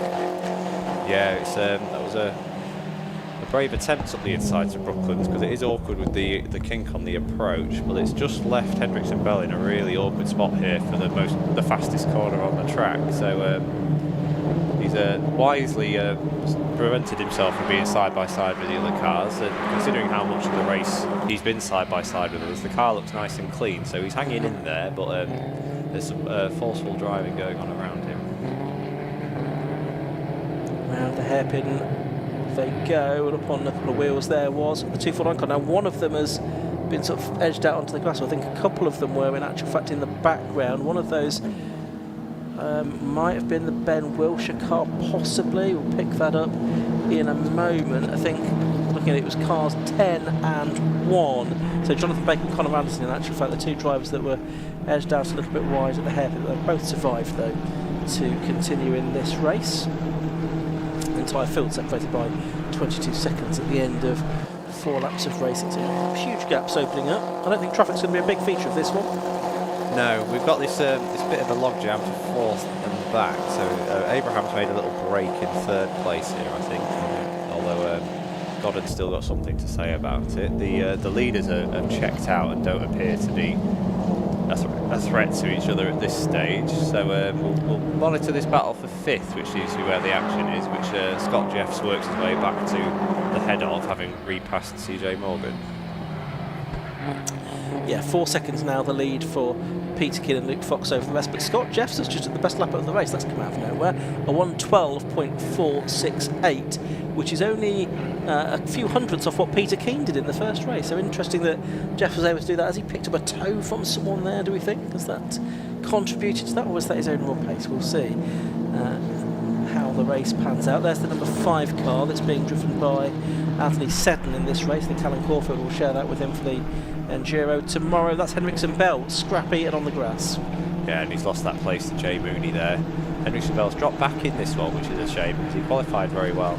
But he's just got to recompose himself and try get back into a rhythm here, because he's not out of contention for this top 5, but it's not helping to get shuffled back the way he has been. Slippery surface flag, or lighting panel at least, being shown to the drivers as they approach Honda, I think. So maybe that's just some debris on the circuit rather than fluid that's been put down. It can be for debris as well as oil or whatever. Yeah, the leaders look a little bit closer here. The Keane and Fox were very close coming through the hairpin, so Fox hasn't given up here. Henriksen Bell up the inside of Mooney there in the fight for 7th position. Henriksen Bell, is he going to get this place back through Spitfire? It's on the inside line for this right-hander, but then on the outside line for the following long left-hander. So I think Mooney's going to, does hang on to that place. The two teenagers doing battle. Yeah, it's a smart bit of driving for both drivers there. It was nicely side by side. These cars seem to lend themselves particularly well to side by side through there. I've seen a few in this race already. So now that they've drawn into a line, we'll see if they can get back on the approach with CJ Morgan and Scott Jeffs battle. Yeah, absolutely. Great platform for racing, the 116, not the most powerful car. It's using the N45 B16 engine, completely standard engine. Puts out at most 130 brake horsepower. That has to be tested on the dyno. Very limited modifications, and again, Amon keeping things very tightly controlled so it doesn't get too expensive, and it has proved a popular starting point for many drivers to get into racing in recent seasons. Here are the leaders though. Both of these have a little bit more experience now. Peter Keane and Luke Fox. Peter Keane looking for 4 wins from 4 here. Luke Fox looking for a 4th podium from 4 races, but he'll be keen to get a win under his belt before much longer. Otherwise he's going to see that points gap to Peter Keane mounting up. Yeah, it's it doesn't quite tell the story of how good the race this morning was that we've got the same 3 drivers on the podium from the first 4 races of the year. But these two Fox is doing well here to hang in. He was sort of the defensive barrier in race 1, but the opportunity to be on the attack here, he's really going with Keane and keeping him on it. Yeah, it certainly is. So out of Brooklands they go towards the right hand flick. It's barely more than that at Carter's, and then the 90-degree but very fast right-hander at Honda that brings them towards the end of lap number 8. So probably 5 more laps to go in this race, the second of the day for the Gas Shocks, the 116 Sprint Championship. Scott Jeffs looks to be on the move again. He's having a look he's on the wrong side of of Godden here, but we've seen it work before. He switched back actually to the inside for the hairpin. He's done well not to make contact there. Oh, well, I spoke too soon, but no harm done. No major contact certainly, and both have survived. So it's still Godden ahead of Jeffs. Jeff still with that fastest lap to his name, the 2:49 car. The driver in 5th position, the man from Stratford-upon-Avon, chasing after Godden, who is from Dunstable. Races usually in the endurance race with his father. There you can see highlighted on the screen the battle for 4th position here. The closest battle, I think, in this race. Just behind them, CJ Morgan, now a little bit more established on his own, ahead of Mooney and Henriksen Bell, who are disputing 7th and 8th. Can Scott Jeffs do anything about Jack Godden before the end of this race? He's running out of time to do it. 4 more laps at the end of this one, which is just about to be started now, in actual fact. The next lap by Peter Keane and Luke Fox. Jeffs has got a big run out of Honda there. I think maybe even pushing Godden down the straight a little bit, but he's definitely got track position to the inside this time, coming down to the hairpin. We'll see if he can make it stick. Very late on the brakes, but I think he's going to be all right with that. Godden's going to try and cut underneath. But Jeffs has made that stick, and he's got some pace in the car. We see that with the fastest lap, so maybe he can start to creep towards Abraham in 3rd. Yeah, that fastest lap has now gone the way, though, of Will Abraham. He's got the blind screen fastest lap of the race. On that last lap, he's done a 1:12.330, so that's the fastest lap of the day, actually, quicker than Peter Keane went in the first race, which is perhaps a little bit surprising, as the temperatures have been on the up since that race at the beginning of the afternoon. Yeah, I mean, he's been able to pace himself for a little while because he's so isolated. That's a late dive from Godden into Brooklands, and that's well done if he can keep that on the track on the way out. Exceptional move, very, very, very late on the brakes. Jeffs hasn't given up, though, has he? He's on the grass as they head to Carter's, and they both get through. That looked a little bit scrappy there, as Jeffs was very keen to try and get back ahead of Godden. The danger is it might bring CJ Morgan into the equation if they slow each other up here. Meanwhile, the top 3 have gone over the line, and there is the fight for 4th place between Godden and Jeffs, and Morgan just behind as well. And again, Jeffs coming to the inside here. He's going to be much later on the brakes than Godden. Into the hairpin he goes. Can he keep the position? Does he run out too wide? I think he does.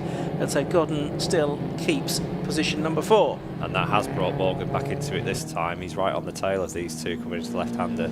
This battle seems to be just intensifying a little bit more, and they're going to keep slowing each other down if they're racing the way they are. But Morgan's looking racy here. He's suddenly found himself 2 seconds closer to the battle ahead after a fairly combative lap. Yep, so now 3 cars involved in the fight for 4th position. A long way behind the top 3 now. And Abraham in 3rd is a long way behind the top 2. But here, the fight for 4th it might grab Jay Mooney as well before the end of the race here, because he's less than a second behind this trio now. I think we're going to have just over 2 more laps to go in this race for these group of cars, and the leads are about to go on to their penultimate lap. But here's Godden versus Jeffs, still fighting very hard as they head through Honda once again. Yeah, Jeffs is mighty through there, and obviously picks up a little bit of a toe on the approach to turn 1. We'll see if Godden goes more defensive this time. They're both going to ride the white line on the inside on the approach, and that's going to give Morgan and now Mooney as well. Oh, Mooney into the back of Morgan on the brakes. He was, and that might have just delayed both of them a little bit as a result of that. Still, it's Godden ahead of Jeffs. Godden has won these sprint races in the past, and look, you can see the damage on the bonnet of Mooney's car from that collision. It's just buckled it, hasn't it? Yeah, just a little bit too excited down into turn 1 with the battle going on ahead. He probably braked where he normally would, but with the delays ahead, with the ABS on the cars, and you push the pedal as hard as you can, and it does what it's supposed to do. So that's a shame. Hopefully it's not done any major damage. We're not going to see any overheating or anything. It looks to be up to speed and carrying on just fine. Not too much longer left in the race, possibly, fortunately, if there is any sort of problems with overheating that start to manifest themselves. In fact, we've got in the checkered flag this time, so checkered flag goes out to Peter Keane a little bit earlier than expected. He takes the checkered flag from Luke Fox. Will Abraham 3rd, and yes, 4th place does go the way of Jack Godden from Scott Jeffs and CJ Morgan. So only about 2 tenths, 3 tenths per second between Godden and Jefferson at the end of a very intense race between that pair. But checker flag going out to Peter Keane, and that makes it 4 wins from 4 for him.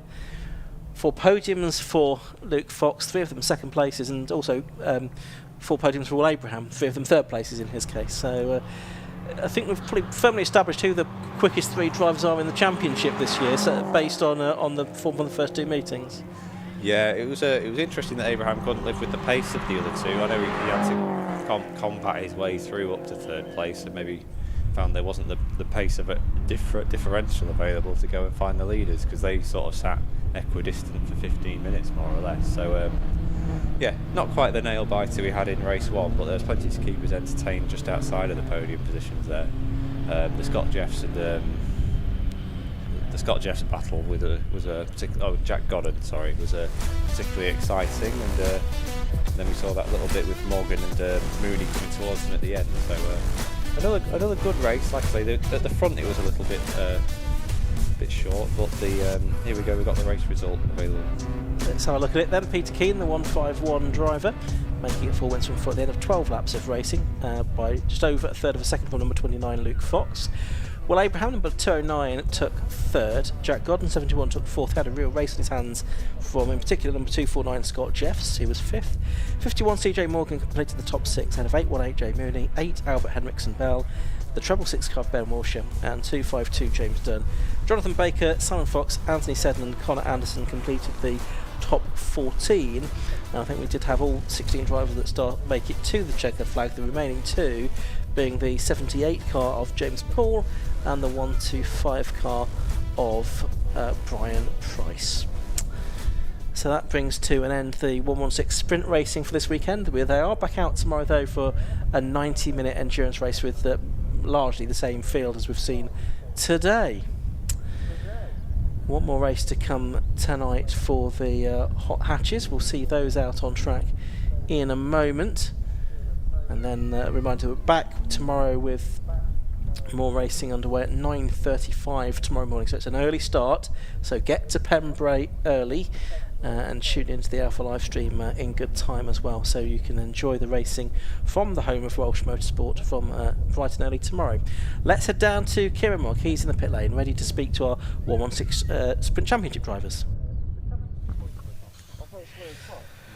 Thank you very much. Very interesting race indeed. And once again, our winner was Peter Keane. Now, Peter, this one was a bit tricky. Didn't have any change for positions, but doesn't mean it wasn't easy for you. Just pushing the whole way. Luke was pushing me the whole way. Again, just like, try not to make any mistakes, because he's going to capitalise on it as soon as I make one. So a couple of little times I just sort of, had a little wobble every now and again and just catch up behind me again. And I'd be like, oh, okay, right, try and concentrate, get your head down, keep the calm, consistent, and I know I'll do it if I just kept my head. And luckily just got into a nice rhythm. The car again was brilliant, just effortless to drive, like so good.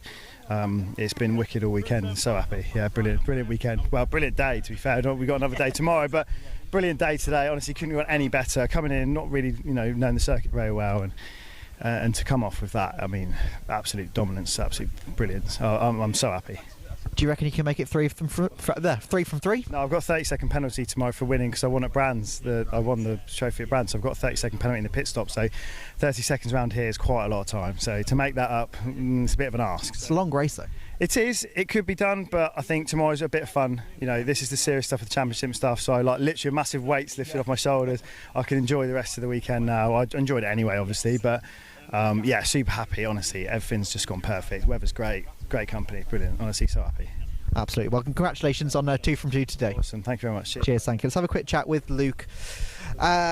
Luke, very, very close, but just couldn't quite get it. Yeah, tried again. But yeah, if you'd have told me that's how it would have ended half an hour ago, I'd have been chuffed. Yeah, so can't complain. Obviously, he didn't put a foot wrong, but was there anything else that you think you could have done? No, not really. No, slash his tyres before the start. Yeah, something like that. Yeah, banana skids.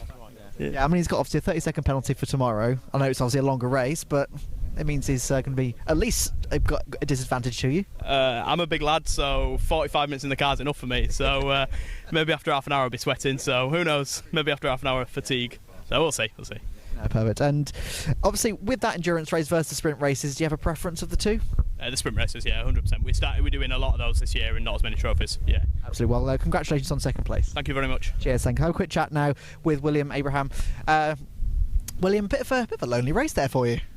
Yeah. It was a bit. Once I got gotten out of the way, it was a bit lonely. Yeah, to be honest. My lap time wasn't working either, so I literally was just kind of like going around in circles a little bit. Yeah, it was all right. I'm happy with the results, to be honest, from 6. So, yeah. Absolutely. Obviously, with the endurance race tomorrow, what do you reckon? Podium again? We'll see. Yeah, we'll see. Hopefully. All right, congratulations. Yeah. Absolutely, congratulations. All right, so last race of the day, PBS hot brakes. The PBS brakes hot hatches. There we go. It's been a long day for all of us. But yeah, back to Ian and Pip in the commentary box. I'm going to try and get some fluids or something in.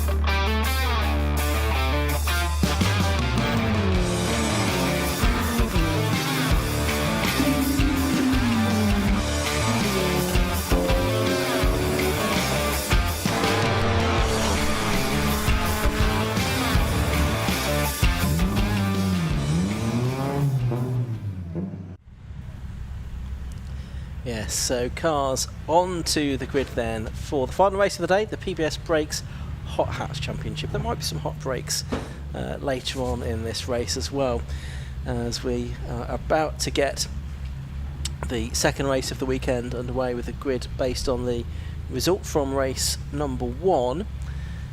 And earlier on today it was a win for Lewis Barker, his third of the season, so he's going to try and do Peter Keane and make it 4 from 4 here. And second early one was Wilf Butler, joining us from the Civic Cup for this weekend. And Ryan Barker was third, Joshua Helton won in Class B, and William Hornsey won in Class C in the earlier race. So that's the tail of the tape, and we're all set for a second race where we're going to have Zach Burnell starting from the back of the grid. He was a non-finisher in race 1, but started the first race towards the front of the order. Let's have a look at the grid. Let's remind you how it all lines up. So it's Lewis Barker in the 154 car on pole, 70 Will Butler alongside. Then it's 7 Ryan Barker and 5 Joshua Hilton on the second row. The third row, 183, is John Labella, who was showing great form in the Time Car Trophy earlier, and 14 Trevor Gregory. Joshua Bavin 300 and Luke Evans 77 on the fourth row. Lee Warren in 28 and Lee Rickard in 26 on the fifth row. Although I don't see Lee Rickard's car out there, it was missing from the Type R race earlier as well.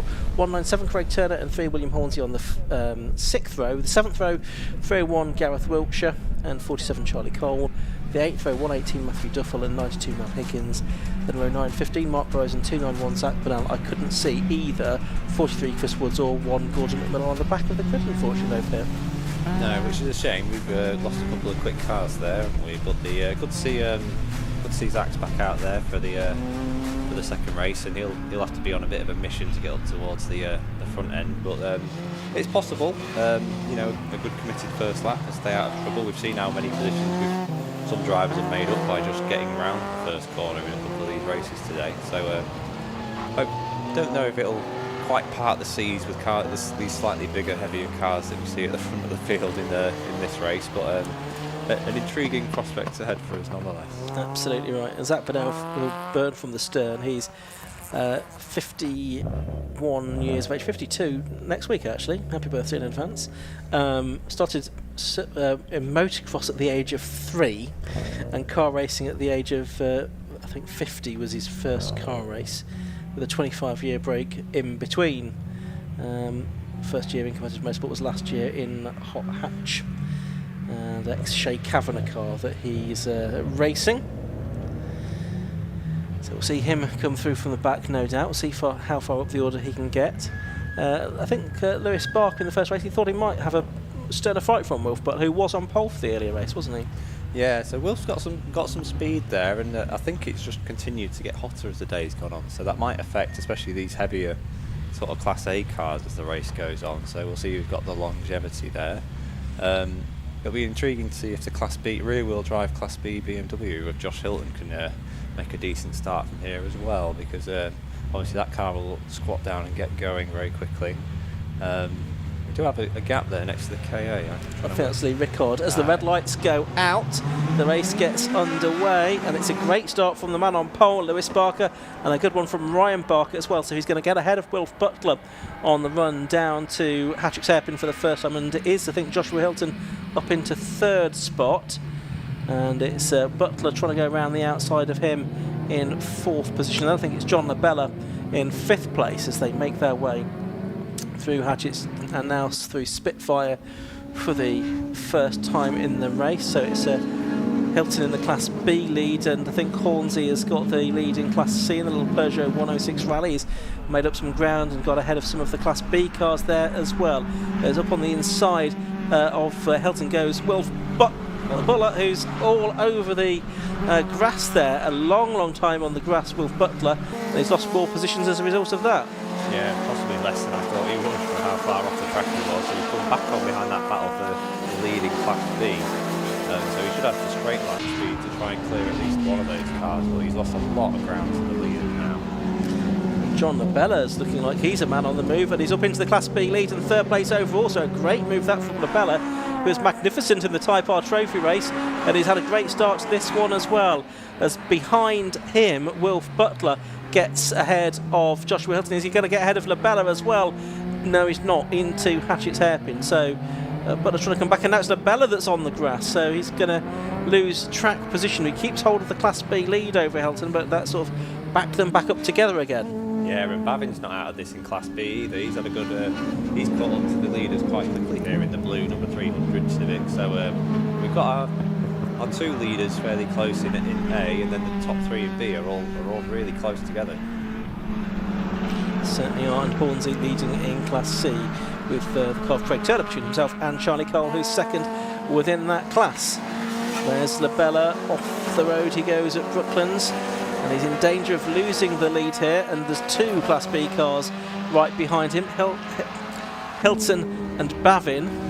You've got to be careful saying Hilton and Butler close together, because that can be very unfortunate if you stumble over those 2 names in close proximity. But it's the Barker brothers first and second, and Butler third, and then Labella really defending hard from Hilton as they head down to the Hatchett's Hairpin this time. Is Hilton going to be able to make a move? He's gone for it. He's very late on the brakes, and should be able to hold Labella out wide there. It might even cost him a place to Bavin here. No, Labella hangs on and very committed to the apex of turn 2. So we've seen how committed Labella is in the Type R race this earlier on today. So we've got a battle in Class C. That's Charlie Cole to the lead, but they're 3 abreast approaching the second corner. Hornsey hangs on, he muscled his way through on the inside, but this bodes well. We've got a battle going on in all 3 classes. Yeah, absolutely right. So really good racing this, and yes, so William Hornsey has won all 3 Class C races so far this season, now behind Charlie Cole in Class C. There's Zach Burnell. He has got himself up to 9th place so far in this race. Still nearly 12 minutes of it left to go. We're only completing lap 3 now, so definitely got power to add. The Class A leaders are 2.1 seconds apart. That time it was right actually a 1/10 of a second quicker than his brother. As on screen watching the Class C lead battle, Hornsey in the number 3 Peugeot 106. It's Cole in the 47 sort of purple and orange BMW compact, so it's front against rear wheel drive battle. Yeah, it's an intriguing one that. We've got this, Hilton looks to have made a little gap in Class B, although he's very sideways into the left-hander. They've got, Bavin's been shuffled back behind Trevor Gregory in the Class A Civic there. Gregory running along in 4th in Class A and making a decent run of it, but let's just split up those Class B leaders a touch. We're continuing to watch the Class C lead battle with the Class B car of Gareth Wiltshire in 301 just behind them, and Mel Higgins in the number 92. Saxo is next up, the 33-year-old, originally from Redditch but living in Chippenham, a driving consultant, and in a 3rd year of racing. Yeah, she's setting some times here. She's going with at least the pace, if not quite close enough to do something with it against the top 2 in Class C. So that's a promising showing. She got up to sort of the lap times needed by the end of race 1, and this has obviously kept the distance down a lot more for race 2. Yeah, and a real good fight going on for the lead here between those two, Hornsey and Cole, and it just goes to show that you can have good battles all the way down the field in the PBS Brakes Hot Hatch Championship. Points of course are scored within the individual classes rather than based on overall finishing position, so drivers from any class can win the overall championship, and for several seasons it was a Class C driver that won overall, often David Drinkwater, then Joshua Hilton, and last year was the first time it hadn't been won by a Class C driver when Gordon McMillan won it from Class B. Yeah, a shame we've not got Gordon's Class A BMW out there. That would have at least gotten amongst the Civics in Class A, but the Civics are still putting on a show. We've got a good... The leaders are spreading out a little bit, but we've got Trevor Gregory in the mix with the Class B battle, which is keeping all of those close together. Charlie Cole on the inside of William Hornsey, coming through the long left-hander there. That was a brave move. Can he make it stick into the S's? I think he has. Yeah, looks looking good there. Wilf Butler in 3rd position. She's got the best lap of the race, 104.873, which is about at least 3/10 faster than either of the 2 cars ahead of him have gone in this race. So that's good effort. Of course, he's had a fairly clear track. Yeah, he had a mightily committed line into the left-hander there at the back end of the car. Stepped nicely, but not too much. It was he's obviously, with this little bit of clear track, been able to hone in on the line that's working, and I wouldn't be surprised to see that gap continuing to come down. Now, Zach Burnell has almost caught here. Joshua Bavin in 7th place, Trevor Gregory in 6th place, and John Labella in 5th place. Of course, he's coming from the back. What lap times has he been doing? He's not really been... Well, he has actually been lapping faster than everyone in front of him, apart from the top 3 overall, the 2 Barkers and Butler, which is probably what we expected, given his showing in qualifying and indeed in the early stages of the first race. But he's definitely got the power to get, you'd think, at least 5th here before the end of the race. There's still more than half of it to go. Yeah, has that gap crept down a little more? Or I think it's Barker that's had a slower lap, to be fair. Ryan Barker in 2nd place. But that is closing up for 2nd place overall here, and Trevor Gregory looking again for 4th overall against Labella, trying to muscle that Class A car past the 2 leading Bs. And Zach Burnell has got past the B class car of Joshua Bavin and up into 7th place now, so his next target is going to be Trevor Gregory in the number 14 car, one of several black Civics with the green livery on them, which doesn't make it any easier for the commentators to spot what's going on. Now, as far as Class C is concerned, the interloper in that battle has got ahead of both of them now. That's Gareth Wiltshire, so Charlie Cole and William Horns can go back to focusing on each other, I think, for the remaining 7 minutes or so of the race. That's true, but the fastest of the Class C cars in that lap was Mel Higgins in 3rd, so the little white and red Saxo isn't out of this one yet. If the 3 continue, we'll see if they close up. Hornsey's not going to give up, and we've got a battle on for 2nd overall. That's Butler down the inside of Ryan Baker. Yeah, down to Hatchet Hairpin they go. Can Butler get back through? Yes, he can, and he does. So he goes through to 2nd place. Had a scrappy first lap or so, but has got his head down, got the fastest lap, and now he's got back into P2. In fact, they've both taken a lot of time out of the overall leader there. Lewis Barker lost a lot of time. Yeah, was that traffic or was that a problem for him? Just need to keep an eye on it. He had a big lock-up apparently, which we didn't spot, but that's why he's lost a little bit of time. Hopefully he can get his head down now and recover from that. Luke Emmons we just saw on shot there, he's in 9th position. And there is Zach Burnell. He has now got ahead of Trevor Gregory as well, hasn't he? So he's up into 6th position now, I think. Mel Gibbons is lapping 2nd faster than the Hornsey car ahead in Class C, and 3/4 faster than Charlie Cole. So Class C is coming back together. It looks like our leaders at least were doing for a little while there as well. Yeah, Zach Burnell's actually ahead of John Labella as well, just looking out of the window. He's coming across the line now and is setting off in pursuit of Joshua Hilton. So he's trying to get up to 4th place overall to make it all Class A cars in the first 4 positions, but got a little way to go yet to do that.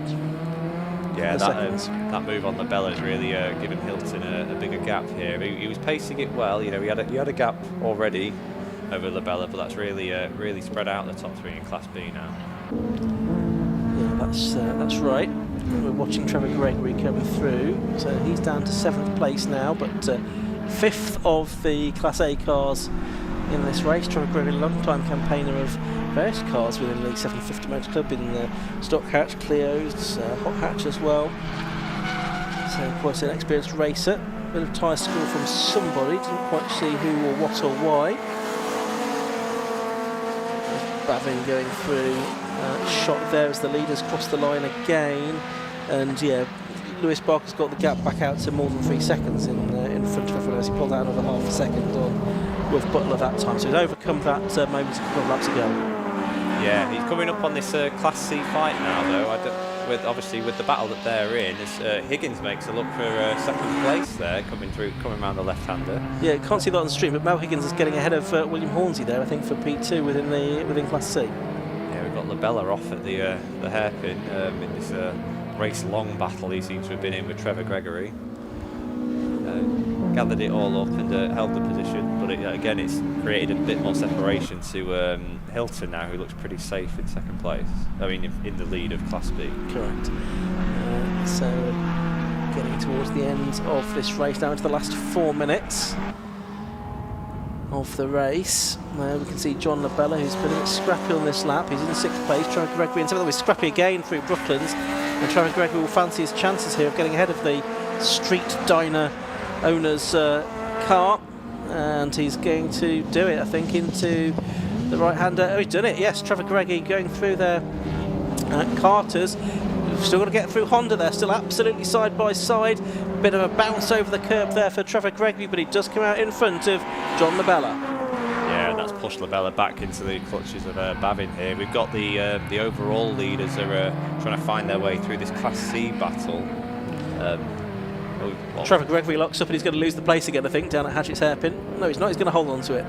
Yeah, but that's put Bavin on the outside of Labella around turn 2. He drops into line rather than try and make it side by side.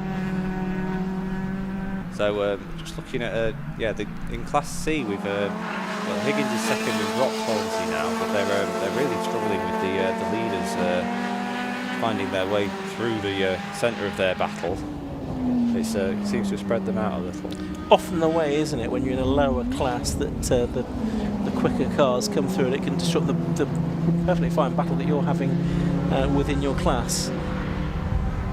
Yeah, Ryan Barker's been balked quite badly there. That's really he's down to nearly 3 seconds behind Butler now in the last couple of laps, just with the negotiating traffic. In the background of the shot you saw there a moment ago, you could see Joshua Hilton being caught by Zach Burnell for 4th position, but watching there the Mel Higgins car, the number 47 Saxo, she's now well established ahead of William Hornsey for 2nd position within Class C here, so she's going really well. And William Hornsey going to be beaten for the first time this season, having had 3 wins in the first 3 races in Class C. So wide open Class C today. There's Higgins going through. Great to see her out there. Her life revolves around cars, she says. Last year was her first full season of racing. She's a member of the British Women Racing Drivers Club as well. And if anything, she might be getting a bit close to Charlie Cole here as well, I think. So could we have a change of Class C leader before the end? Possibly only an outside chance, but nevertheless she's going well. Yeah, now that Cole's now that there's a bit of a gap to the Class B car ahead of Cole, he's actually able to put in some better times rather than being held up by it. So we'll see if Mel's able to reel that gap anymore. They certainly dropped Hornsey off. I don't know whether he's struggling with tyres with the extra heat or something like that. As I say, the traffic's really split our main leaders, but we've still got this battle between Bavin and Labella going on as they pass Hornsey round turn 2. On screen, we're watching the race leader putting a lap on the Clio of Craig Turner, number 197, heading for another 11th position here. That beautifully prepared Clio. It's nice to have the Clio out there to provide some contrast to the Honda-dominated grid in Class A and Class B. More different models and makes very welcome in the Hot Hatch Championship. There's regulations are such that there's many different kinds of car that are eligible. and we've got the leaders, I think they're onto their last lap of the race. Just Lewis Parker, he's just turning his way through the hairpin and Spitfire sequence for the final time. We've only got 20 seconds left on the clock. Now, a bit further back, still we've got Joshua Hilton, the Class B leader, ahead of Zach Bedell, but for how much longer? Because Bedell down the inside into the hairpin, I can tell you from our commentary box window, and he has gone through. There we are, just seeing it on screen now. So Zach Bedell in the 291 car gets ahead of the BMW. Doesn't make any difference in terms of the points that will be scored from this, but track position is still something that drivers are keen to have. Yeah, we'll see if Lewis Barker saved anything to try and go for fastest lap here as well, because he's continued to pull away. Butler got that lap in quite early in the race when the tyres were still a bit cool, and we'll see if Barker saved anything to try and take that extra point. Yeah, so he's making his way into Honda for the final time. Not pushing on as much as some people have seen through that corner today. He comes up and over the line, and he does get the fastest lap on the last lap. Well predicted, 1:05.09. But the Class C leader has had a moment. Charlie Cole is on the chicane there, I think, and so he's had a moment, unfortunately. So effectively Mel Higgins going to come through for the Class C win. The Class B winner is about to come across the line, which is Joshua Hilton. And just keeping an eye out here out of the commentary box window, yes it is Mel Higgins in the Saxo, number 92, is going to come through to take the Class C victory. I'm not sure she realises it, but she has done. What a great result. Yeah, impressive. She's picked, the pace just picked up and up and up for her over the course of that race. So obviously we didn't see how Charlie ended up facing the wrong way there, which was a shame for him because he'd pushed on very well to get ahead of Will Hornsey, and after Hornsey's been so dominant in the early part of the season. But Cole's still, he is coming across the line now, so he's recovered without damage by the look of it. Maybe just pushed on a bit too hard. Yeah, okay, well I think that's everybody home, apart from Mark Burrows is just arriving now in his clear. Another signature on his licence as he's looking to get that novice cross on the back of his car. So, a very entertaining race for the PBS Brakes Hot Hatch Championship. Lewis Barker, it was that took the win at the end of 14 laps, so he has won the first 4 races of the season in the championship this year. Number 70, Wolf Butler, was second, 7.1 seconds adrift. 7, Ryan Barker was third. 291, Zach Bedell from the back of the grid to fourth. Overall, fourth in Class A as well. Joshua Hilton in fifth, number 5, he won in Class B in the BMW. Number 14, Trevor Gregory in sixth. Second and third in Class B, Joshua Bavin and John Labella, 300 and 183. Luke Evans, 77, was 9th. Lee Warren, 28, was 10th, ahead of Craig Turner, Gareth Wiltshire. Then our Class C winner, number 92, Mel Higgins. Number 3, William Hornsey, beaten for the first time this season, was second in that class. And Charlie Cole, after a late drama, was 15th in number 47, with Mark Burrows completing the finishes in his number 15 Clio. And that brings to an end, Pip, a very entertaining first day's racing here at Pembrey. Yeah, we've had some interesting, some really good races actually, with some of the biggest grids we've seen here for a long time as well. So especially with the MX5s, and hopefully they're all repairable to do the same, or at least be the same size grid tomorrow. These hot hatch races with the different classes and the different makes of car have provided some different entertainment, because with the racing all through the field. And I think it's Higgins. Yeah, Higgins is getting shown into a position now. Excellent. Oh, there's a certain amount of excitement downstairs from what I can hear at that result, so that's great to hear. So before we head down to Kieran, thanks to you, Pip, for your company in the commentary box today. Been great to have you with us. Thanks to all of the marshals who've done such sterling work here today. Couldn't do it without you, so really, really appreciative of your support today, and indeed all of the other officials that work so hard behind the scenes to make these race meetings possible. A reminder, we're back tomorrow, qualifying at 9 o'clock. We'll be with you on the live stream for the first race of the day. That will be at 9:35. We've got all of the same kind of cars back again, including the 116s, which rather than doing sprint races as they have done today, we'll be doing enduro, the 90-minute enduro race tomorrow, which is going to be the first race after the lunch break at 1:20. So we will look forward to that. You can see that Kieran is getting ready down there in the pit lane, where he's got a number of different drivers to talk to. So we'll hear from him very shortly indeed. And we'll look forward to a lot more racing tomorrow here, when it's supposed to get even warmer, I think. So I think I might be getting the shorts on tomorrow for the commentary box, because it's going to be another beautiful day I would think. You can see Kieran has given a thumbs up, so we're ready to go down to him now. We'll hear from him with our successful drivers in the hot hatch race. From us, good night. Thank you very much. Down here with Lewis Barker, and once again, interesting race for you. Yeah, I think I could have undone that race very easy myself. I don't know what I did at the corner. I don't know what the name of the corner is. I just got high shape and headed grass. Then I saw like Wilf and Ryan were with me, so I thought, right, head back down again and carry on knocking laps out. And luckily enough, I think I just got a little bit more in tank today. Obviously, I know there were a few minor issues with Will's car, so on that last race, so it once again head down, hit your markers, go. But yeah, a bit of hand in heart moment, should we say, or whatever. Well, I can't even say it the right way, but yeah. But no, it's another win, isn't it? Another come up, splash laps out, get some track time, some seat time. But yeah, no, it's been a great weekend. It's been a pretty good day for you, but I mean, I guess if you like the track then. Yeah, I love the track. Yeah. It's racing. I feel so blessed to be able to just come and do a hobby and be fortunate to come and race cars, because there's a lot of people out there what I'd love to do it, and obviously not everyone can afford it, can they? But no, you were at 750 put on a great show, great atmosphere, great paddock, and we've had weather, we've had beautiful surroundings, and it's made a great day, and top it off with a couple of wins. Absolutely. Well, congratulations anyway. So much. Okay, thank you. Yes, thank you very much. Right, I'll have a quick chat with Josh Hilton now. So, Josh, another race, another win. Good one out there for you? That was a lot more fun, yeah. Yeah. Fair play to John, gave me room, I gave him room. I just had to send it, really. So that's what I did. It looked pretty hectic in that mid-pack. It's obviously quite a tight track. How important is the track position and just managing that traffic when you're out there? To me, it's just setting up corners before. If I know I'm faster than them somewhere and they're faster than me, I've got to work that and use it to my advantage. So that's what I did. Absolutely. Well, congratulations, 2 wins from 2 today. Thank you. Cheers, thank you. I'll have a quick chat now with Mel Higgins. Mel, I was over there just having a quick hug with our winner, Lewis Barker.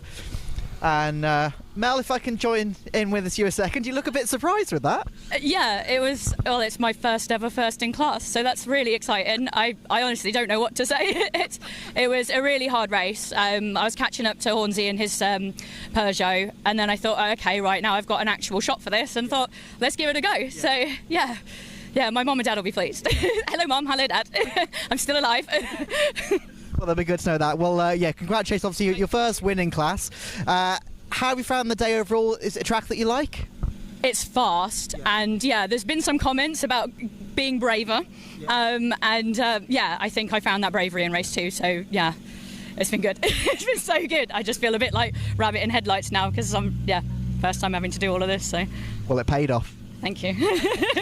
Thank you very much, and congratulations on your first ever win. Thank you very much. Appreciated. Cheers, thank you very much. And unfortunately, that wraps it up for today's racing. There is still an entire another day of racing. I'm just trying to make sure I stay out of the way of Lewis Barker driving past behind me. There is an entire another day of racing, which will be going at 9:30 in the morning. Make sure you don't miss it at all. It'll be a fantastic day of action from all the classes that we'll be seeing out there on track. So from all of us here, thank you very much for watching. Have a wonderful evening, and we'll see you in the morning.